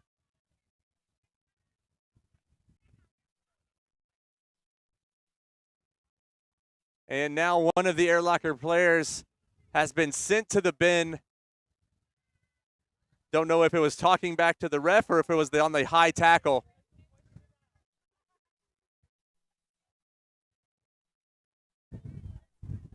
So Sacramento with the opportunity, man advantage.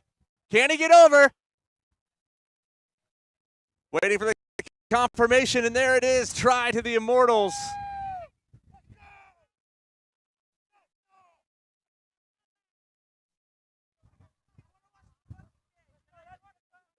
Now that's sin bin. That's a 3-minute sin bin. Right here, it's key for the Immortals to utilize that advantage towards the end of this second half. The conversion is up. And it's good. Great conversion there by the Sacramento Immortals. 12-8 is the score.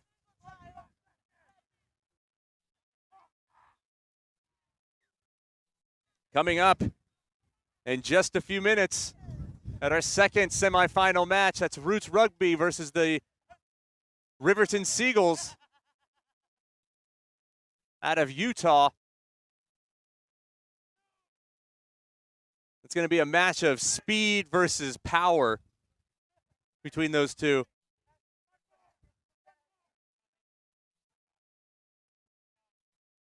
Jones back on the field. He will not be denied after that crusher tackle. And that will end the match.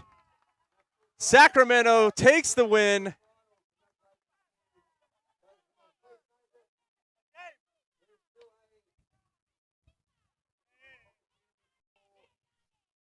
We're just getting confirmation to make sure that was the official end. And yes, it is. Sacramento Immortals take the first semifinals 12-8 over Team Air Locker. We'll have the next match coming up here in just a few minutes. You're watching the NRL's Rugby League Nines on NRL YouTube, Rugby League in America YouTube, and everywhere around the world. We thank you for joining us. My name's Dustin Zaire. We'll have Lance Kavanaugh coming up here in just a moment to call this next match. Stick with us. Be right back after this break.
And we are back down on the field here at NRL Rugby League Las Vegas Nines.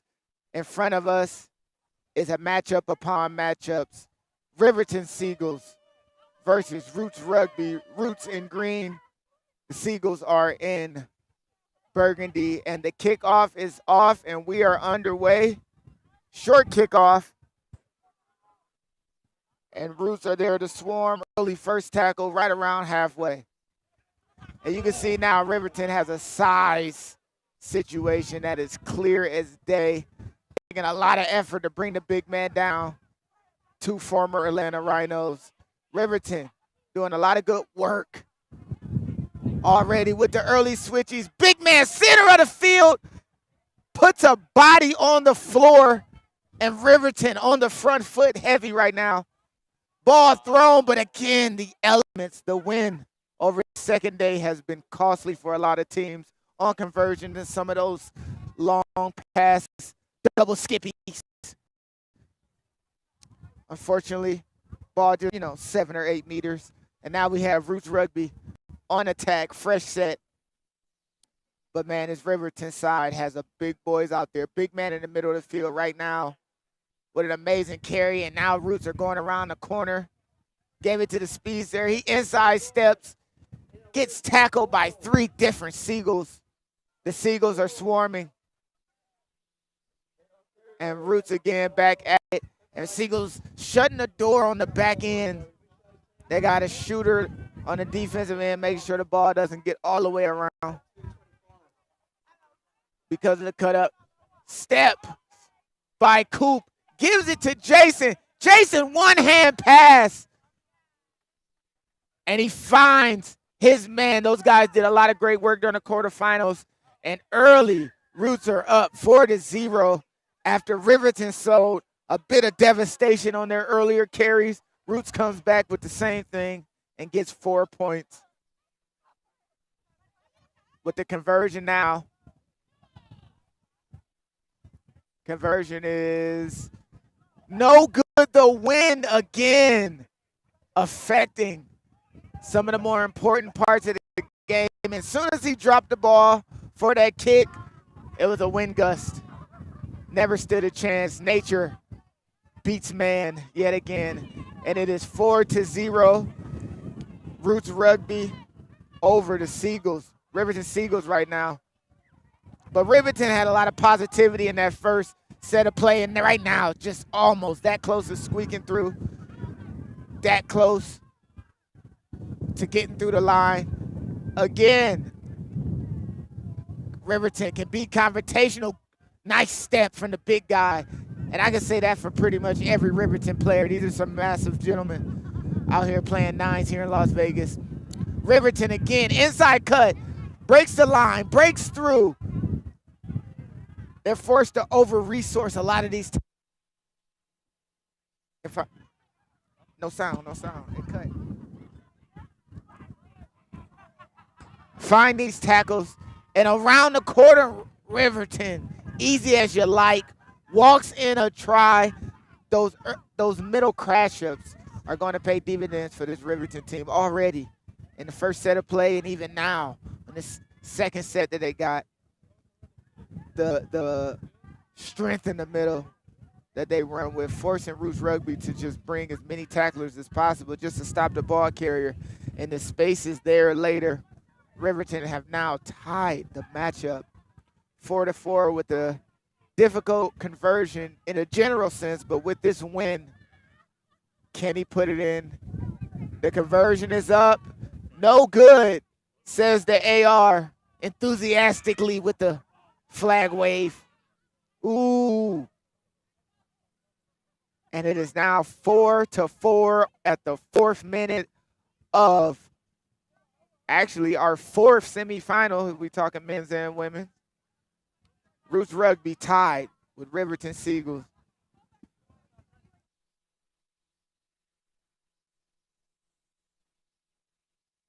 And the quick tap is there. And big hit in the middle of the field.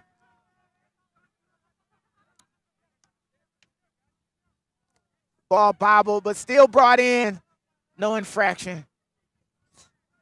And these Seagulls are very smart about how they're contesting and attacking. JP through again, creating a situation, and he's still on his feet. And JP leaving a trail of destruction behind him, playing that slow pace hesitation from that half position. He really just broke loose on the Seagulls.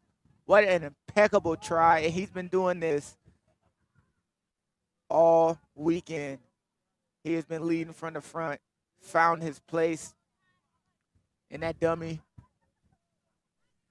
And conversion is good.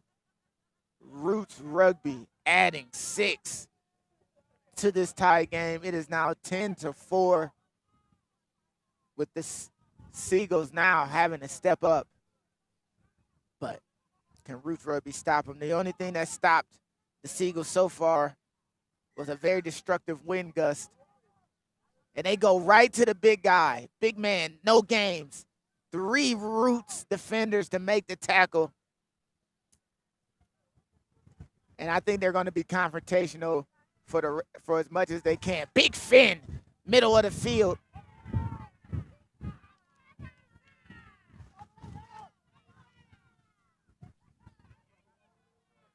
And they just breaking Roots Rugby apart, playing with the ball. And unfortunately, right at the very end, when they needed it most, and Roots are going to go for just keeping possession, they're going to take ball, carry the captain,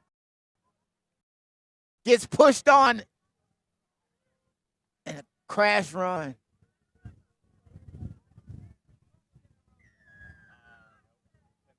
And that's a penalty. New set given to this Roots Rugby family. Quick tap is on. JP. Ooh. Knock on card. And just a little bit of confusion off for that penalty creates another opportunity for the Seagulls to add some points. They have really been devastating as they run directly at this Roots Rugby family team. And it looks like he was stripped in the tackle. And just like that, again, penalty, creating opportunities. The Seagulls go wide. They might have a numbers advantage, but a tackle made 10 meters from the touchline. And again, the Seagulls on his forward attack, they definitely have a size advantage, walking through, stepping through tackles, and the offload away.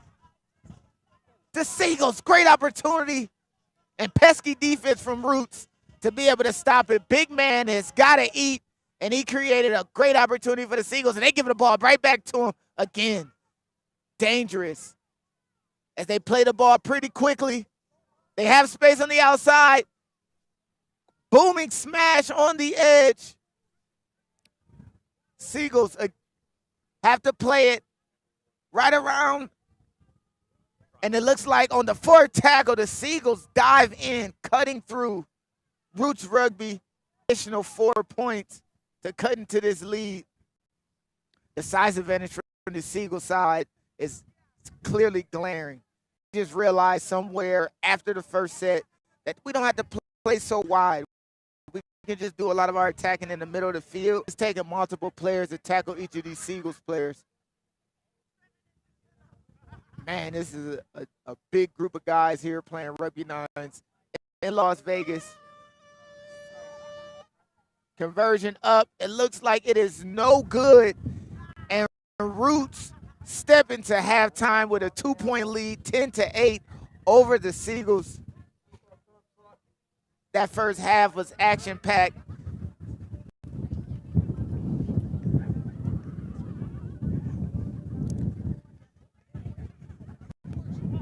That first half was action-packed. Hey, Dustin, take your phone. And that is the kind of rugby league footy that we want to see here in the semifinals of the NRL Rugby League Vegas Nines. My name is Lance, Rugby League Podcast in America, putting on this display. Everybody watching at home on their YouTube of the NRL, thank you for tuning in.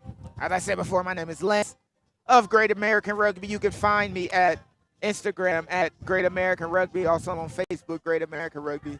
Trying to expand the game of rugby here in the United States, and this display in this event is definitely a positive step in the right direction. Later today, we'll have the international United States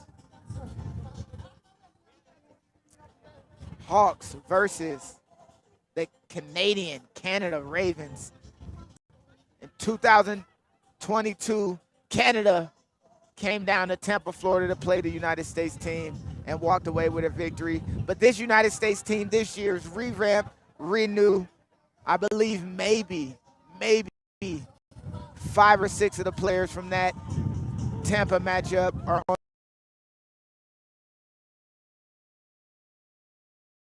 on the United States team today. After they've played a combined East-West full United States domestic competition, they put to defend their home soil against Canada. In front of us now is Roots Rugby versus the Seagulls.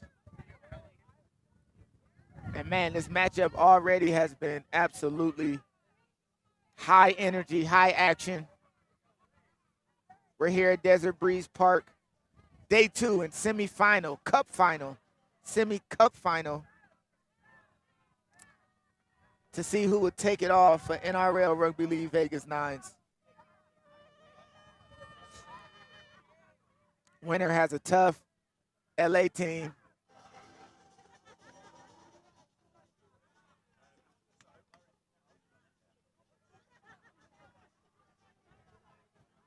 And they're going to go play off of that knock on. Picked it up. Oh, the step is stepping. He's stepping. And almost got away. JP able to corral him, bring him down. Ball play. Big man, another big man, new to the fold. First carry of the day, getting right into it.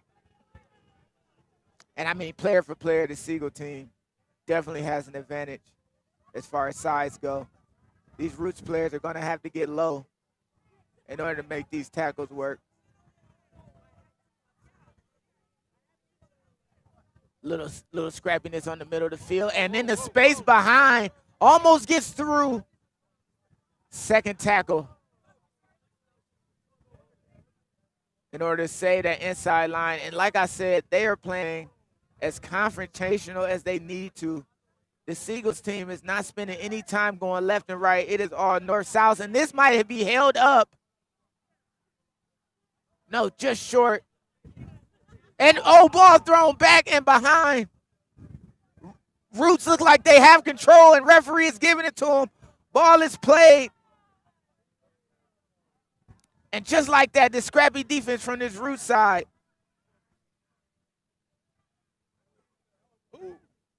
And now they're running right back at this Utah team. The energy is full on, able to get right around 45 meters, and now they're crossing halfway. Third tackle. Roots Rugby family. And players slow to get up. He played that pretty slow. JP, who's been handling business using all tempo, gets tackled and rolls the ball on the offload. Ball knocked on that outside edge. Considering everything we've seen so far, any good possession that gives you this much meterage is a positive, especially how confrontational this Seagulls team is. They're running right at Roots in the middle of the field. Can you stop me? Will you stop me? And finally, the ball gets out to the edge. One-on-one situation and a big form tackle. One of the better tackles of the day that we've seen so far. Seagulls, unbothered by this, go right back to the middle of the field, right into the heart of the Roots defense. Size is showing up for the Seagulls, and the big man has to eat again. 2 tacklers needed. One thing I've seen from the Seagulls side is They're up for the challenge, direct and straightforward. Getting back most of the meters gave up over that last root set.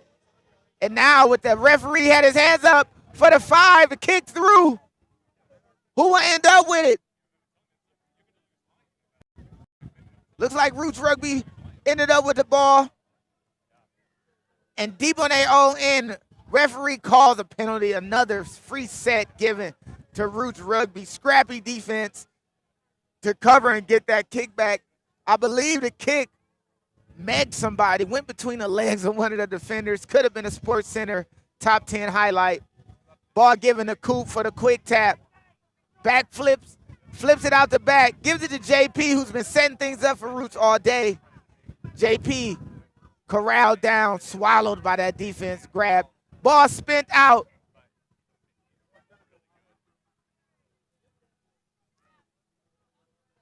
And Roots have found a way around the corner, tripped up with the ankle tap, back on his feet, not held.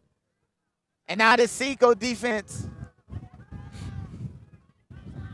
found the space. That trip tackle was impeccable to keep the speedster from being able to get momentum. But Roots going back on the other side of the field and nobody there, one-on-one man to beat. That is tough work for any defender with as much space and speed as he has. And Roots Rugby adding another 4 underneath the sticks here at the NRL Rugby League Vegas Nines. One step closer to the final. Now with a 6-point lead and a conversion in the middle of the field. The Seagull defense is devastated. Players with their hands on their hips trying to figure out what just happened. Seagulls with many opportunities to score and definitely deserve to get some points. Conversion is good. And now Roots Rugby have an 8-point lead deep into this second half. The Seagulls have an opportunity and might have enough time to maybe score quick and get the ball back. And they're going right to their big guys. Roots Rugby is doing a better job against these more sized players for the Seagulls. But the Seagulls team flipping it out the back. Ball kicked. There's a foot race for the ball. Roots player kicks it again. Tackled. But looks like the referee's going to call a knock on. Good call. The double kick wasn't there. And unfortunately, Roots had an opportunity to maybe even in the lead further as the Seagulls play ball and get this game. We've seen a lot from this Seagulls side in the middle of the field, and they are still bringing the ruckus in these hit-up contacts. They've been winning the contacts in the first half, not in the same order in the second half, but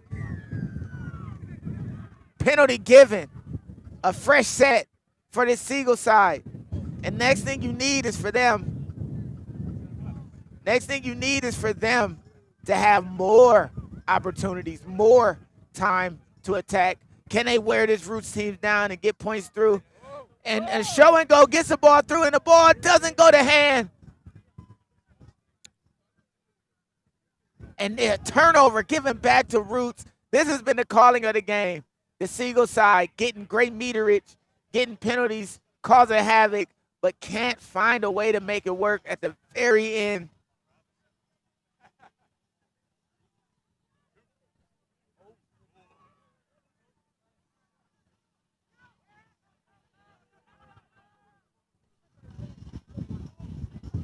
Ball played off of the edge. Now Roots is going at the Seagulls. Seagull players having to deal with so much carnage. The ball played to the wider side of the field, and he elects to go to the boot. There's no one home. There is a foot race all the way on the edge. Does that stay in bounds? It looks like Roots still has a hold of it. And from there, they get to play the ball.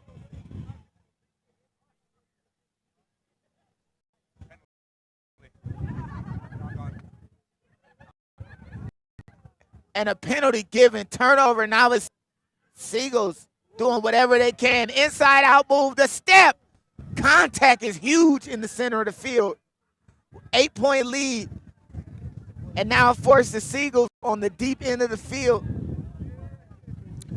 Inside line given. Big boy running full on. And oh, he laid his teammate out. Unfortunately, the ball going to ground. Allowed his teammate to be teed off on. Seagulls attacking again. They switch.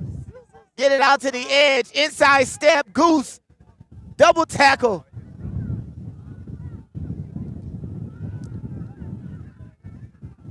And the Seagulls will not go quiet into the night.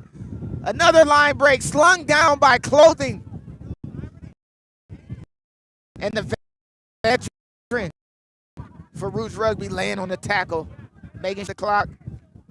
All the way to the edge, and it looks like there's a line break on the far side of the field.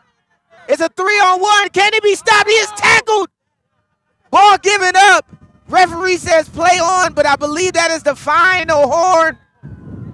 And a try given.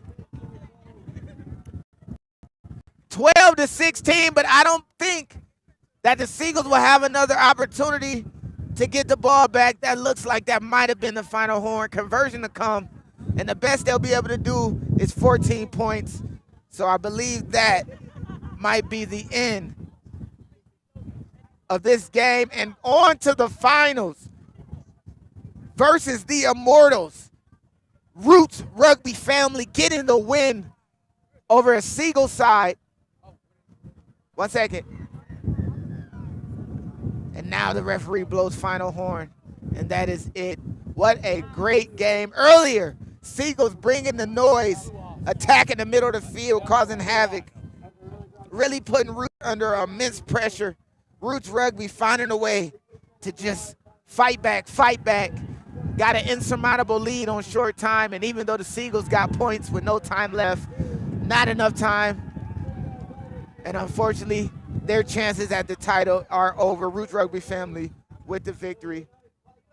Rugby League in America podcast, putting on this production. For all those watching on the NRL YouTube, thank you for tuning in to that high-flying, high-speed semifinals. I am Lance of Rugby League in America podcast and also Great American Rugby. You can find us on Instagram.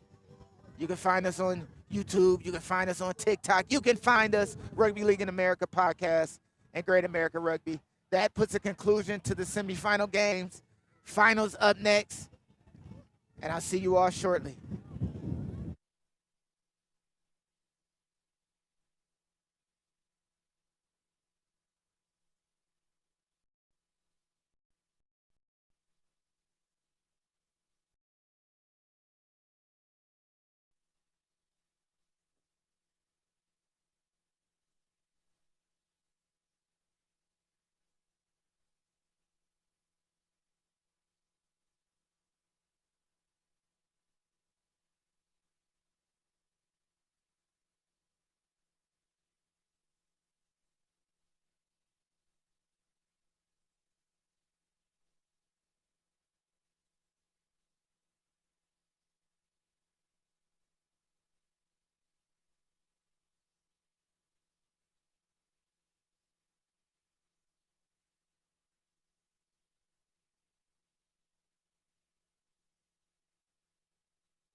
And we're back and we're underway with the Cup final for the women's bracket between two Canadian teams.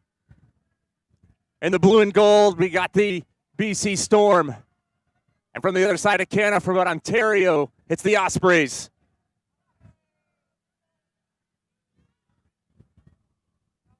What a great bunch of matches. Thank you all for joining us. We are just a few moments away from the plate final, which is actually, we believe, was actually going to be not played because Air Locker have decided that they don't want to play anymore. People are tired. They've been working hard. As both of these teams are also working hard, the BC Storm, stout defense as well as the Ospreys. Both of these teams, the defense for them has really taken them to the championship match here at the first ever Rugby League Nines.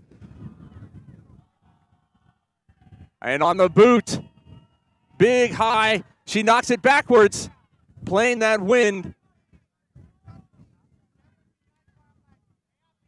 You have the BC Bulldogs who won their, I believe, bowl final earlier.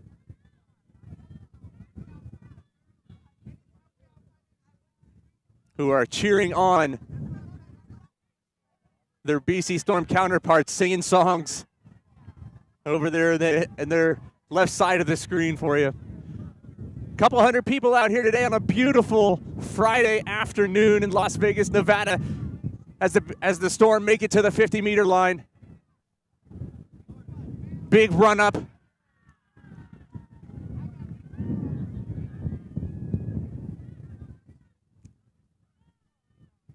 Tries to get the ball out wide, Ontario. Solid defense, as always.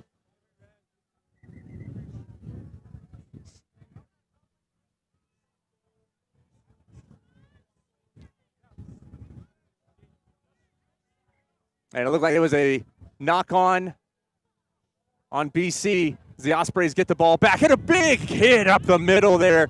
It looked high. Punishing run there. These ladies are taking no prisoners out there today. Both matches, the Storm and the Ospreys fighting hard as their fullback makes it all the way in, about 35 meters out. Good running opportunity. She cuts left, she breaks open, she's got a movement. She's going to go under the post for the first try of the match for the Ontario Ospreys. She threw a little dummy juke left and found good open space as she moved with such quickness. We've seen it all tournament long. A few of these Ospreys players just have so much pace. Now for the point after.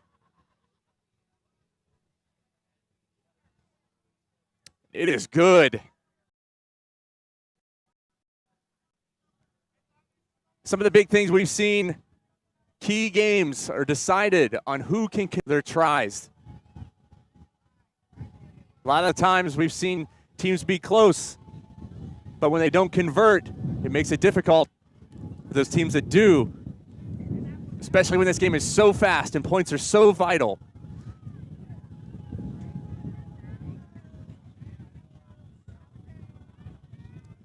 Over to the left edge over there. Tackled by the Ospreys.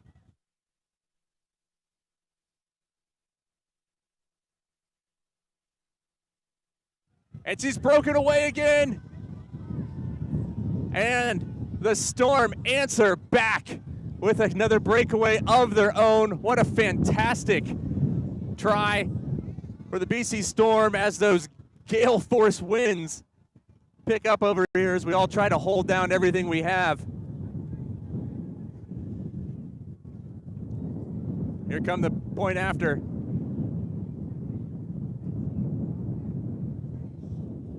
It is good.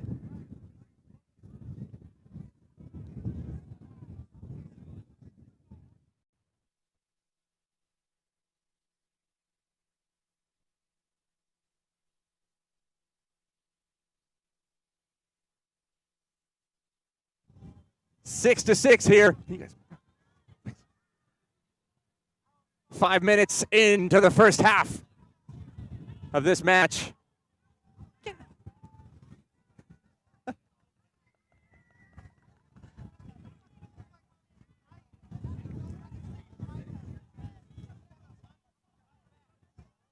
Penalty there. Ospreys with the ball. Good movement. Back on the inside. Swings the ball on the left side. Slices through. We're trying to hold down our computers and our monitors here. We are exposed to the elements just like these players are. It is not phasing them as much as it's phasing us. Ospreys inching ever so close to that try line. BC defense strong. They've got the numbers out wide if they can get it to her. They're going to dive over for an Ospreys try.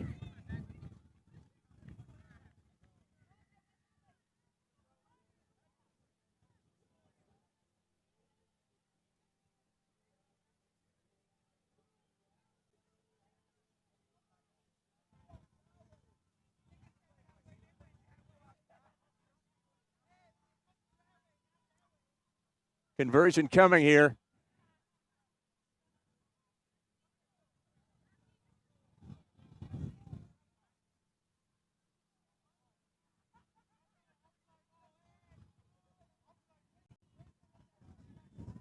And it is good again. The goal kicker for the Ospreys all tournament long has done a fantastic job.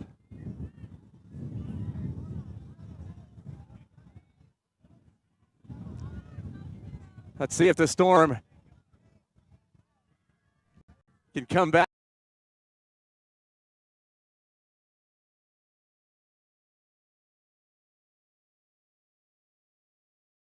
Here.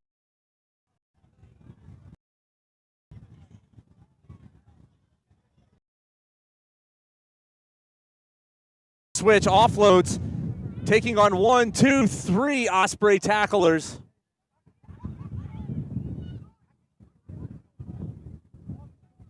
A lot of the Ospreys' defense is bunched up in the middle. If the Storm can break out to the left, they should be able to get it. This is tackle 5.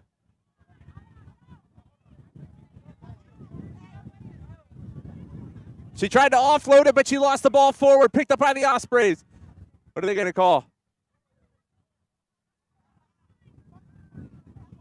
Oh, knocked on, they say, by the Ospreys in the tackle. That was tackle 5. Ospreys, unfortunately, didn't hold them there. And the Storm get a break.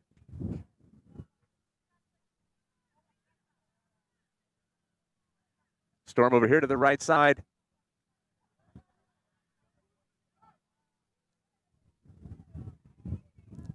Good tackle. They move it back into the center of the field. We find when the Storm want to make big runs up the middle, they turned into number 14 there. She's been fantastic all tournament long.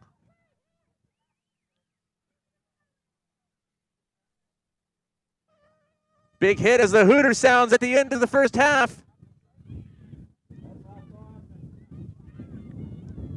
Still playing on. And tackled out of bounds to end the first half.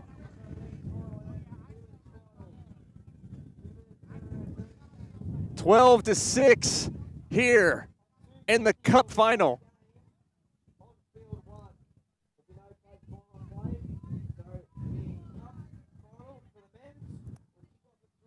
All kinds of excitement here. One game left today. There's no game right after this. We'll have a short break before we bring you the final broadcast here on NRL YouTube, Rugby League in America YouTube, for this beautiful Rugby League Nines event. Good first half by both teams. This all-Canadian final. Gusting winds left and right here. I think as it gets, the longer we get in the day, the higher the winds are getting. Trying to do my best to block the wind as much as possible. Want to make sure everybody can hear us. Take a quick break here. Sip of water just like everybody else. Edge of your seat action, 12-6. Ontario with the lead.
And we're back at Desert Breeze Park here in beautiful Las Vegas, Nevada. A fantastic match. Again, we'll have a short 20-minute, 25-minute break before the men's final match. If you're tuning in, there will not be a plate final. It has been awarded to the Riverton Seagulls as Air Locker have decided that they just couldn't go anymore. Start of the second half here in the women's final. Big hit up here on tackle one. Good switch of the play.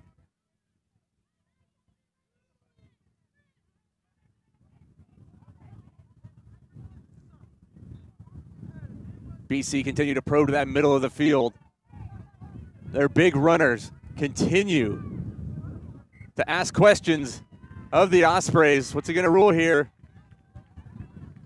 And they lost the ball in the tackle.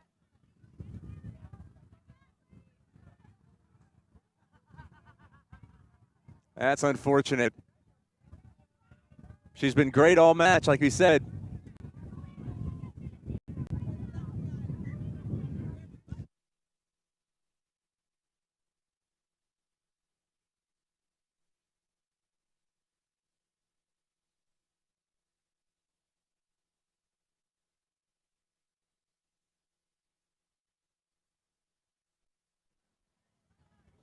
Big tackle. Sorry we had turned down the microphone by accident. 12-6. 10 minutes in. 2 9-minute halves. She's open on the left on the wing. She's got a bit of space. Good stop by the Storm. This Storm defense has been stout. The Osprey defense has been stout all tournament long. Held up is the call.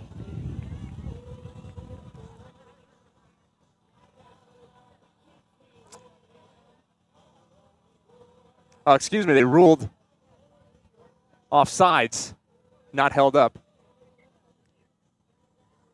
Ospreys again with opportunity. Good tackle. Strong tackle by the two prop forwards there.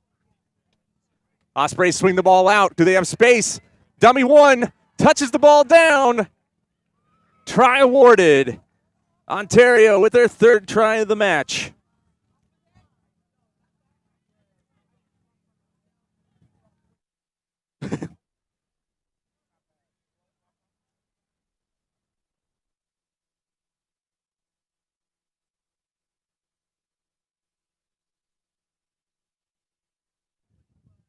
Now the conversion after.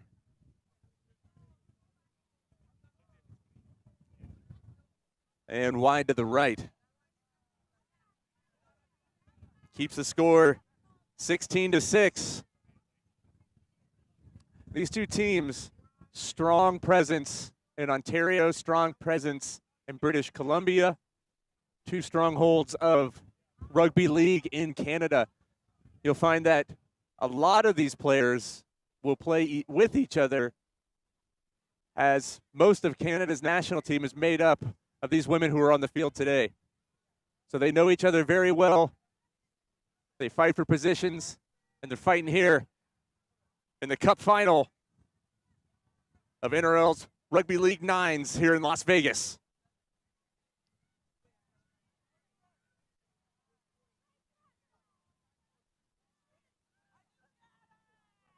Just under 5 minutes left to play in the match. The Storm need to get moving. And we'll start with that. Good 10-meter run right there for her. Back into the center of play, bounces off of one tackle. She's fighting offloads as she moves forward. Play the ball. Drag. Toss over to the right side. Sidestep. Jukes one. Dives over. She's by the try line. She's just next to the post. This is tackle 5. Oh, apparently the ref had called, couldn't see it from here, from our vantage point, but apparently she had lost it in the tackle.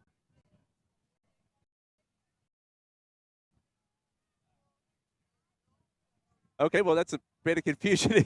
Gave another. So it looks like it's going to be on it's going to be excuse me, it's going to be BC's ball. We caught a lot of matches. Got a couple more to get through for the rest of the day today. Swings it out wide. She's got an overlap. Can she use her speed to get away? She's going to dive down. She got it. Storm. Here they come. Try for the Storm. A conversion here will make things very interesting. Just under 3 minutes to play.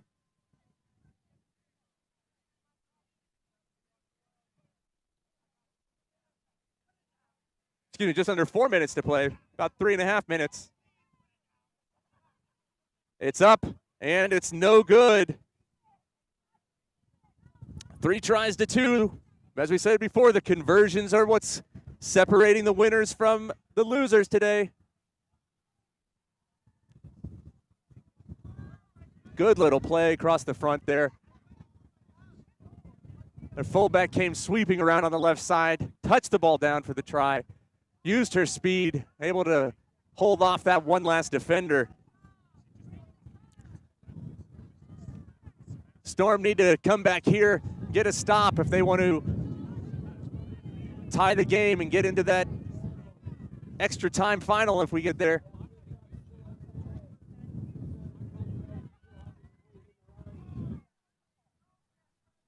Good tackle. Ospreys are going to probe to the left here. Got good movement. Little indecisive on that run. Didn't know she was going to pass. But keep going. That tackle looked a little bit high, but I think the ref's going to let him play on. Ospreys running through. They've got tons of space. Skips it way out wide, throws the ball so wide, and it looks like it started out of bounds. That wind took it an extra 20 meters, I think. It'll be Storm ball. 2 minutes to play here. Desert Breeze Park. Las Vegas, Nevada.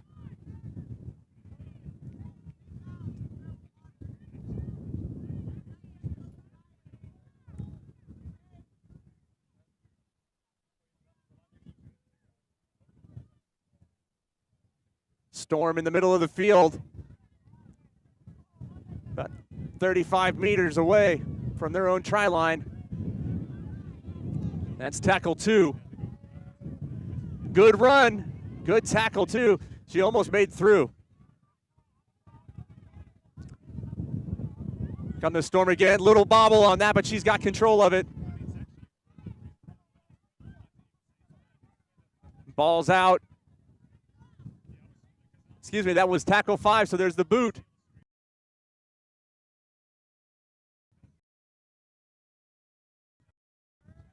Lots of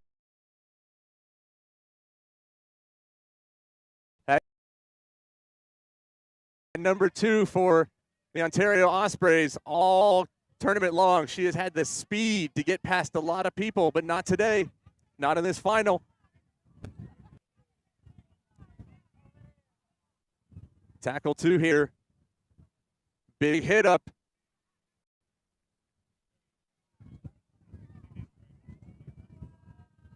She's feeling it.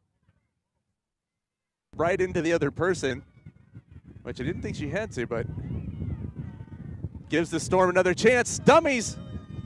This is the last play of the game. Can BC get it out?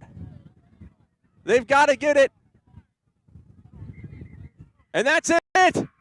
And the Ontario Ospreys take the first ever Vegas Rugby League Nines Championship. Cup winners. What a match between these two teams. Ontario, solid defense all tournament long. Credit to the Storm. They played fantastic. The Canadians here making their presence known for women in rugby league. Great showing by a lot of the American teams too. It's positive growth for us. All kinds of excitement here. An exciting match all around, all day long, all day yesterday. We've got one more coming up in just a few minutes. We'll take a break and come back with our final. The Sacramento Immortals versus Roots Rugby League. We'll be back after this short break. Stick with us. Don't go anywhere. The stream will stay up. Just be a nice background view of the mountains out here in Las Vegas.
Well, welcome back, everybody. We're here for the finals. My name is Dustin Zare. I am joined in commentary by Lance Kavanaugh. Blessings, blessings. How you doing today? Man, we are good. It has been an exciting day of rugby league. We're here in the finals between the Sacramento Immortals and Roots Rugby, two powerhouses. This entire tournament has been hotly contested. I think we're being blessed with a fitting final. Two strong teams with a lot to lose, so. And we're off. Initial kick. Looks like it's gone out of bounds. We apologize for those that have been following along. We actually lost our camera, unfortunately. 50-mile-an-hour winds. We had to scramble around. You may have seen it. It blew over and it broke. So, new camera. Same good quality picture, hopefully.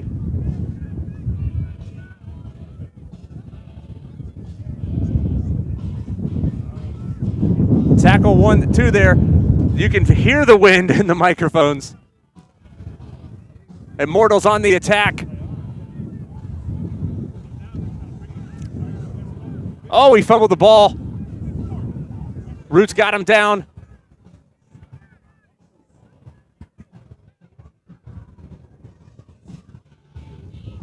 Good dummy on the left side there. He breaks back into the middle, breaking off 2 tackles.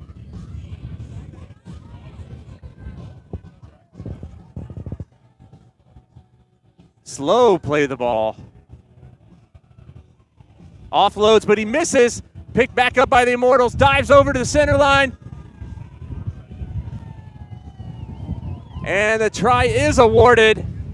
Sacramento's strike first here in the men's final.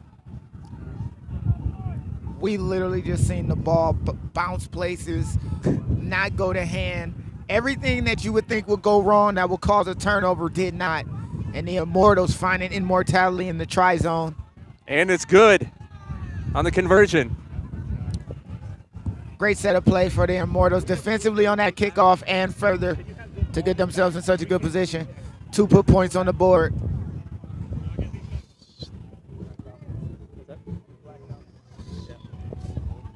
Now Roots on the attack. First chance with ball in hand, real attack.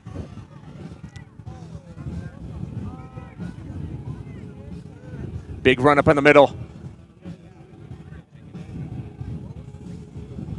Oh, and he lost it in the tackle. That will be a penalty, though, a knock on.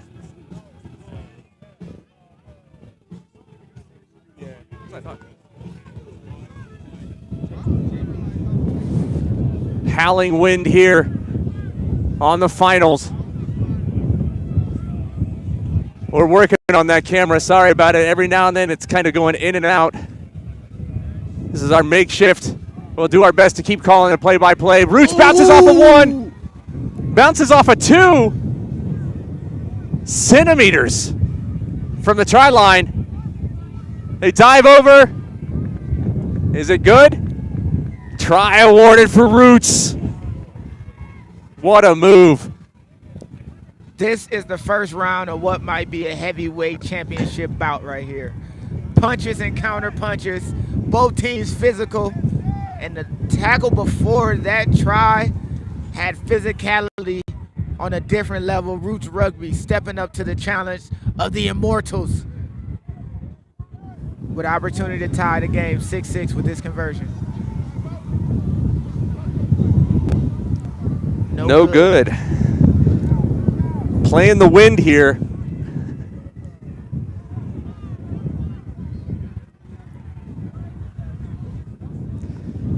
Both teams hotly contested semifinals to make it.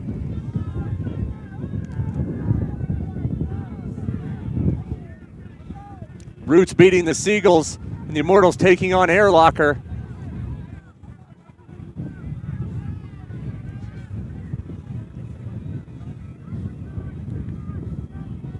Spins the ball over to the left side. They've got numbers fake to the left. Center of the pitch. About 35 meters out from the try line.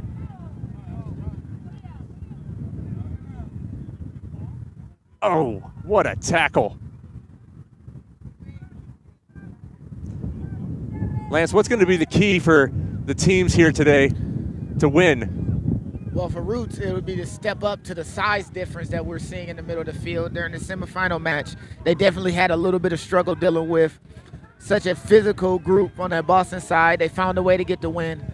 And for the Sacramento team, it's just to minimize mistakes, not allowing this Roots team to have more opportunities than needed.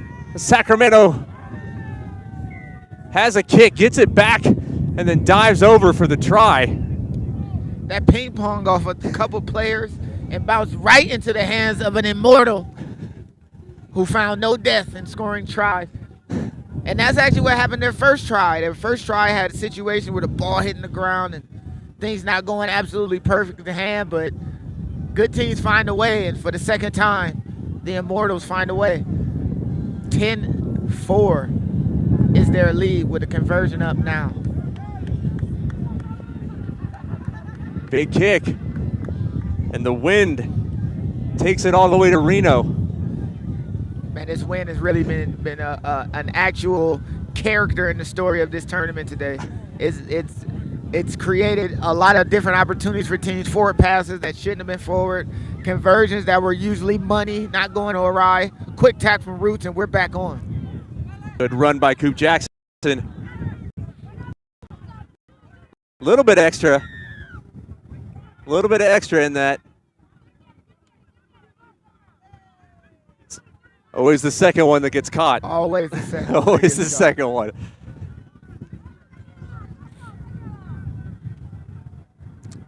Little friendly conversation, exchanging recipes, I believe.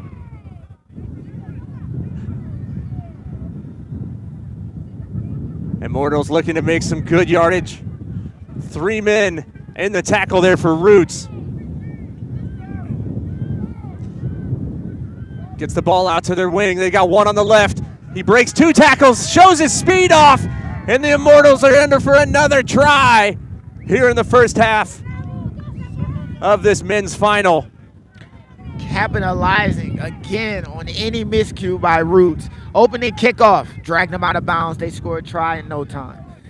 Getting a penalty that puts them around center field, and again, attacking the middle of the field and finding space on the outside. These big guys for this Immortal side are really going to control a lot what goes on, especially going into the second half.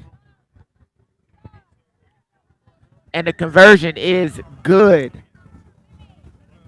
16-4, commanding strong lead by this Immortal side. This Roots side has been very good about managing their game in each part of this tournament. It seems as that the Immortals have got them a little bit flustered here in this final.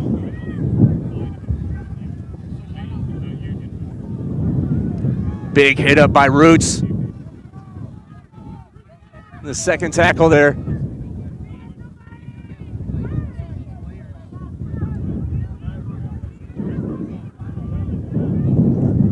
You can hear the wind howling in the microphones.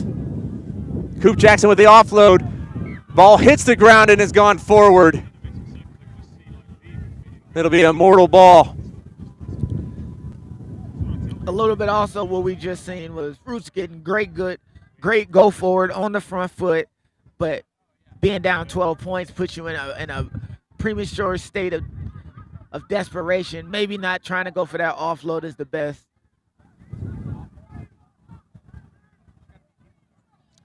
Good wide ball by the Immortals. A big hit there. Nice hit by number 16. Straightens him up again. Dodges one. Stiff arms another. And a nice tackle there by number 13 on Roots as the final Hooter sounds for the first half. 16-4 here in this men's final match. And just because of time, that might actually been the first set in which the Immortals didn't put points on the board. Yeah. And that actually is a tale of what's happening right now to have a 16-point lead. Remember, there is, 12-point lead. 16 points. Remember that extra time is dictated on tries and scored as well, and not just having a tie ball game. So Roots have their work cut out for them to get back in this game. Equal on the scoreboard and equal as far as the try count. But great first half by the Immortals. Definitely stressing their presence and making sure they know that Roots know if you make a mistake, one error, one mishap, one miscue, we'll put points on the board for it. And this second half just screams for Immortals to take it away. Lance, it's been a great tournament so far. What do you take away from this this rugby league event here in Las Vegas, year one of the Nines of the NRL? What's your big takeaway? Biggest one would probably be hope. We have something that, I'm being told and I'm hearing rumblings that this is going to be around for a little bit. So the fact that we have 5 years. 5 years. So we have a tournament that's also connected to the #1 rugby league, anything in the world is a very hopeful thing. Now we can start getting these players who maybe not being introduced to any style of rugby, union, any code, union or league, and saying, hey, there's great opportunities. This correlates more to the sports that you played as a young person, such as football, basketball, and to be able to have something organized and ready for, a new crop of athletes to try their hand in is beautiful. And, my hopes would be to be out here every year for these 5 years and just see how it grows and changes. The players are getting ready for the second half here.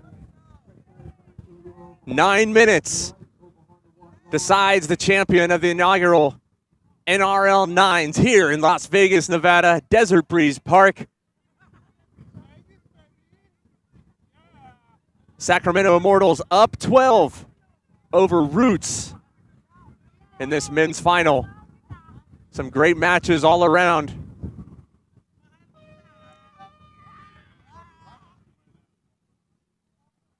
And we're underway. And the uphill battle for Roots begins now. Big run off the take.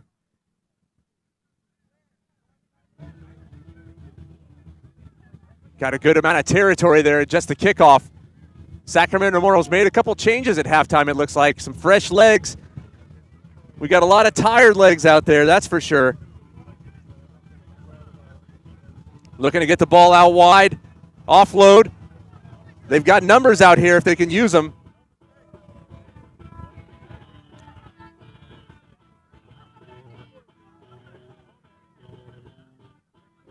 Tackle 2.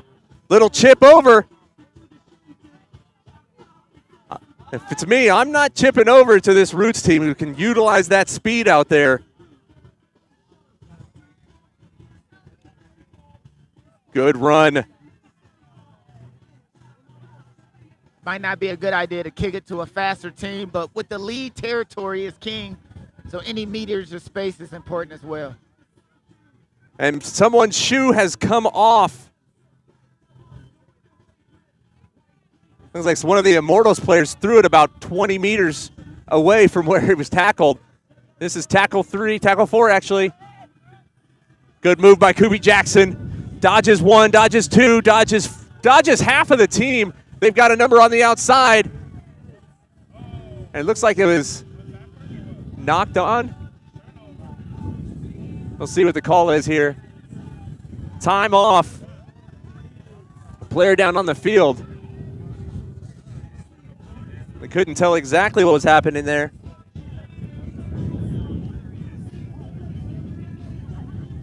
One of the Immortal players is down on the ground. Kubi Jackson broke away. He had space. That Immortal defense closed very fast, though. Coop played a lot of rugby league over the last couple years. He spent a lot of time really closing on the cusp of making a cap for the United States team. And he shows experience there, manufacturing space. Unfortunately, couldn't get the job done at the very end.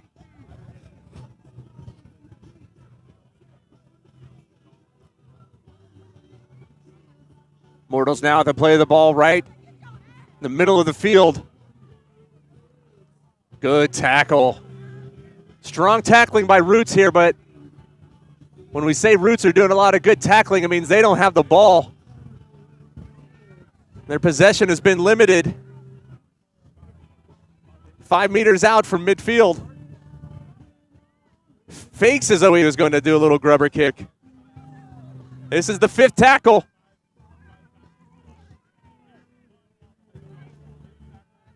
Hurting on that one.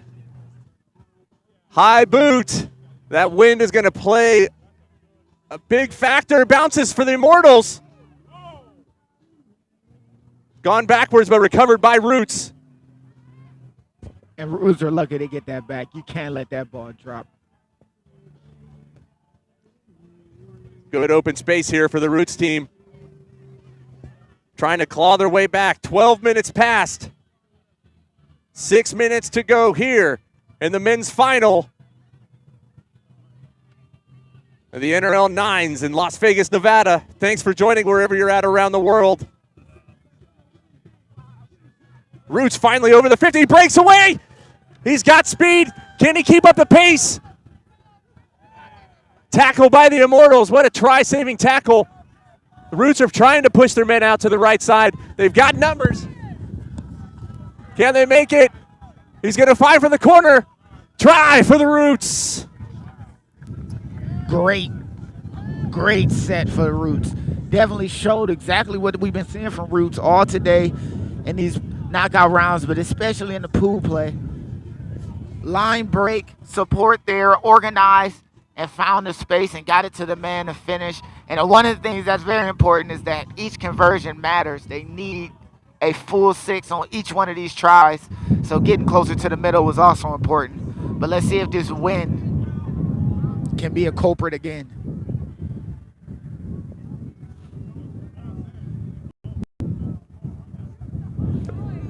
And 16-8. 5 minutes to play. Tightly contested finals match here. So we get ready to tap and go. The Rugby League Nines way. Big hit. What a hit.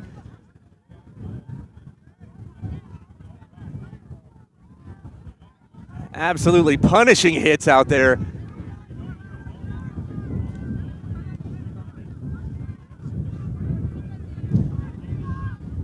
Oh, man alive, punishing runs. If you could give him, you got to take him. JP with a big hit earlier in this set, took one, trying to tackle the big guy. JP all over the field right now, doing all he can to get Roots back in this game. That's tackle 4. Chip over.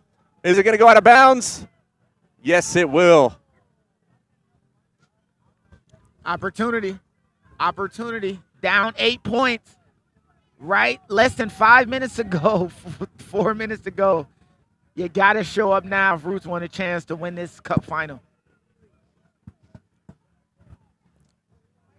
Ball to Kubi Jackson up the middle, punishing his tacklers.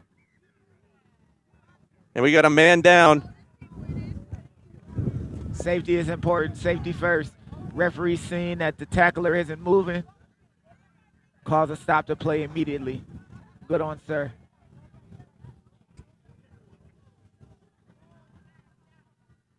And he's back up. And he's okay.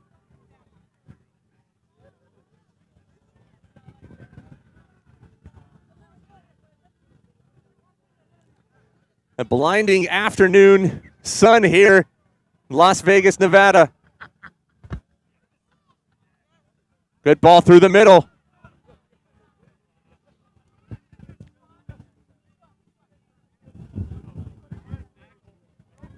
Broken one tackle. He's taken on 2 or 3 offloads. Kubi with a fake.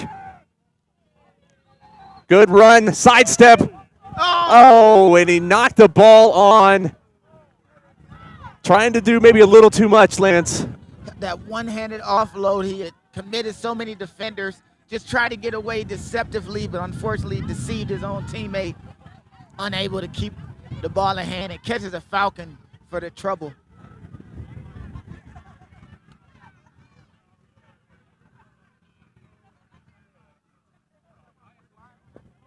Tick, tick, tick, tick. This Immortal side. They know the score. They know the time. Slowly moving up the field. Ask questions of the Roots defense here. Immortals with a good offload onto the outside. They've got in for their 4th try of the match. That is about as well worked of a try as you're going to find here today. Colossal runs, more central to the field, seeing the overload on one side, and didn't have to do anything too much to get the ball there. Draw, committed defender, move it.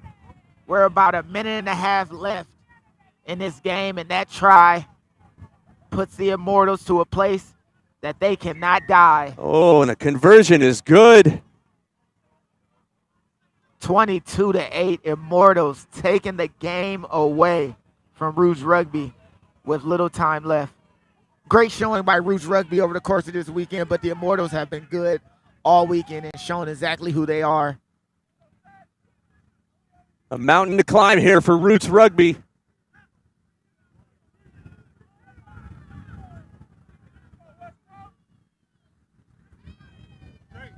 Big run from Roots.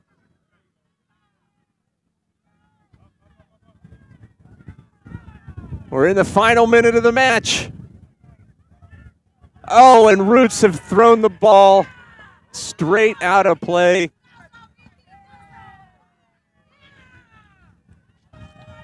That has been the tale of the game, and the Immortals live on as your NRL Las Vegas Nines Cup champions. Congratulations to the Immortals. Played a fantastic bit of footy over the course of this weekend and in this final. 4 tries to 2, converting 3 over Roots Rugby. Congratulations to the Immortal on a fantastic weekend. Yeah, it was absolutely a phenomenal final match. Good showing by Roots. Both teams exhausted from all of the games they played, both today and yesterday. The Immortals come out victorious, 22-8. Big shout out to Roots. They are a tough team. They beat some tough clubs coming into this. They showed well. The Immortals just a little too much today. Immortals played cleaner. They played without mistakes. And, you know, the turnovers that happened were simple mistakes, not staying in bounds, passes going awry at the very end, clashing of players, causing issue. The Immortals were the calmer team, the more stable team, and through the course of 18 minutes, were the better team. Congratulations to the Immortals. Immortals, I think they really had the opportunity to complete more of their sets. And I think what Roots is, we know that they're going to offload the ball, but I think that was their biggest kind of Achilles heel was today in their offloads. They just kept dropping them in their passes. You live by it, you die by it. And it served them well over the course of this weekend. They've been beating a lot of good teams, really putting a lot of good clubs in danger. But unfortunately, they found a club that they just couldn't put in danger. They couldn't kill. The Immortals live on. Live on. Well, it's been an absolutely wonderful experience here in the first ever Rugby League Nines in Las Vegas. We're grateful for everybody that's joined us both on NRL YouTube, Rugby League in America YouTube, all the fans, hundreds, a couple of thousands yesterday were packed the place. It was jam-packed here, wall-to-wall Rugby League all around. Just a phenomenal experience here for both the people who helped. A big thank you to the sponsors of the tournament for this broadcast, Liger Systems and Spinal Guard. Thank you guys both so much for what you've done. Please go visit their websites, liger.systems and spinalguard.com for more information. You can use one of those spinal guards. I've been sitting here all day long and a little bit extra cushion on my back. Lance and I kind of hunch over here. It's been a phenomenal 2 days of rugby league here in Las Vegas, Nevada, in the United States. I want to thank Lance for joining me today on the broadcast. I thank Chad Cooper for joining us on the broadcast. And yesterday, all the people who helped out. whether it be cameramen or people who filled in last minute for us. We really greatly appreciate it. If you want to learn more about rugby league in America, you can follow us on social media at RLA Podcast and Podcast RLA. If you want to know about the great American rugby, you can follow Lance at Great American Rugby on Instagram. Of course, you can always go to rugbyleagueinamerica.net if you're looking for teams. If you're in the U.S. and you've got a team, or if you're a player and you want to find a team in the U.S., or you want to start a new team, usarl.org is the place to go. We thank you for joining your final here in the Men's Cup Championship, Sacramento Immortals 22, Roots 8. This has been Rugby League in America, broadcasting from Las Vegas. We thank you all. Signing off from the Las Vegas Rugby League Nines. We'll see you later tonight, the USA-Canada match, and then, of course, tomorrow, the big event, NRL Kickoff 2024. Thank you for joining, everybody. We greatly appreciate it. For Lance Cavanaugh and all the others, my name is Dustin Zaire. Enjoy the rest of your evening wherever you're at.